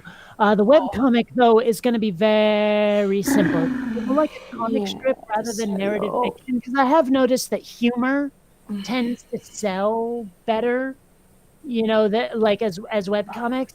And so, you know, more like a 3 or 4 panel sort of thing you might find in a newspaper. I'm going to call it Head Meets. And I'm just I'm going to take all of the, like, you know, my Weird Thoughts videos, and I have a file of You're Weird such a Thoughts. pain. It's just going to be this one character saying that stuff in cartoon form. Possibly with the occasional prop, because that will make it easier to convey some of the humor or whatever. But it's just sort of like a stream of consciousness ramble with the intent of being humorous in comic form. With the punchline at the end, right? Watch the claw. Not necessarily. Oh, okay. I mean, well, I've read you some of my weird thoughts stuff before, haven't I? I think so. Well, I mean, a lot of it is just, hey, did you ever notice, or did you ever think of it this way, or whatever. Okay, okay. And so, I mean, there's not necessarily a punchline. It's not necessarily meant to be waka waka humor. You know, like there would definitely not be a laugh track to this, or at least probably not. It's simple things like, if I was a marsupial, I think I'd get a pocket watch specifically to put in my pouch, just cause. If I'm ever on death row and they ask me what I want for my last meal, I'm gonna order dim sum. If you're at an all-you-can-eat buffet for your last meal, can they really stop you until you've eaten all you can eat? Can they really if you stuffed yourself stupid for days on end, could they execute you? Yes. Oh It just- my! But I'm not finished eating. I'm still eating my dinner. I mean, some of my favorite comics were the stuff Burke Breathed would do, and I guess he still does now. Where you have the 4-panel story, if you want to call it that. But you're doing the straight lines for 3 panels, and then that last panel has that punchline going, and it's not the as you call it, the waka waka. It's not the slapstick or anything. It's that quip or the turn. Well, but that's phrase. what I'm saying is there won't be that quip. Okay. Oh, Or goodness. probably not anyway. Like, okay, it's just why is it called a station wagon? What kind of station? I've never seen one designed to handle that particular breed of car. And come to think of it, it's not really a wagon, is it? It's a car. Right. Okay. So, or why is it that you can be naked and you can be nude, but you can only be in the nude? You can't be in the naked. So why does nude get a title, but naked doesn't? So what I'm working on would be like that. Okay. Good here's- question. That almost. If you really think about it, California and Hawaii share a border. Yeah, when you think about it.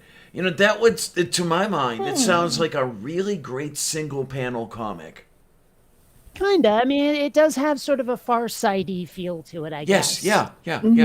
And okay, when they say great minds think alike, I think they're full of shit. Great minds think like nobody else. That's what makes them great. And by the way, station wagons originated from the age of train travel, where they assisted in carriage. They were known as hacks, short for hackney carriage, which was an old name for taxis. They also came to be known as carryalls and suburbans. Early station wagons evolved from trucks and were viewed as commercial vehicles. Really? Yes, but I mean, it's just one of those things where like people take it for granted. You know what I mean? Mm-hmm. Anyway, so that's something I'm working on. If I can just finish the character, which is going to take me a little while because it's not easy to build a 3D character. It will be a really quick thing to produce after that.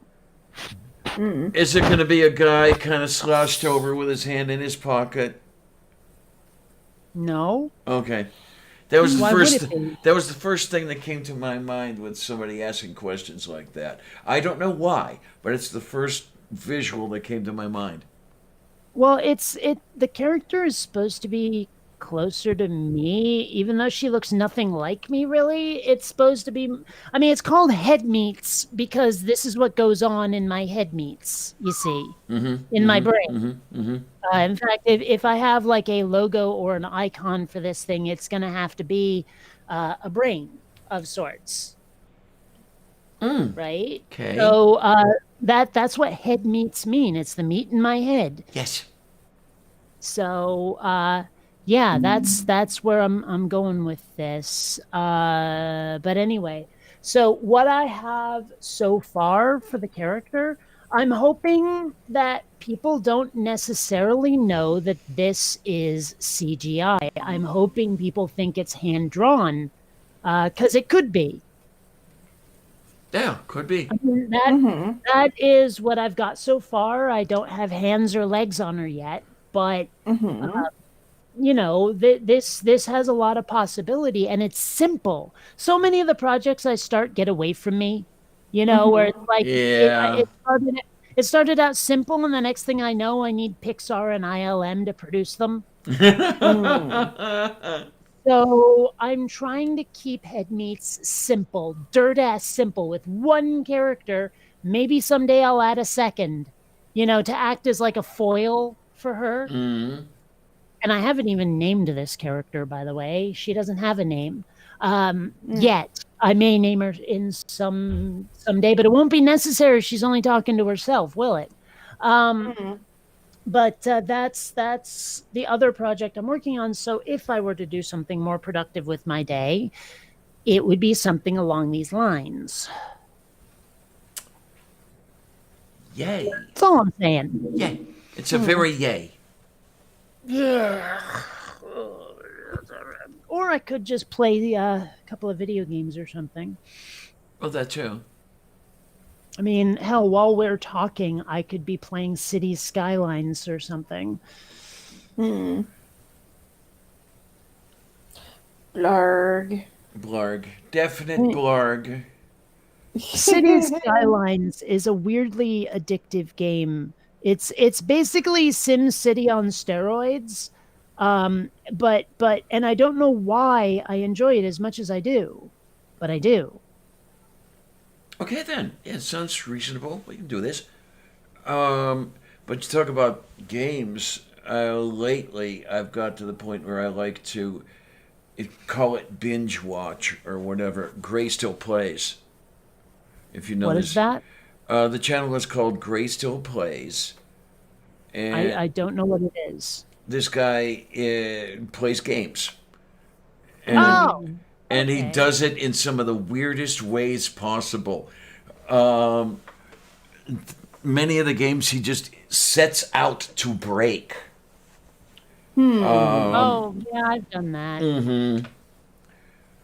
And it's so funny, the things he does, and you know, it will cheer me up.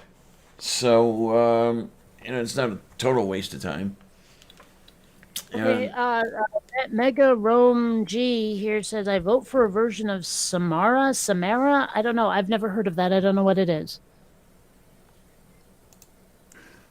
Is it the fufuness? I have no idea. Not a clue.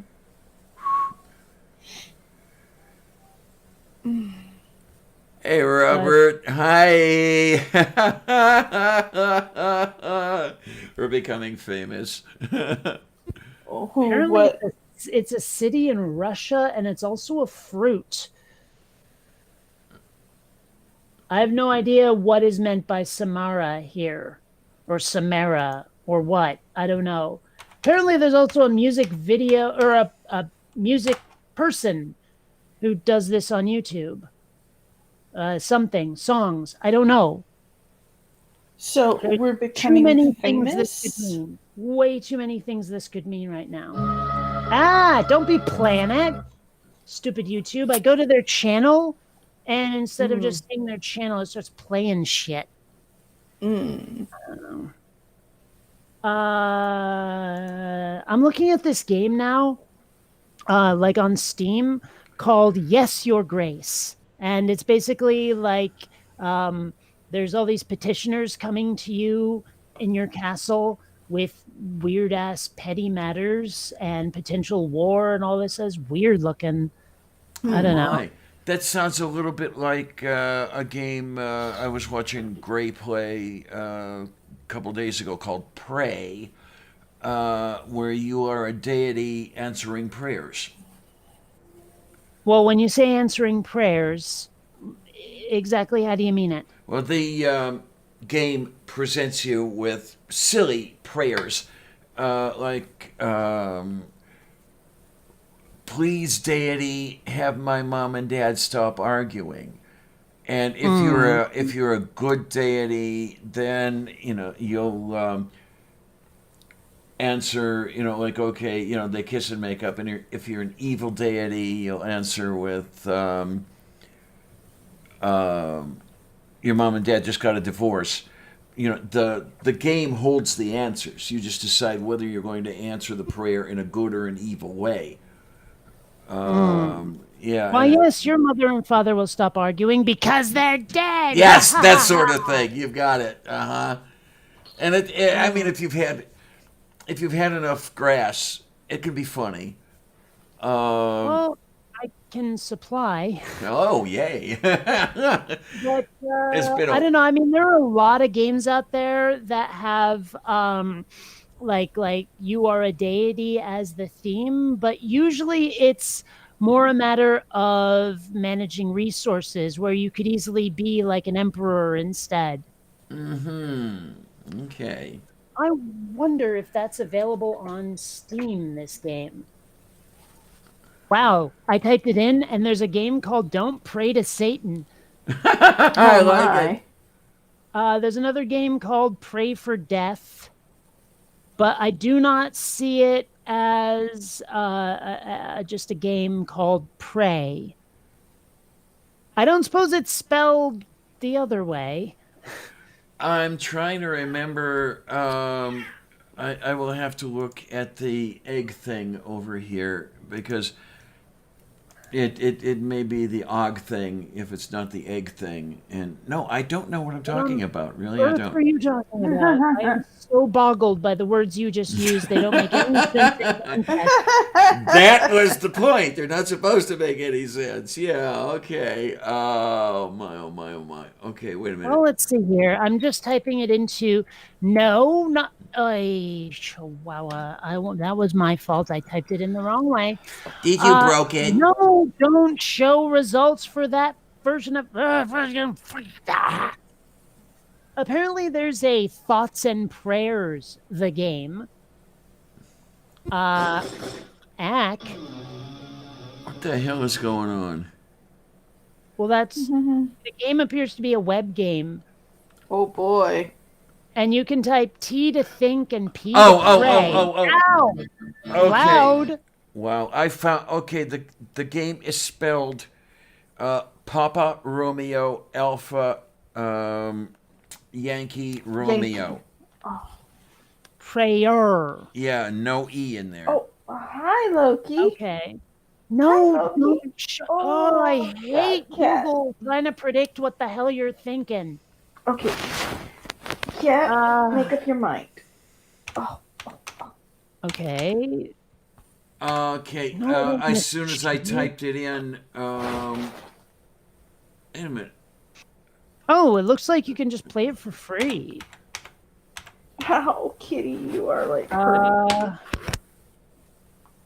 Interesting. There it is, by Maybe I'll try it at some point. I don't know. it's a silly thing. I mean, there's no point to it. It's just they're funny answers that come up to the funny prayers. What the one I like that he does is he will wreak havoc on the solar system, on the universe with Universe Sandbox 2. Hi. For some reason, the game will allow you to propel objects across space and time at 10,000 times the speed of light. So Okay, here's it'll line up. here's the other black kitty. And now, what I'm seeing with Universe Sandbox is it appears to be VR. Oh, Okay, because what I'm seeing when he does it appears to be showing up as it would on a screen. Not there may be Okay, two versions. I'm only seeing it in VR on Steam. So there's that.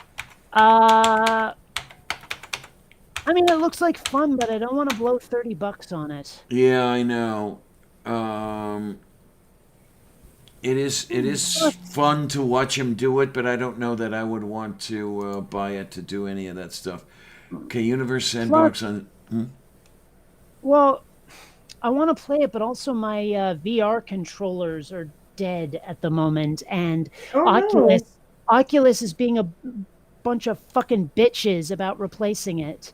It's in warranty, but they will not send me a new one until A, I send them back the broken one, and 2, they wait an abstract, unjustified 8 to 12 days to send me the new one, plus transit time for both it to get to them and it to get back to me. And so it's going to be like when all is said and done, it'll probably be about a month before I get my controllers back. Gosh. Oh, wow. Boy, That's moi. ridiculous. Okay, now I do have the question here. I mean, when you're doing the things with games and stuff like that, is it getting to the point where everything is this Steam stuff, and there are no and No. There are still console and box games that they Even just sell. for PC stuff, you don't have to use Steam, but Steam is basically the Amazon of video games. Yeah. Okay. They have free games that you can play. They have games that you can demo. They have games that are for No. The point is that there are other, if not retail at least, online ways to get games that are not through Steam. Is the point? Yep. They have other like Steam clones. The way I'm sure there's alternates to Amazon out there. It's just a matter of using them instead of not really thinking about it. Because it is so easy to just go to Amazon for a purchase rather than somewhere else. Yeah. Yep. Hi, kitty.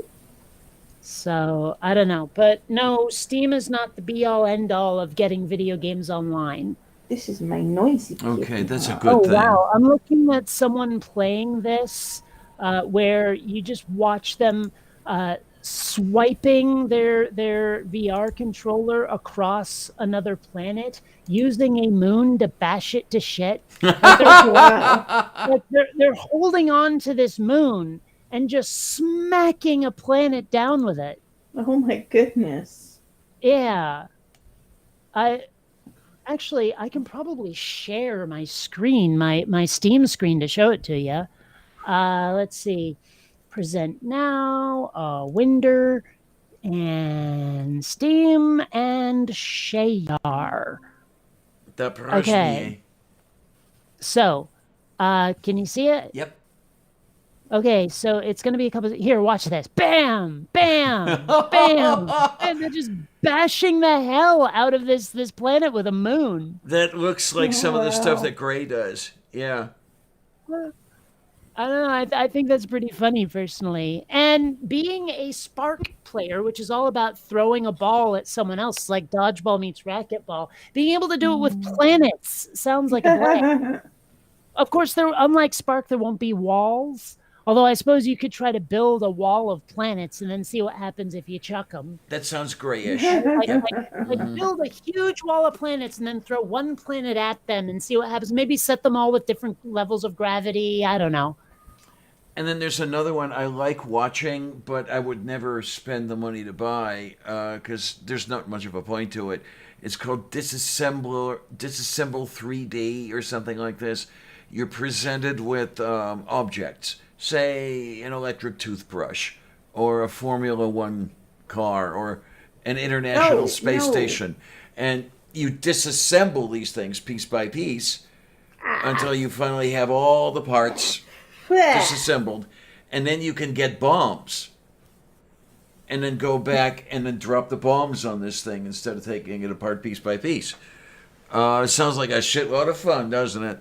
Not even slightly. It sounds like no fun at all. That's why I say it's all right to watch, but I wouldn't buy it. No. Well, there is a computer building simulator. And hold on, I gotta show Mega Rome G that it's not spelled with a K. Oh, this looks interesting. There's something called You are a Atom stinker. RPG. I do love. I don't know You why are I a love the stinker. apocalypse genre as much as I do, but I do. Stinker kitty. And this one doesn't look bad. Stinker kitty. Okay, so the Spark, yeah, that's spelled like the workstation.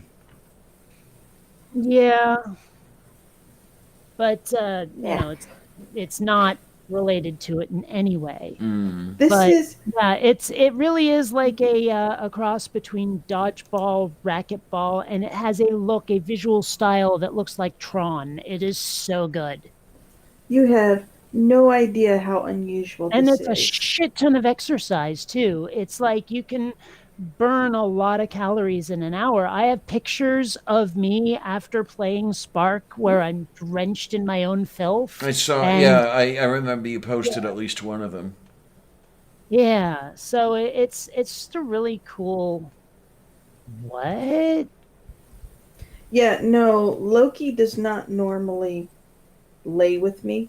I am He so- is not a cuddle kitty, so he's being nice for the camera today. I'm seeing something here. It's called Streamer Daily. It's a game, but I can't. It looks like you have to earn money to build a virtual stream studio. It looks bizarre. Weird. Yeah, I don't know. For some reason, for a very long time, Steam, when it recommended something to me, would recommend so much like soft hentai games. In fact, it's doing it right now. There's something here. It's called Oshirabu Waifus Over Husbandos, and it's like this like romance simulator apparently with an anime style, and I want nothing to do with it. I keep trying to tell Steam no more with the soft hentai, but they won't let me. And that's one problem I've noticed with like for example, music things like Pandora or whatever, Spotify, and also with video games, is when you tell them, no, I don't want this, no, I'm not interested, they don't let you say why. You know, because I don't want to end up limiting my options where it's like, no, I didn't like that song, not because I don't like the genre, not because I don't like the audience, it's just or the whatever the band, I don't want that song because it grates on my ears for this, that, or the other reason, and it has nothing whatsoever to do with you know, like broad categories. I don't like the rhythm. I don't like the fact that it's a ballad. I don't like this, that, or the other thing. They don't let you say. So, like if I reject a title, like say for example, I give a down thumb to The Witcher on Netflix. That doesn't mean I don't want fantasy. It means I didn't like The Witcher. Mm-hmm. You know, but they will take a down thumb as no, don't recommend fantasy. You know? They've built their system pretty badly. Oh, yes, they have. Actually, I had a conversation with someone on one of those like Pandora or Spotify things, and they were absolutely boggled by the fact that I didn't like their search engine and the reasons why. And I kept telling them, look, it's you know, if I say I really like a song, use this particular song as the seed song to make your recommendations. They only look at the band and the genre and the year it was made. You know, so like if I give it the most rockinest Roxette song ever, they will start recommending It Must Have Been Love. And I'm like, no, I chose their action song, not their ballad. I chose their rock song, not their love song. You know, and all that stuff. And it's like, well, they don't make those distinctions. You know, so it's such a pain in the ass. Because I don't know.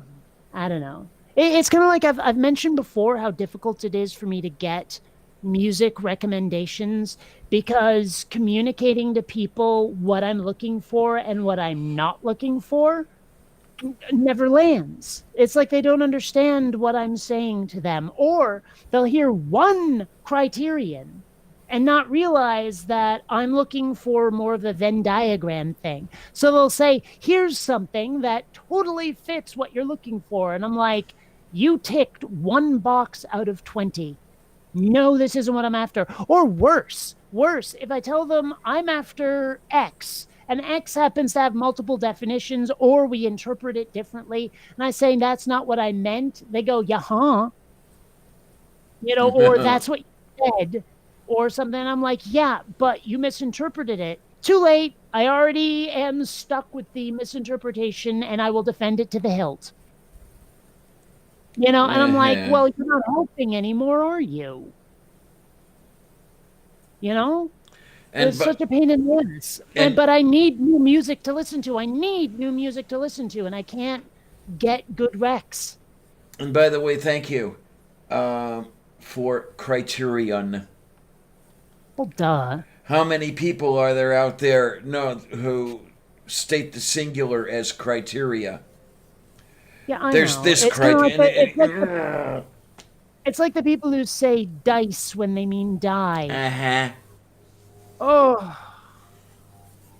But yeah, so yeah.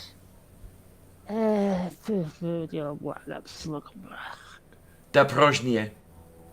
But I really need new music to listen to, but I think what I would need is someone to sit down with me and actually talk about it like they want to help me for real. Mm-hmm.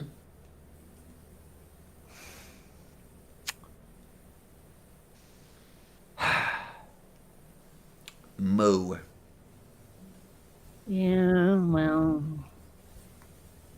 nobody understands my tastes. They really don't. I was trying to explain to someone why I didn't like The Witcher, and he kept going off on tangents that had nothing to do with it. Like I was saying, okay, The Witcher is doing what I've been calling lately detachment fiction, where I don't get attached to a character. Mom, Nato, could you mute while you're doing that? You're totally fucking with my train of thought here. Sorry. But what was I saying? Oh yeah, detachment fiction to me is where you can't get attached to a character because they are never off, meaning that they are always all business. They are always grim and always doing where you never see what they would look like or what they would be like if they relaxed and were just themselves and maybe laughed or had a beer with friends or something. They're just always all business. And I can point to, say, The Witcher. I can point to Game of Thrones. I can point to The Walking Dead. I can point to, what's the other one thing, of The Expanse, where nobody seems to have a sense of humor. Nobody has a sense of whimsy. And it's just no fun to watch. Whereas you compare that to Firefly, you watch them be grim a lot, sure. But at the same time, you also see them laughing. You see them playing games. You see them like relating to each other in ways that normal people would. And that is fun to watch. But this guy would not hear it. When I was trying to explain what I didn't like about The Witcher, he's like, well, that's just how dark fantasy is. That's what it's like. I'm like, but and then I would say, but I didn't like this, that, or the other thing. And he would reinterpret it his own way. It's like he wanted to be pissed off about my not liking something he thought was awesome and didn't care about the reasons. Okay, then. Ugh. I don't know. It's just many much moo. Mm-hmm.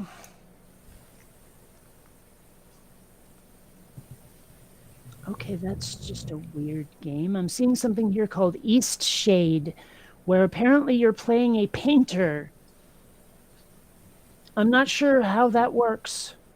I don't know. There seems to be a preponderance these days of video games that have no point. Like there's no story, there's no anything. It's just a sandbox, and you do whatever the heck you like, and there's no reason to do it. I don't know. It's And weird. Is it because they're easy to write? I don't know. But they're very popular apparently, and more soft hentai. Stop it, Steam. How many times do I have to say ignore before it gets the hint? I believe the answer to that question is yes. Actually, though, YouTube seems to have gotten a clue about something. My last video was never demonetized. Like I didn't get the yellow dollar sign like instantly. I don't know what I did differently, but I did something. Or either that, or you know how they keep saying that they're using machine learning or whatever, and it never really seemed to work out. Like their machine, despite the fact that they would approve my videos manually, they never seemed to realize that there was a reason that they should not be giving me the yellow dollar sign. I don't know.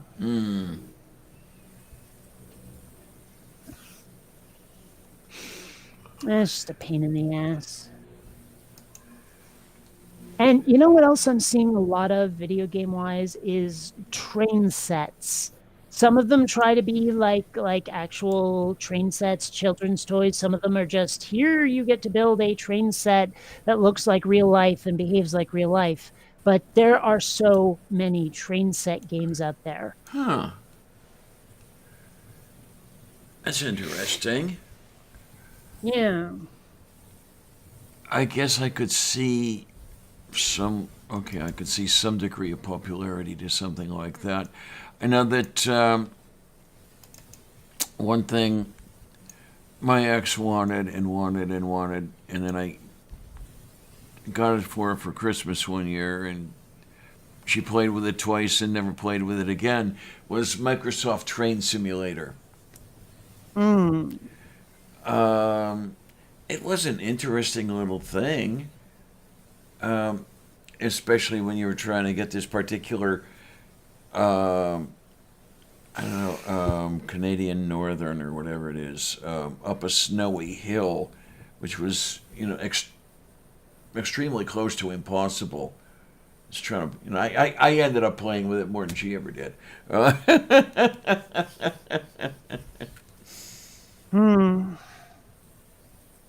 I don't know. How long ago was that?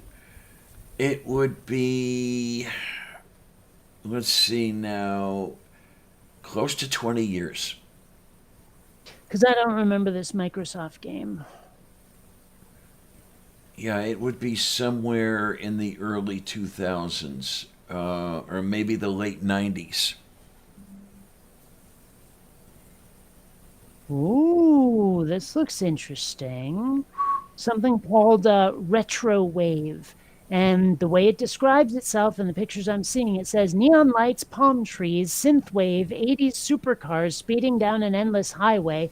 Welcome to the world of Retro Wave. It sounds like my kind of game. Oh my! Sounds like Miami Vice. It doesn't look like Miami Vice. But it's wow. This is really like that background I made of a car with the 80s style sunset behind it and all that for my video. It looks like that. Okay then. You can check in, but you can never leave. I don't know. Like if you look here, can you see that? Hold on. Play the video already, Steam. Here we go. Starting to play a little bit, except it's not actually. Oh, there we go. The pause button sure looked like it was paused and not playing. Anyway, so you can see that, right? I can see. has- Oh my, yeah. It looks remarkably like that background I made, doesn't it? Mm-hmm. So yeah, Looks like you just get points for passing cars. I don't know. I can't tell, but I wonder how much. It's an early access game. Ooh, well, here's where I buy it. It's $1.50. Oh my. Oh, So I will yoy. be- For I will early be- access? Yep, I will be purchasing this. Sounds, yeah, definitely. Sounds like definite stuff Yep, and things. yep. So, I mean, for $1.50 for I didn't get to hear the music, but I know I love synthwave, so I'll have to yeah.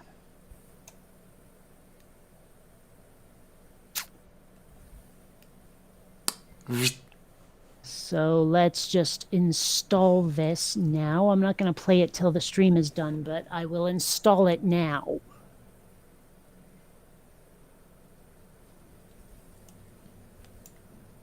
So, Oh, so what? Do they have a account something? Put it on my tab and then go from there. what? Do they have something where put it on my tab rather than going Okay, through an you're entire? repeating yourself. I don't know what you mean. Oh, in other words, it sounds like you've acquired this game already, and Yes. then you didn't have to go through a lengthy order process with a credit card and everything. No, no, no, no, So- no, no, no, no, no, no, no, no, no, no. The way Steam works, you look through their catalog and you say, "Ooh, I like this game." You press purchase. You go through the purchase process. It already has my credit card info, and actually, I'm paying through PayPal. So I buy the game in like 30 seconds, and now it's in my game library, but it's not installed on my system. So I'm installing it now. And actually, it's already done. It must be a very small game. And then I can play it later, or I can just leave it in my library and not actually touch it for a while. Because I have a number of games I've never played. Either they came in package deals, or I've just been involved in other stuff, or whatever. I don't know. But yeah, I have a game library, but not all of them are installed on my system yet. And some I may never install. There's others where I played 5 seconds and said, "Oh my gosh, this is shit." And yeah. Well, I mean, okay, some people might wig out on me on this one, but BioShock is not a very fun game. BioShock. And I've never played it. I mean, it's a great concept. It really is, but I found the combat system to be Clunky? yeah, I suppose that's the best way to put it, but it's not I don't know. It wasn't good. So I tried playing it. I've tried playing it multiple times to see if I was just in a bad mood, but no, it's bad. But I do love the concept. It's an interesting concept. But nope.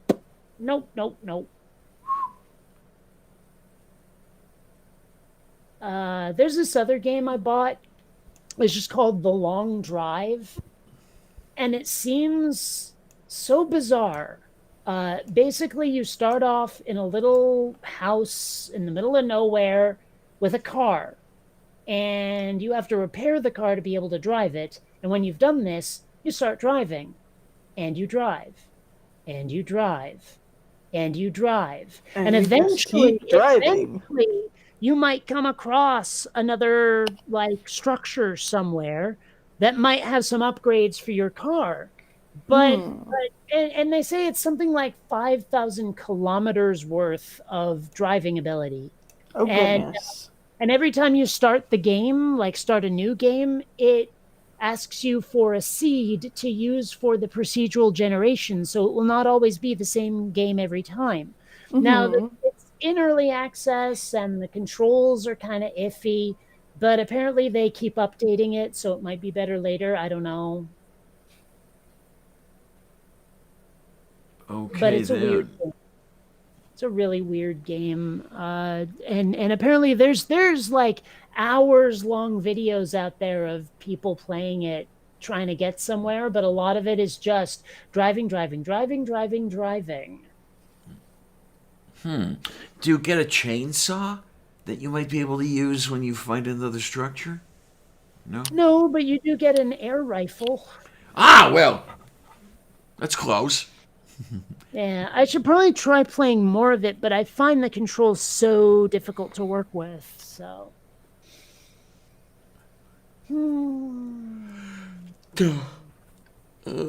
Sorry about that, Corazo. There's another game that I got my hands on called Grease, and there's actually a video of me playing it on my alternate channel.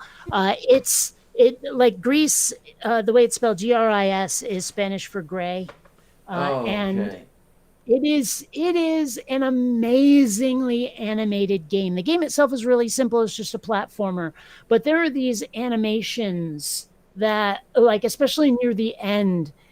It's like a dream in video game form. It's really cool. I don't know. It's hard to explain, but it's very neat.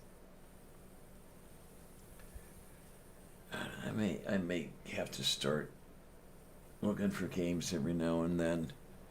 Just don't get around to that. I would play the occasional game. I remember some of the games I acquired, shall we say, from torrent site or two out there. I remember there was one that was building a porn empire, where you were, hiring porn stars and camera people and all this other shit. Hilarious, really. The hilarity was basically in the inserted videos, which were not X-rated, or they were not X-rated or anything. It was just the stuff going on behind the desk and all that shit. So I guess my question is, well, okay, if I was going to make a game like that, there's only one title I could possibly give it. Porn to be wild. Yeah,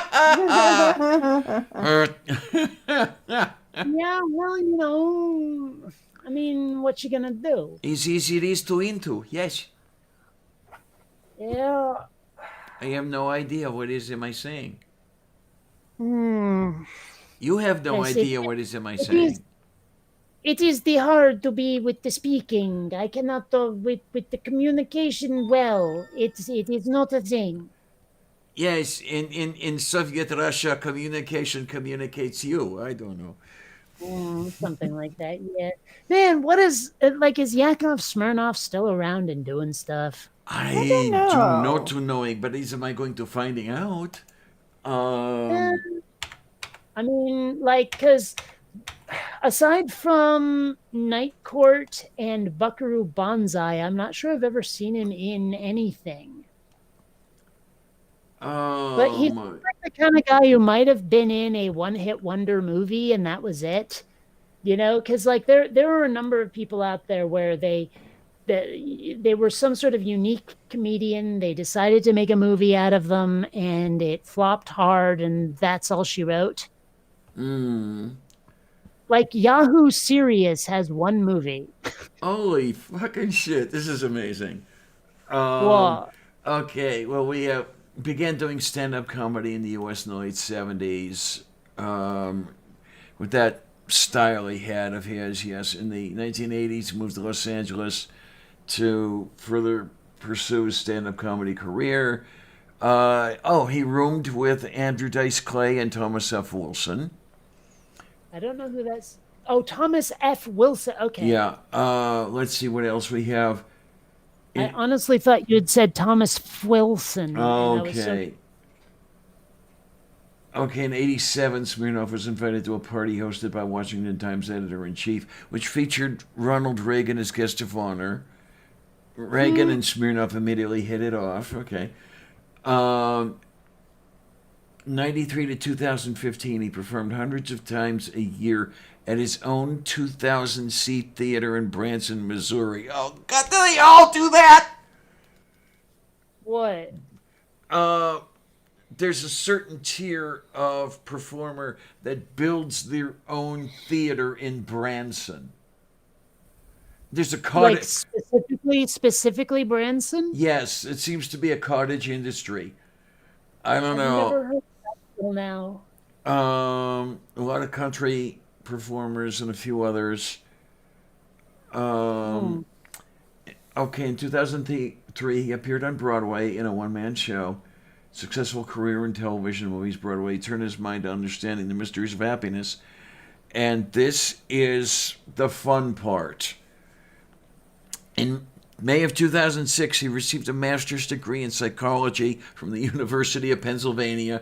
He has taught classes at Drury University along with Missouri State University on this topic. He also gives seminars and self-help workshops on the topic of improving relationships. He earned his PhD in psychology and global leadership at Pepperdine, graduating 18 May 2019. Oh, what Well, a in sick. Soviet Russia, PhD earns you. Yes, God, what a career move, you know? I mean, really. So there is a game that I have that I would play a lot more if they would allow you to have it in a windowed mode instead of full screen. It's called Divide by Sheep. And it's one of those games where you have a bunch of platforms and a bunch of things on them, and you have to move them in such a way that you get them into a certain spot, but you can only move so many at once, kind of thing. Like, you know the game Mancala? Yeah, okay. It's like that, but with sheep and wolves and a river with little like rafts on them, where you have to move the sheep in such a way that the wolves don't get to eat them. And you have to get them from one side of the river to the other without the wolves eating them. Uh-huh. And it's actually a pretty fun game. The problem is it takes up your entire window. So I can't see if like I have an email that I want to check or something. And there seems to be no way whatsoever to force it into windowed mode. Okay, then. So there's no I've tried everything. there's no moving it over to another screen or anything like that since you cannot go in a windowed mode. Well, I mean, even if you could, I don't want it taking up a whole screen. I want it in a window. Okay. You could also move it over to a cat. Okay. I What you believe. just said. I believe that is the archetypal example of non sequitur. Yeah, but I would actually probably say it's closer to Dadaism. Okay. You. Damn cat. You was a damn cat. Yes. Wonder where my kitty is at the moment. She's probably under the bed. I don't know. I've been looking at getting a second cat for a very long time, and I actually actively started looking recently, and the truth is that there's very few places to get one that aren't in the middle of nowhere. Okay, so yeah, just try walking to one of those places, right? Yeah, and well, but not even just that. I mean, we're talking about like long Uber or Lyft rides. Mm-hmm. I think the last time we talked, did you not mention that maybe $100 Lyft ride or something like that? Well, no, I think what I mentioned that had anything to do with $100 was the adoption fees. Okay. But actually getting there would probably be closer to like $30, possibly $30 one way. Moo. Yow. Yeah, so I mean, well, I take that back. I mean, the Humane Society is not that far from home, but the Humane Society also has a very tiny selection of kitties. Mm-hmm. So there's that. And like I said, I desperately want an orange kitty. I've never had an orange kitty. So there's that. And also I want a kitten, a younger cat, and male, because as I understand it, older female cats such as Columbia will get along better with younger male cats than any other, and I do need these kitties to get along. That would be nice. Yes, it would. So, I mean, but I'm seeing all of these like different places that allegedly have cats that seem to not. So I don't know. And there's a couple of places like websites where you say, I want to adopt a kitty. They go, well, we are a giant repository of every PetSmart that lets you adopt a cat. And so it's not like you look it up and it's not just San Diego. Oh. You know, it's like all the hell over the place, and you can't narrow it down either. And then there's other places where it's like, oh yeah, you can totally adopt a pet as long as you fill out our forms and like go through an interview process and this, that, and the other thing. And I'm like, dude, I just want a kitty. And I started looking on Craigslist, and what I saw on Craigslist was mostly dogs. I have had no luck with Craigslist. There were a couple possibilities that I had seen when I was looking for another kitty for a friend for Sylvia. And the closest I got was I got in touch with the guy. I think it was on a Thursday or something. So it could be by on Saturday with the kitty to introduce us and see how we get along. He would call ahead before he came, and I never heard. So, and it was by the description and everything. It was the perfect kitty. Yeah,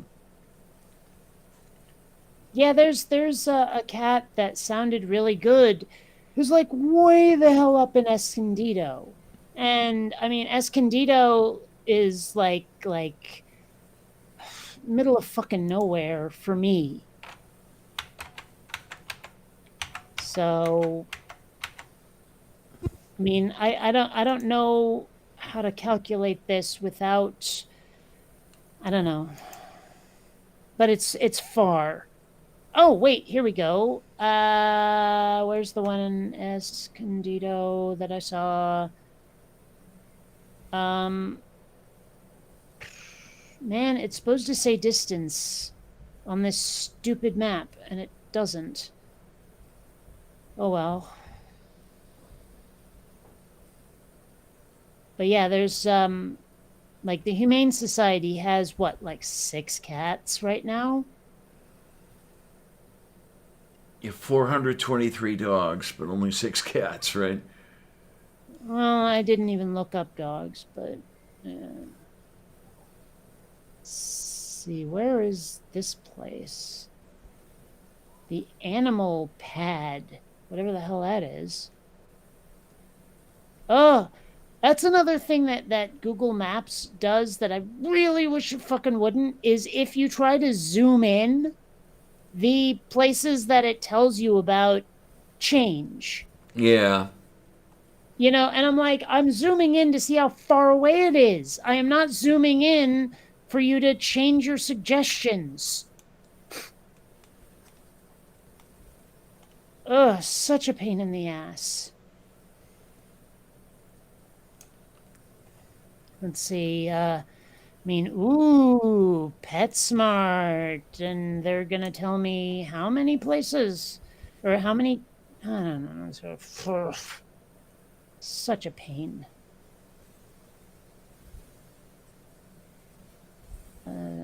Oh, here we go, pet adoption.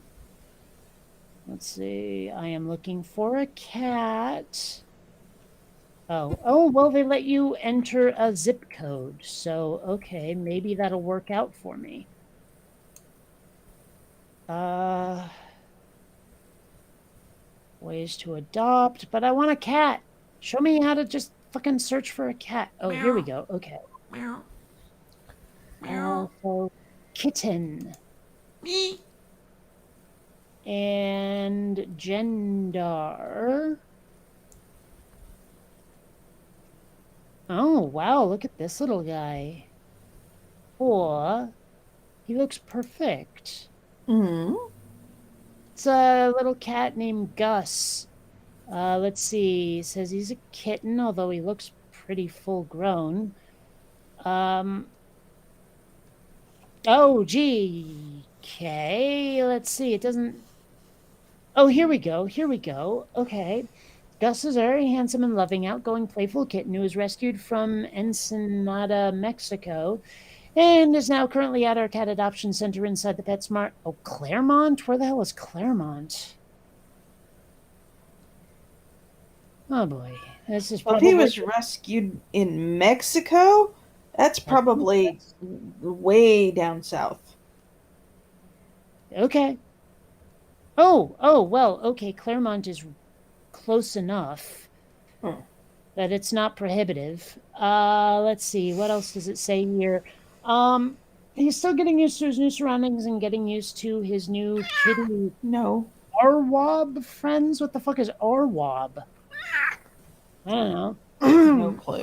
But, volunteers mention he's curious about the other kitties, but still a little scared of his fellow feline friends. He's enjoying his surroundings and loving his toys. To meet and hopefully adopt this handsome boy, submit an application, blah blah blah. Well, I'll hold on to that page, I guess.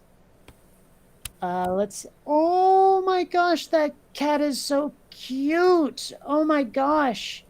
Now, not completely orange, this one, but you know the cats that are like, they look like creamsicles, basically. They have Yeah. the orange bits over the white bits, and oh my gosh, this cat looks so cute. Let me copy the image and show him to you, because oh my gosh. Moo. Moo. Let's see, present a window and Shayar. Oh, this is very, very moo. Goodness. Oh, Look at that face. Adorable little thing. It is a Look kitty at those face. Gray. Are his eyes gray or yellow?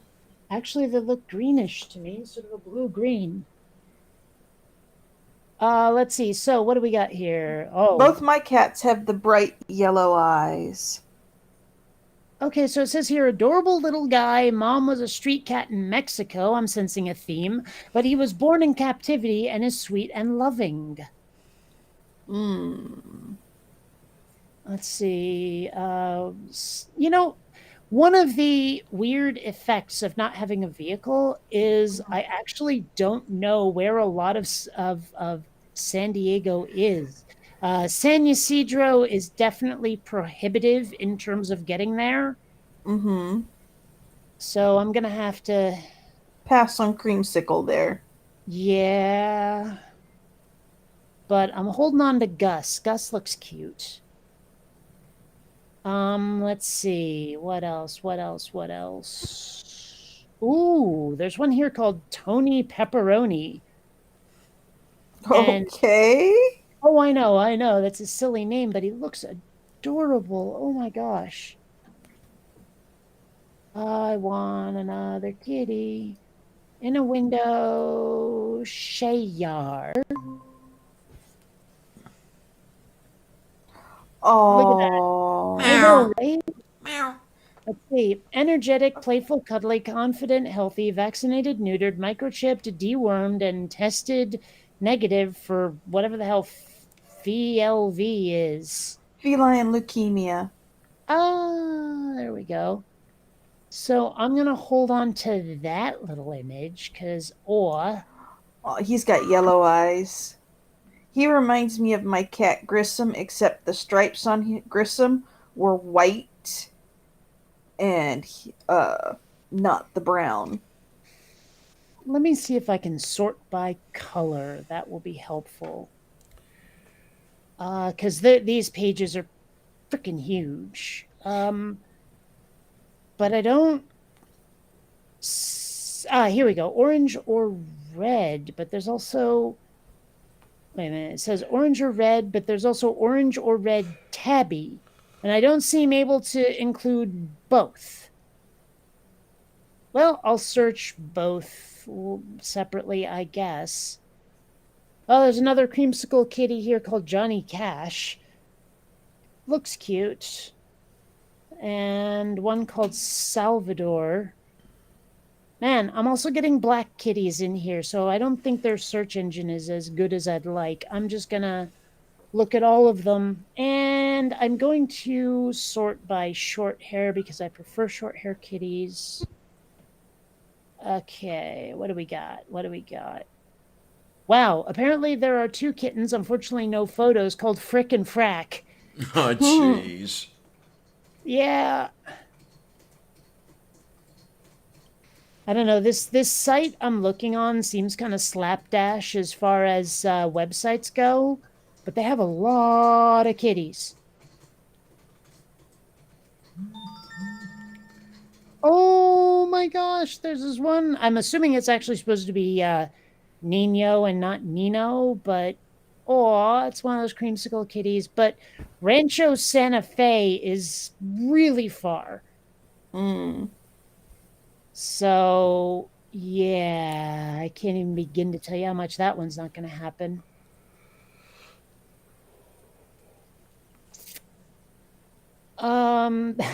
There's a cat here named R2D2 that looks like it has a Hitler mustache. Oh my god. I'm not even kidding. Let me, Oh, no, never mind. The thumbnail looks like a Hitler mustache, but zooming in, it doesn't. Okay. All right, next page, please. Oh, wait a minute. I didn't look at Tangerine. Oh, but still Rancho Santa Fe, so never mind.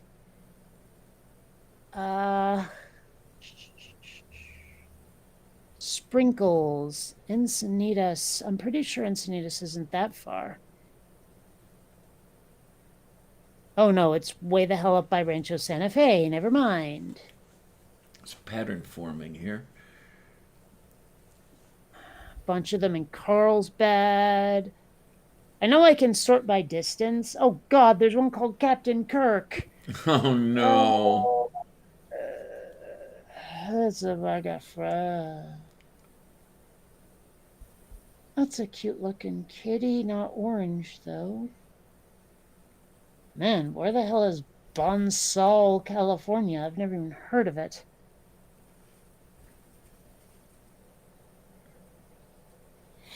Well, it's way up past Escondido. It's like halfway between Escondido and Temecula. That's too far. What else you got for me? Some of these cats are really cute.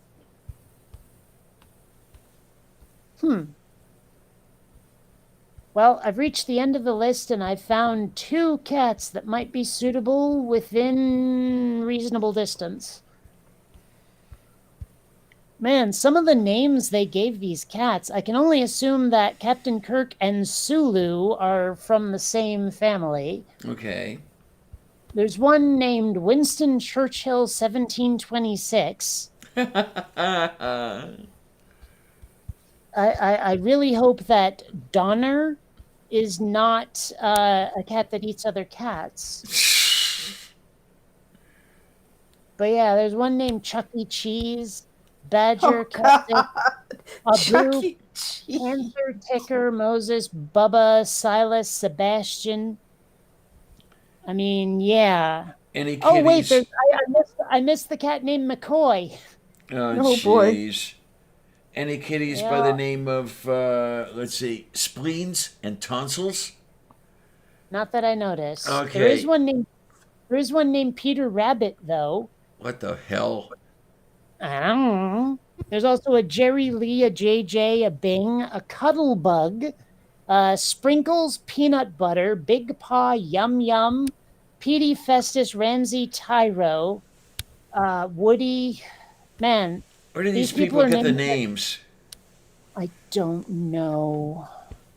Was There's one there? named Thriller. There's one named Ishmael.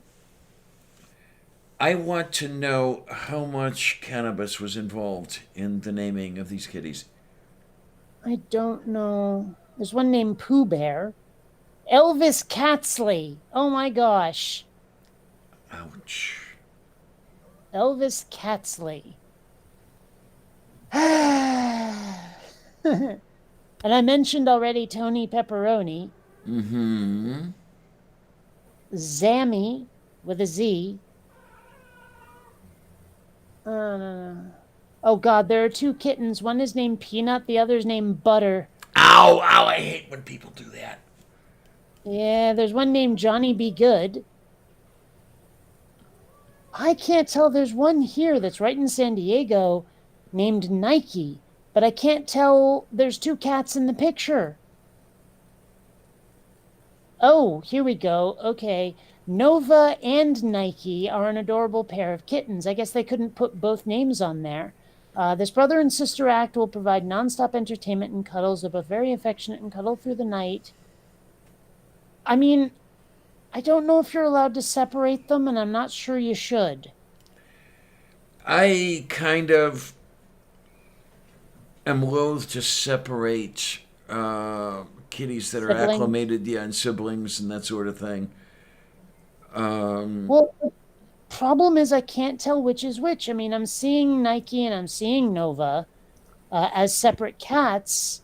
Oh, Nova's the dark one and Nike is the orange one. Okay, they have it on their individual pages. I would hesitate in separating them, but darn it, Nike looks cool.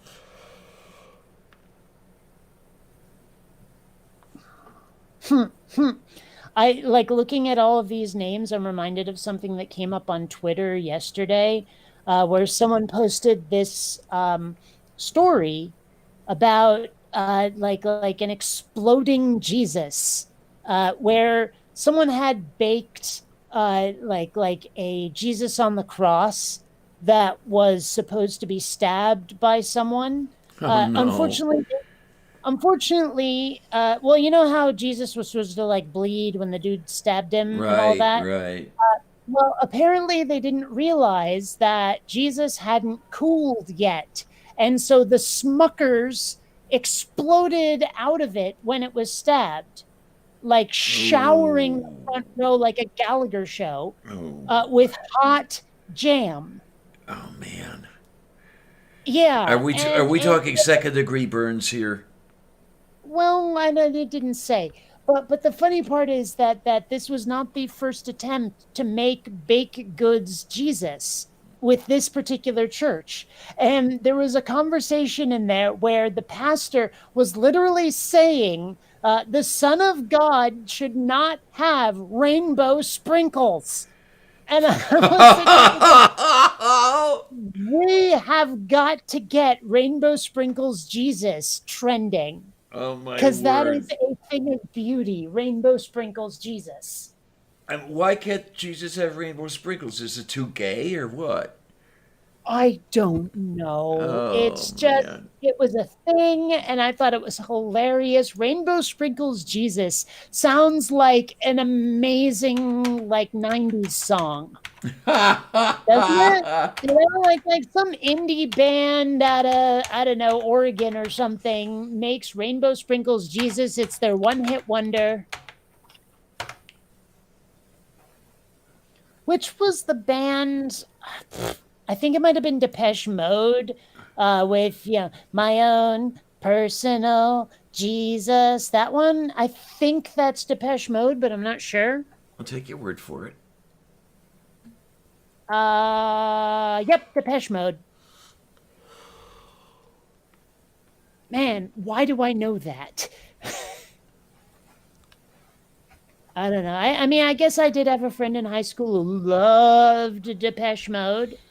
And like they're kind of big in the goth scene too, so I've probably heard that song a lot. I'm seeing something's like there's apparently in El Cajon a big, huge lot of cats that got one entry on this site. And El Cajon's not prohibitively far. I mean, it's far enough, but not prohibitively so. Oh, they're all Bengal cats. Ooh. Man, look at all these pictures. I wish these were bigger than thumbnails, but... Oh, there's this one picture of a kitty batting at the camera. It's really cute. So, yeah. But there's possibilities now for cats and the getting of them. But yeah, look at the little one down there in the lower left. Oh, Oh my goodness. Hello. of course, the one up here with the what looks like a Santa hat. Black Aw. spot on his belly? Or is that a shadow? Oh, this right here, that looks like a black Yeah. spot to me. Oh, it's so adorable. And the one in the upper middle there is really cute too. Mm-hmm. But I'm looking at this black one here. Oh, Aww. yeah. So That looks like Loki, my kitty Loki, who is laying on my laundry basket. Lovely. In So my I clean wonder- clothes. Is this place like what are the hours on this place here? 4 a.m. to 4:01 a.m. I don't know. Oh wait, this is PetSmart, so they're probably open right now.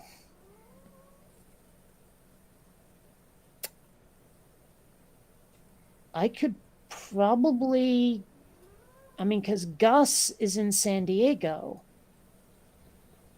Let me see here.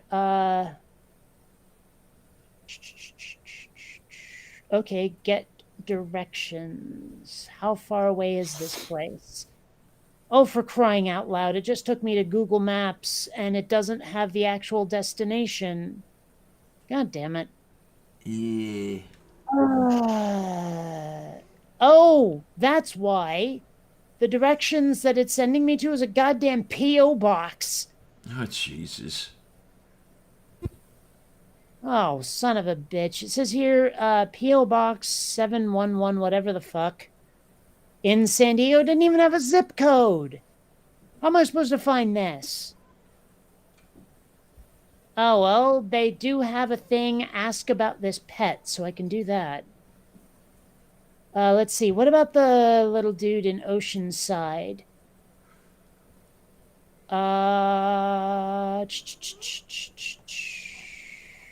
Actually, Oceanside's pretty far, but I mean, this guy's cute. Get directions. It's gonna work out for me here. Ow. Oh, that was cute. Well, let me ask, because they have an ask about this pet link that is apparently not working. All right, let me do that. Copy email address. Well. Or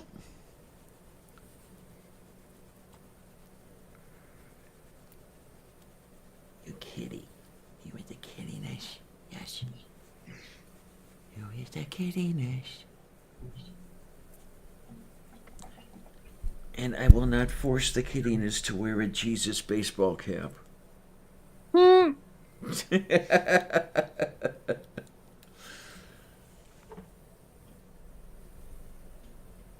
Kitty.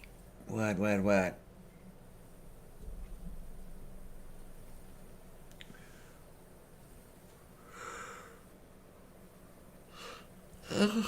Oh, Bush.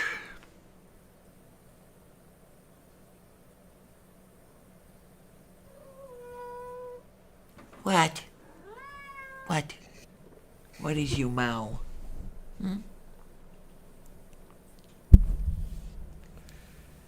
Yeah, you could have some cheeky when I get the soup out.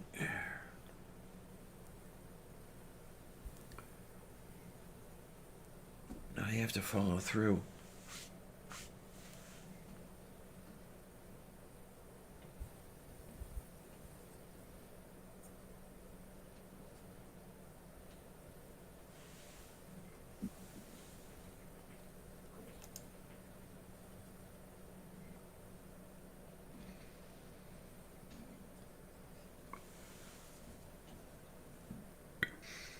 See, I want to see what it says about Gus. Oh, good. It says that I actually do have a better address for Gus. Let me see here, because it says he's in, what did they say? Claremont, which is not walking distance, but it is a very easy Uber ride.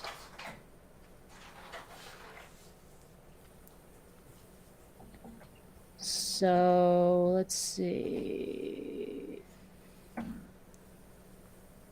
Oh, okay. That's fairly close, actually. And they are open until 7 in the PM today. Mind you, this, I don't know if I should just go there, but Well, if you decided to do that, you've got, what, 4 hours? something like that. Well, it's almost 3, so yeah.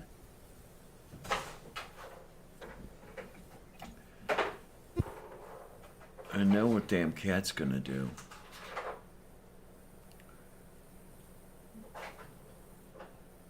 Oh, I you- should probably put a picture of Columbia in this email.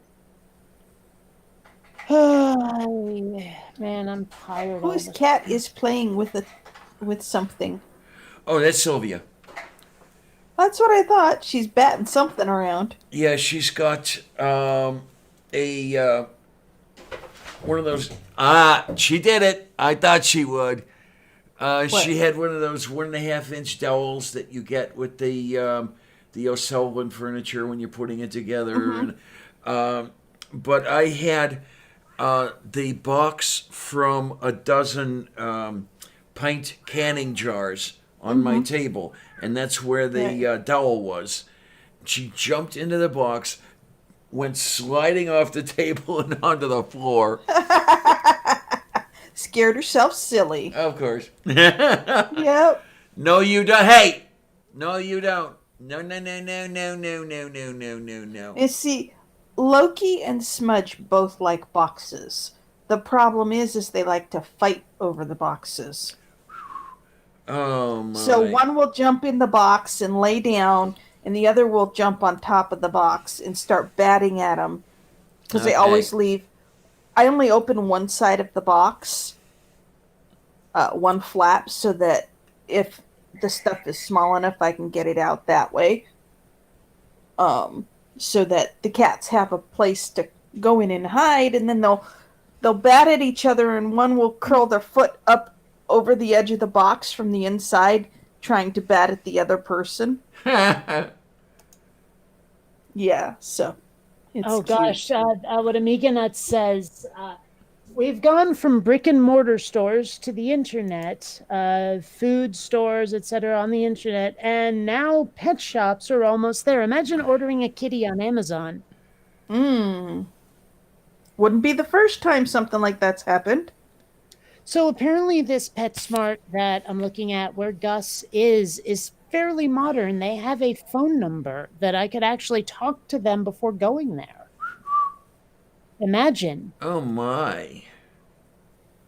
So I suppose I could call them. I mean, I sent them an email, but I could call them too. Moo. What would you call them?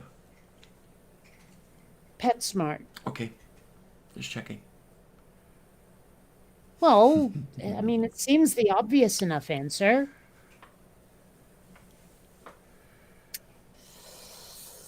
And it might be a good idea to get my ass out of this seat. Like, I've been kind of, like, for the first hour after when I showed up on this, I was full of pep and vinegar and all that shit.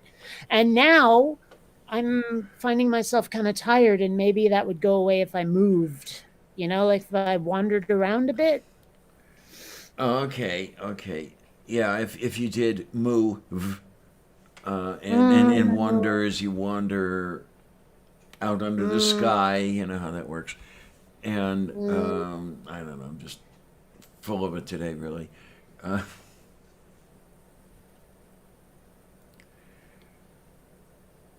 Oh, Lord.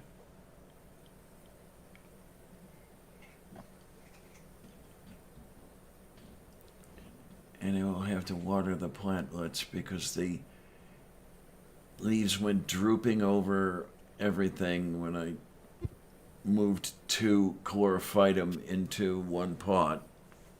Move what of the what now? I got a large 1 gallon pot. No, please just define chorophyton or whatever the fuck it was you said. Spider plant. Oh.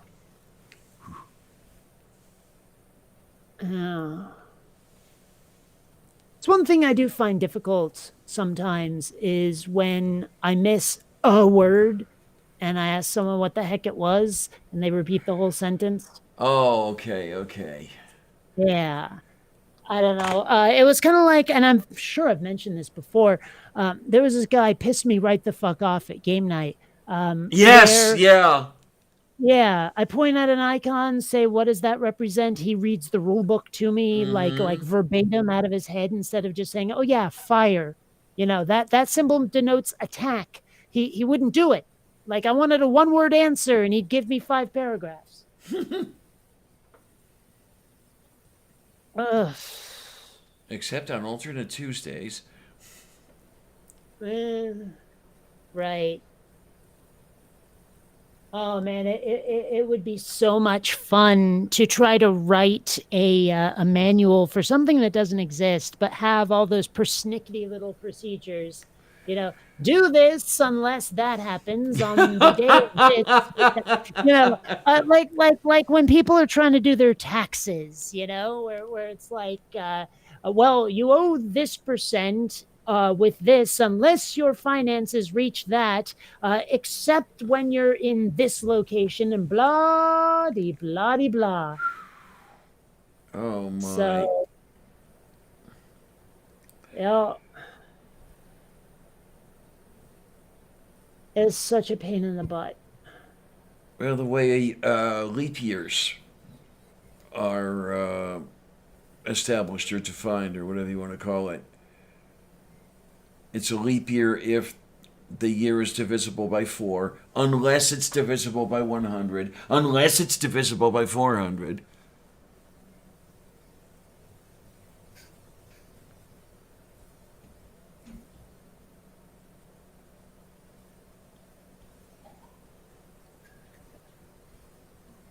Here is the kiddiness hiding.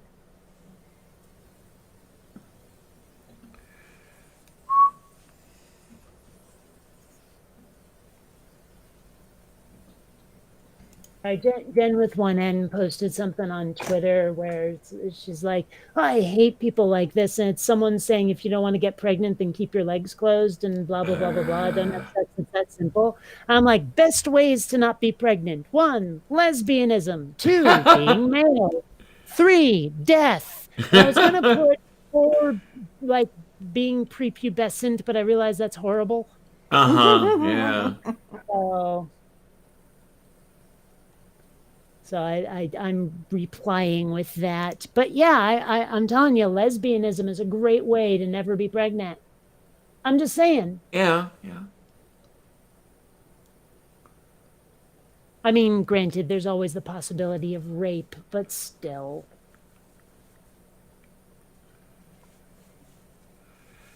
Oh, that's what we got over here. I almost don't want to look.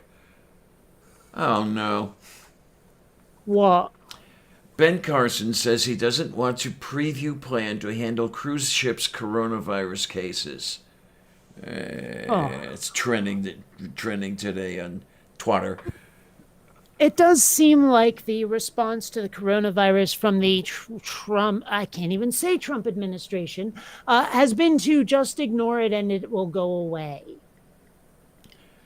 I could be conspiracy theory, might not be. I don't know. Well, no, I mean literally just from the shit they say. That's what it sounds like they're trying to do. Well, what I was headed for was the rationale being that they want a state of emergency, a national state of emergency, so they can. Yeah, I guess if people are against war enough, they need a disease. There's something, yeah. And so they can cancel the elections and not worry about it. Yeah, one of those deals. Well, I don't know. But I mean, looking at all of the heartless ideas they come up with, the ways to screw over the American people are so startling. It's like, oh, we're gonna cut everything that makes your lives livable if we can. And the fact that people cheer them on for this is so bogglesome. Like ordinary citizens go, why, yes, I don't want my Social Security. Why, no, I do not want food stamps. Of course not. Eating is overrated. Mm-hmm. Ugh. Oh, I'm quite worried about such things. But Yeah.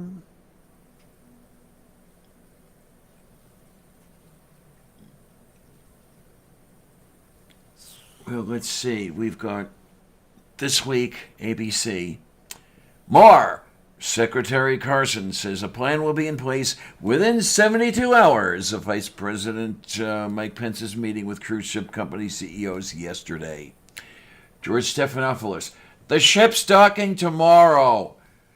Secretary Carson, the plan will be in place by that time. It's like, holy fucking shit, man.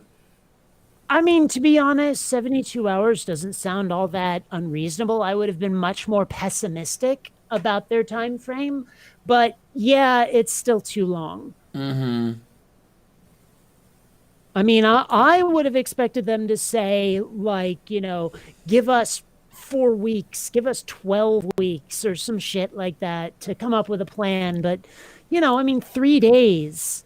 Oh, It's not so it'll bad. be stretched out to 4 weeks or 12 weeks. Don't worry about it. Well, probably. But I mean, even so.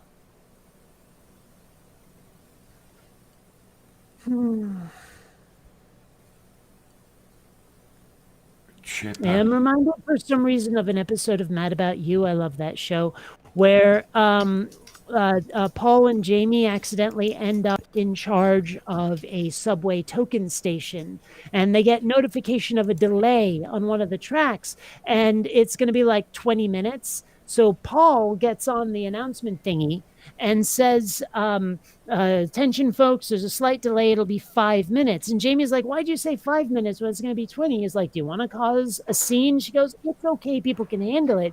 So she gets on the intercom and says, like, okay, sorry folks, it's going to be a 20-minute delay, and everyone loses their shit. So I'm sitting here thinking, like, maybe they're saying 72 hours to make people a little more hopeful than they would be based on the reality. Mm-hmm. Because the reality is going to be more 72 days. Yeah. Yeah. I don't know. Did Mom NATO go away? I'm or here. just- No, I'm okay. listening. To ti presto por quella gravetianta. I'm just being quiet. Hmm.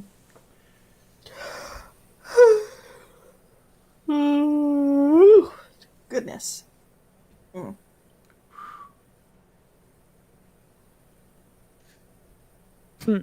So, someone says to me, like, nobody likes to be called stupid. And I reply, yeah, especially when it's accurate. Yeah. Move beef. Excuse me. I don't know. The United States is just a giant experiment in Dunning-Kruger. So that's what the great experiment meant. I mean, seriously, like just the sheer stupidity coming off of some people, the provable stupidity coming off of people is terrifying because a lot of them are proud of their idiocy. I don't need no book learning. Oh, It's crazy pants. you've identified most of my neighbors. Well, I swear these milk honkies and their kids have a disdain for formal education of any kind. Especially past the 8th grade. It was always, Pap will get me a job at the meal. I mean, I don't understand the disdain for, let's say it, nerds, for brains. I don't understand. It's like, oh, you're smart, then I'm gonna make you like ashamed of it because you're intelligent. I mean, obviously there's a certain amount of jealousy going on, obviously, Obviously. but I don't know.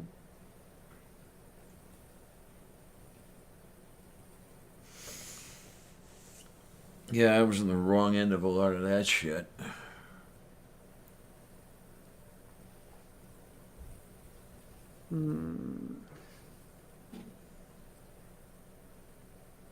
So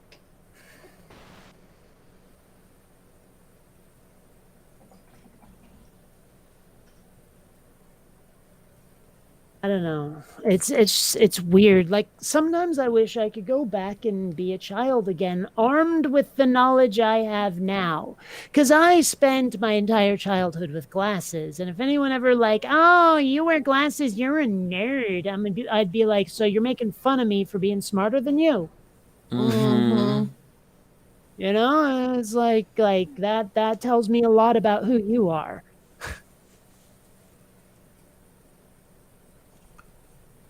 Oh my, okay. Oh wow, Robert X, that would be so cool if you could like custom build a cat. How awesome would that be? Oh, jeez. I mean, like seriously, it wouldn't shock me if we ever get really good with genetic manipulation, the ability to custom build any pet. Wow. What would be really interesting? Oh, no, go on. What would really be interesting would be if unlinked or whatever traits would be covered by the same genetic sequence, such that, for example, it appears that dogs' ears got floppy when they got domesticated and tamed and all that stuff. So if you want, say, a certain fur type, you have to get along with it a cat that is absolutely insane and will chew your face off.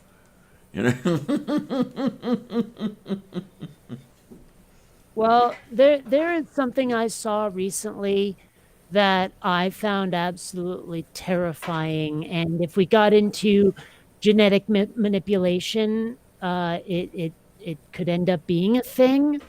Have you ever seen images of hyperdontia? Hyperdontia? Wait, Yes. it's got something to do with a lot of and something to do with teeth. Yes. Extra teeth? Yes. It's Extra baby absolutely teeth. Isn't it? no, just extra teeth all over the place. Um, It's one of the most terrifying things I've okay, ever that's seen. what I thought you were talking about. Uh-huh. Oh my Yeah. gosh. Teeth Now everywhere. there was one image I saw that's apparently a hoax, but it was still absolutely terrifying. Ugh. Yeah. Okay. But even just looking at some of the real pictures, it's crazy pants. What's with all the circles? I think it's like identifying certain teeth as like ones that needed removal or something. I don't know, but still, I mean, wow, some of these images are creepy. Even if they're not real, they're creepy as fuck. So My sister had a bit of that going on. She did not shed the milk teeth before the permanent teeth started coming in. So Yeah. there were the two rows of teeth happening. well, I don't know. It's very strange. I mean, don't sharks have like multiple rows of teeth or something? They are continually growing teeth. It's almost like a conveyor belt of teeth. Yeah. But I don't know. It's very strange. Mo. Right.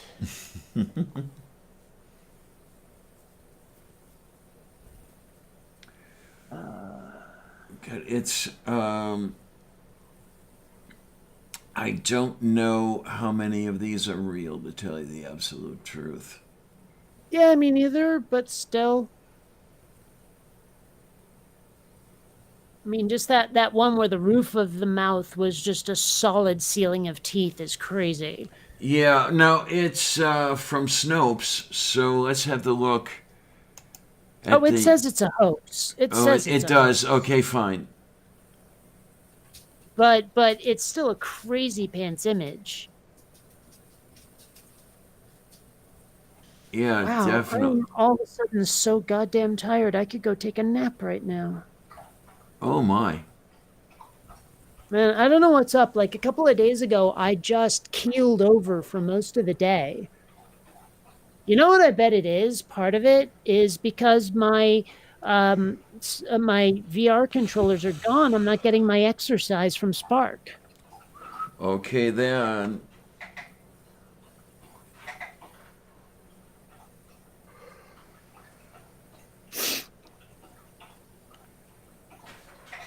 Somebody's thirsty. Oh yeah, that's Shadow. He's in the kitchen drinking. Oh, is that what that is? It sounded like Yeah. typing. Yeah, no, that's my dog drinking out of his water bowl. Huh. Well, it sounded like typing.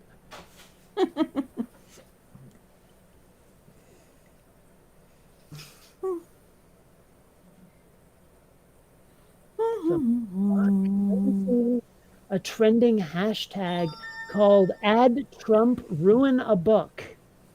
Oh yeah, I didn't look at any of this stuff though. Oh God! Oh, that's terrible. That's terrible. Someone changed Little Women to Belittle Women. Oh, Oh, man. God.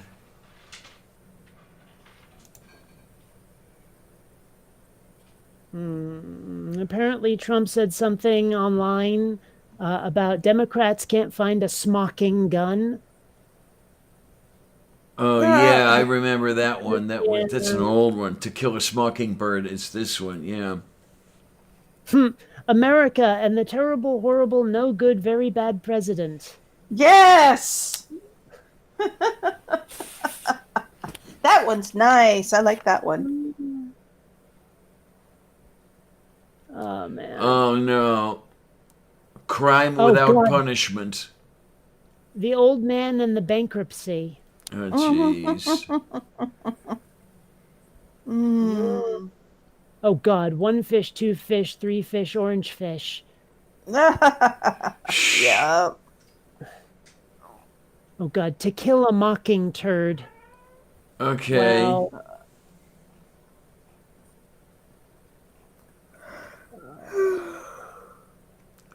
Oh God. Oh, geez. On the orange of species. Mm. Shitty gangbang. Oh! Oh. Huh. And it's there with a picture of Trump and Epstein. Mm. God. What to expect when you're expecting to be impeached? Mm. Let's see. The dumpster fire of the Hannity. Oh. Oh, the places you'll golf. Mhm. Are you there, Russia? It's me, Donald. Gone with the windmills. Oh my gosh. What? Is you the kitty? Why is you the kitty? Is there a reason that is you the kitty?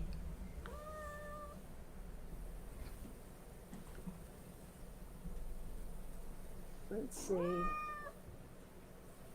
And well, yeah, okay. A cockwork orange. Hey. Yeah. How? It's a tale of two titties. Yes, yes. 20,000 Lies Under the Sea. That one's not that good. Oh God, of Mice and MAGA. War and Hairpiece. Ah, that's a good one.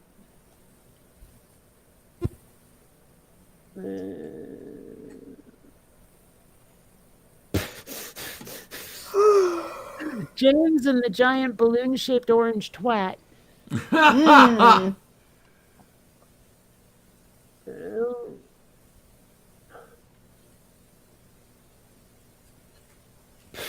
Goodnight Loon. God. The Great Gatsby, and they have a picture of him like on the golf course and like is on his hands and knees. Oh God, From Here to Infirmity. The sun also rises with a picture of Junior. Man. Gullible's Travels. Okay. All right, Charlie and the Hamburger Factory.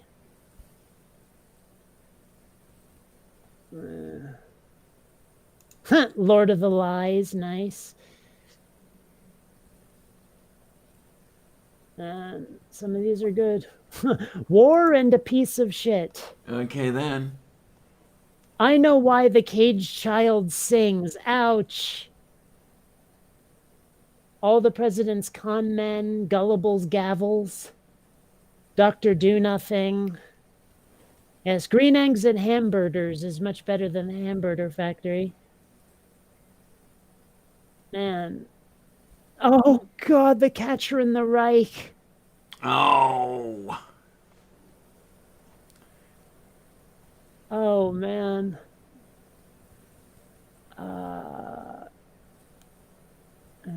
Of Rats and Men, okay.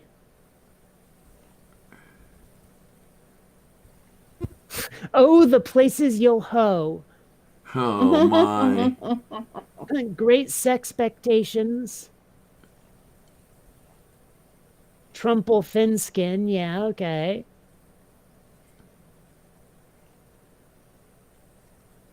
Oh, The Perfect Stormy.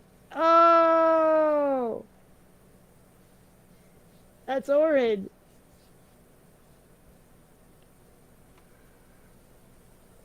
Oh God, The Rattle of the Bulge. And it's like a picture of his stomach.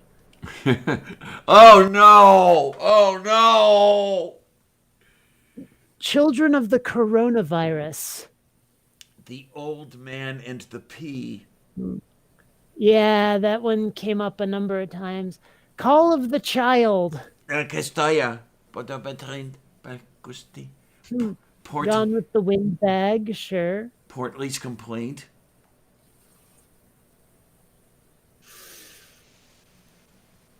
Oy. The Liar, the Bitch, and the Wardrobe. Okay, sure. Withering Heights. Or no, sorry, Withering Rights is what it says. Low Expectations, nice. The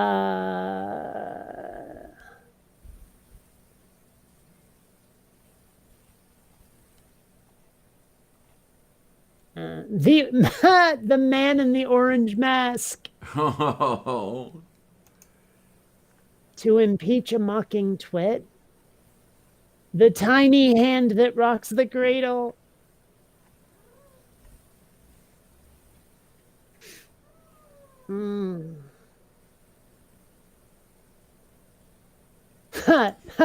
Someone said like the first line of a book would be, "It was a dork and Stormy Daniels."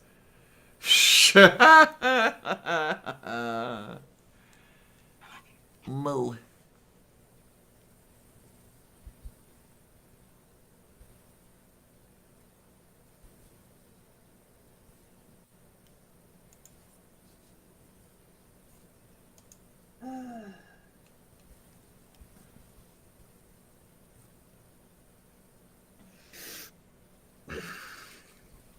Yeah, some of these are pretty good, but I think I'm done looking at them. Ooh, football. Football? Sorry, it's something I say every time I burp. I'm sure I've explained it. Oh, okay. Yeah, I suppressed the sound of it. I wasn't sure if the mic caught it. Yeah, it actually did. But no big deal.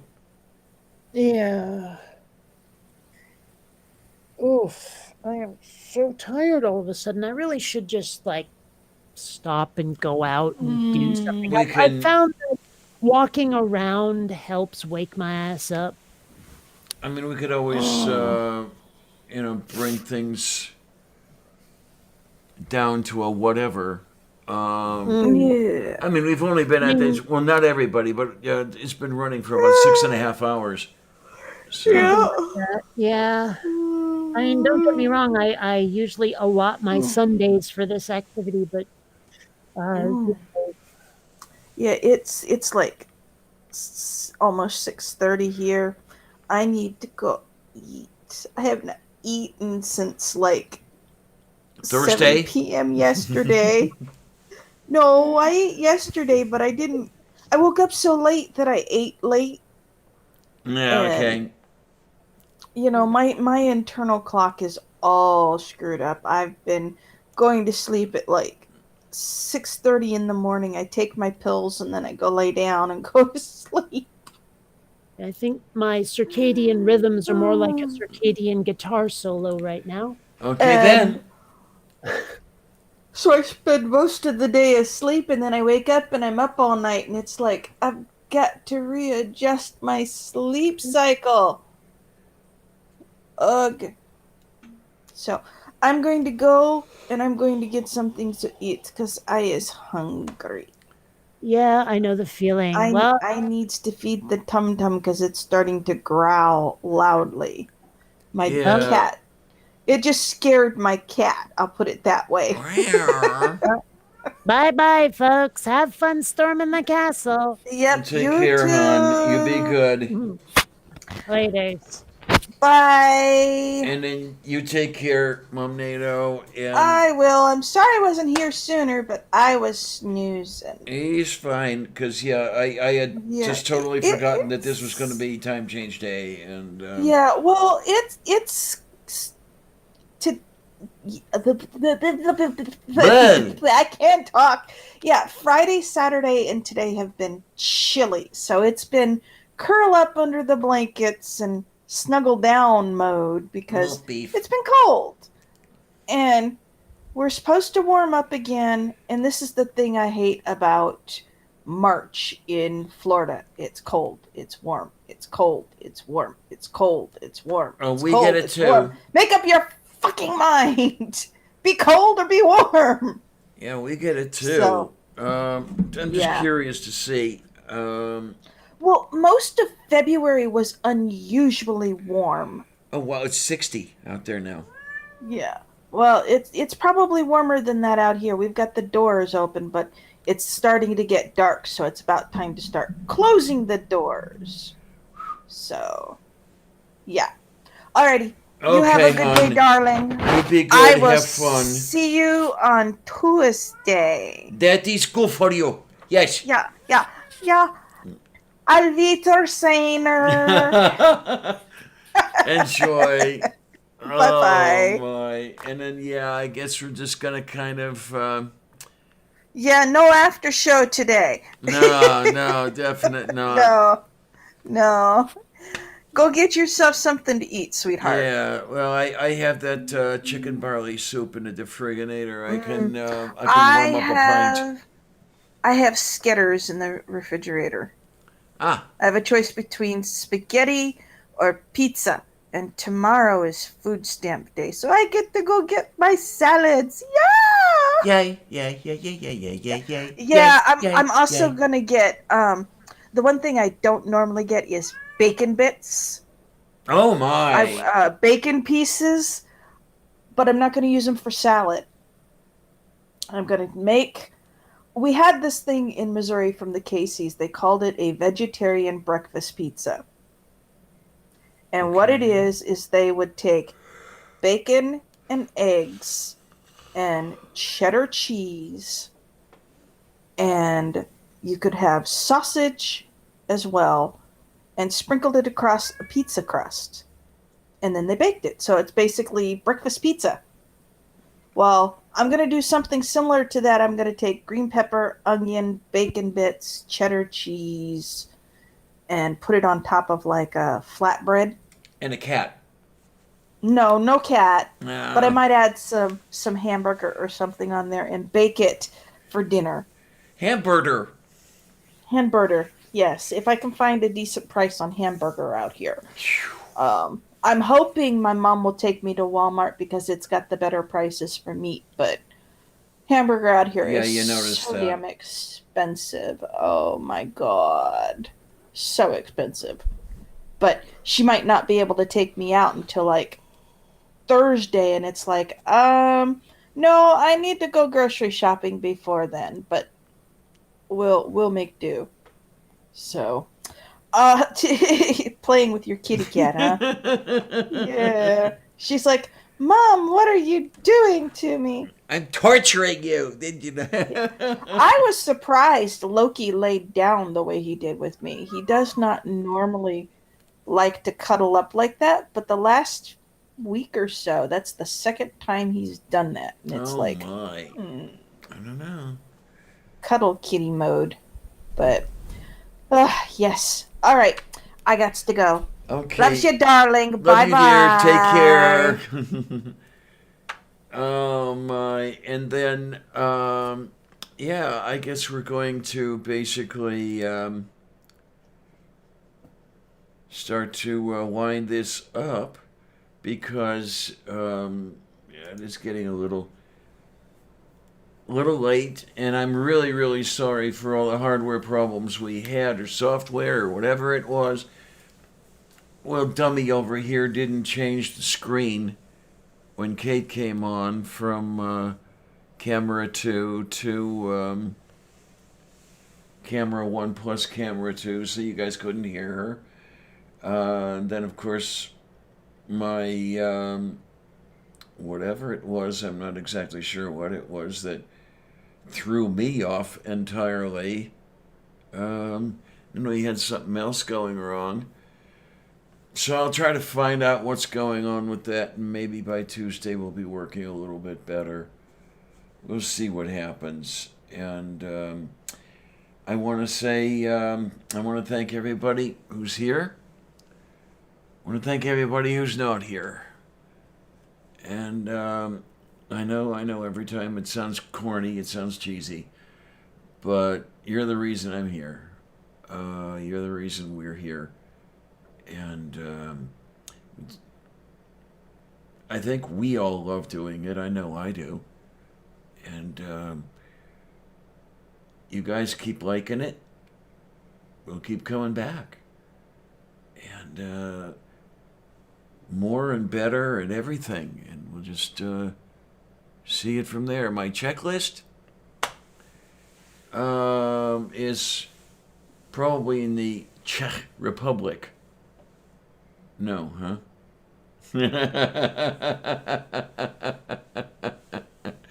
Oh, I thank you guys. I really, really do. And now we're going to find out if the work I did on my closing screens was good or if it is headed down the toilet.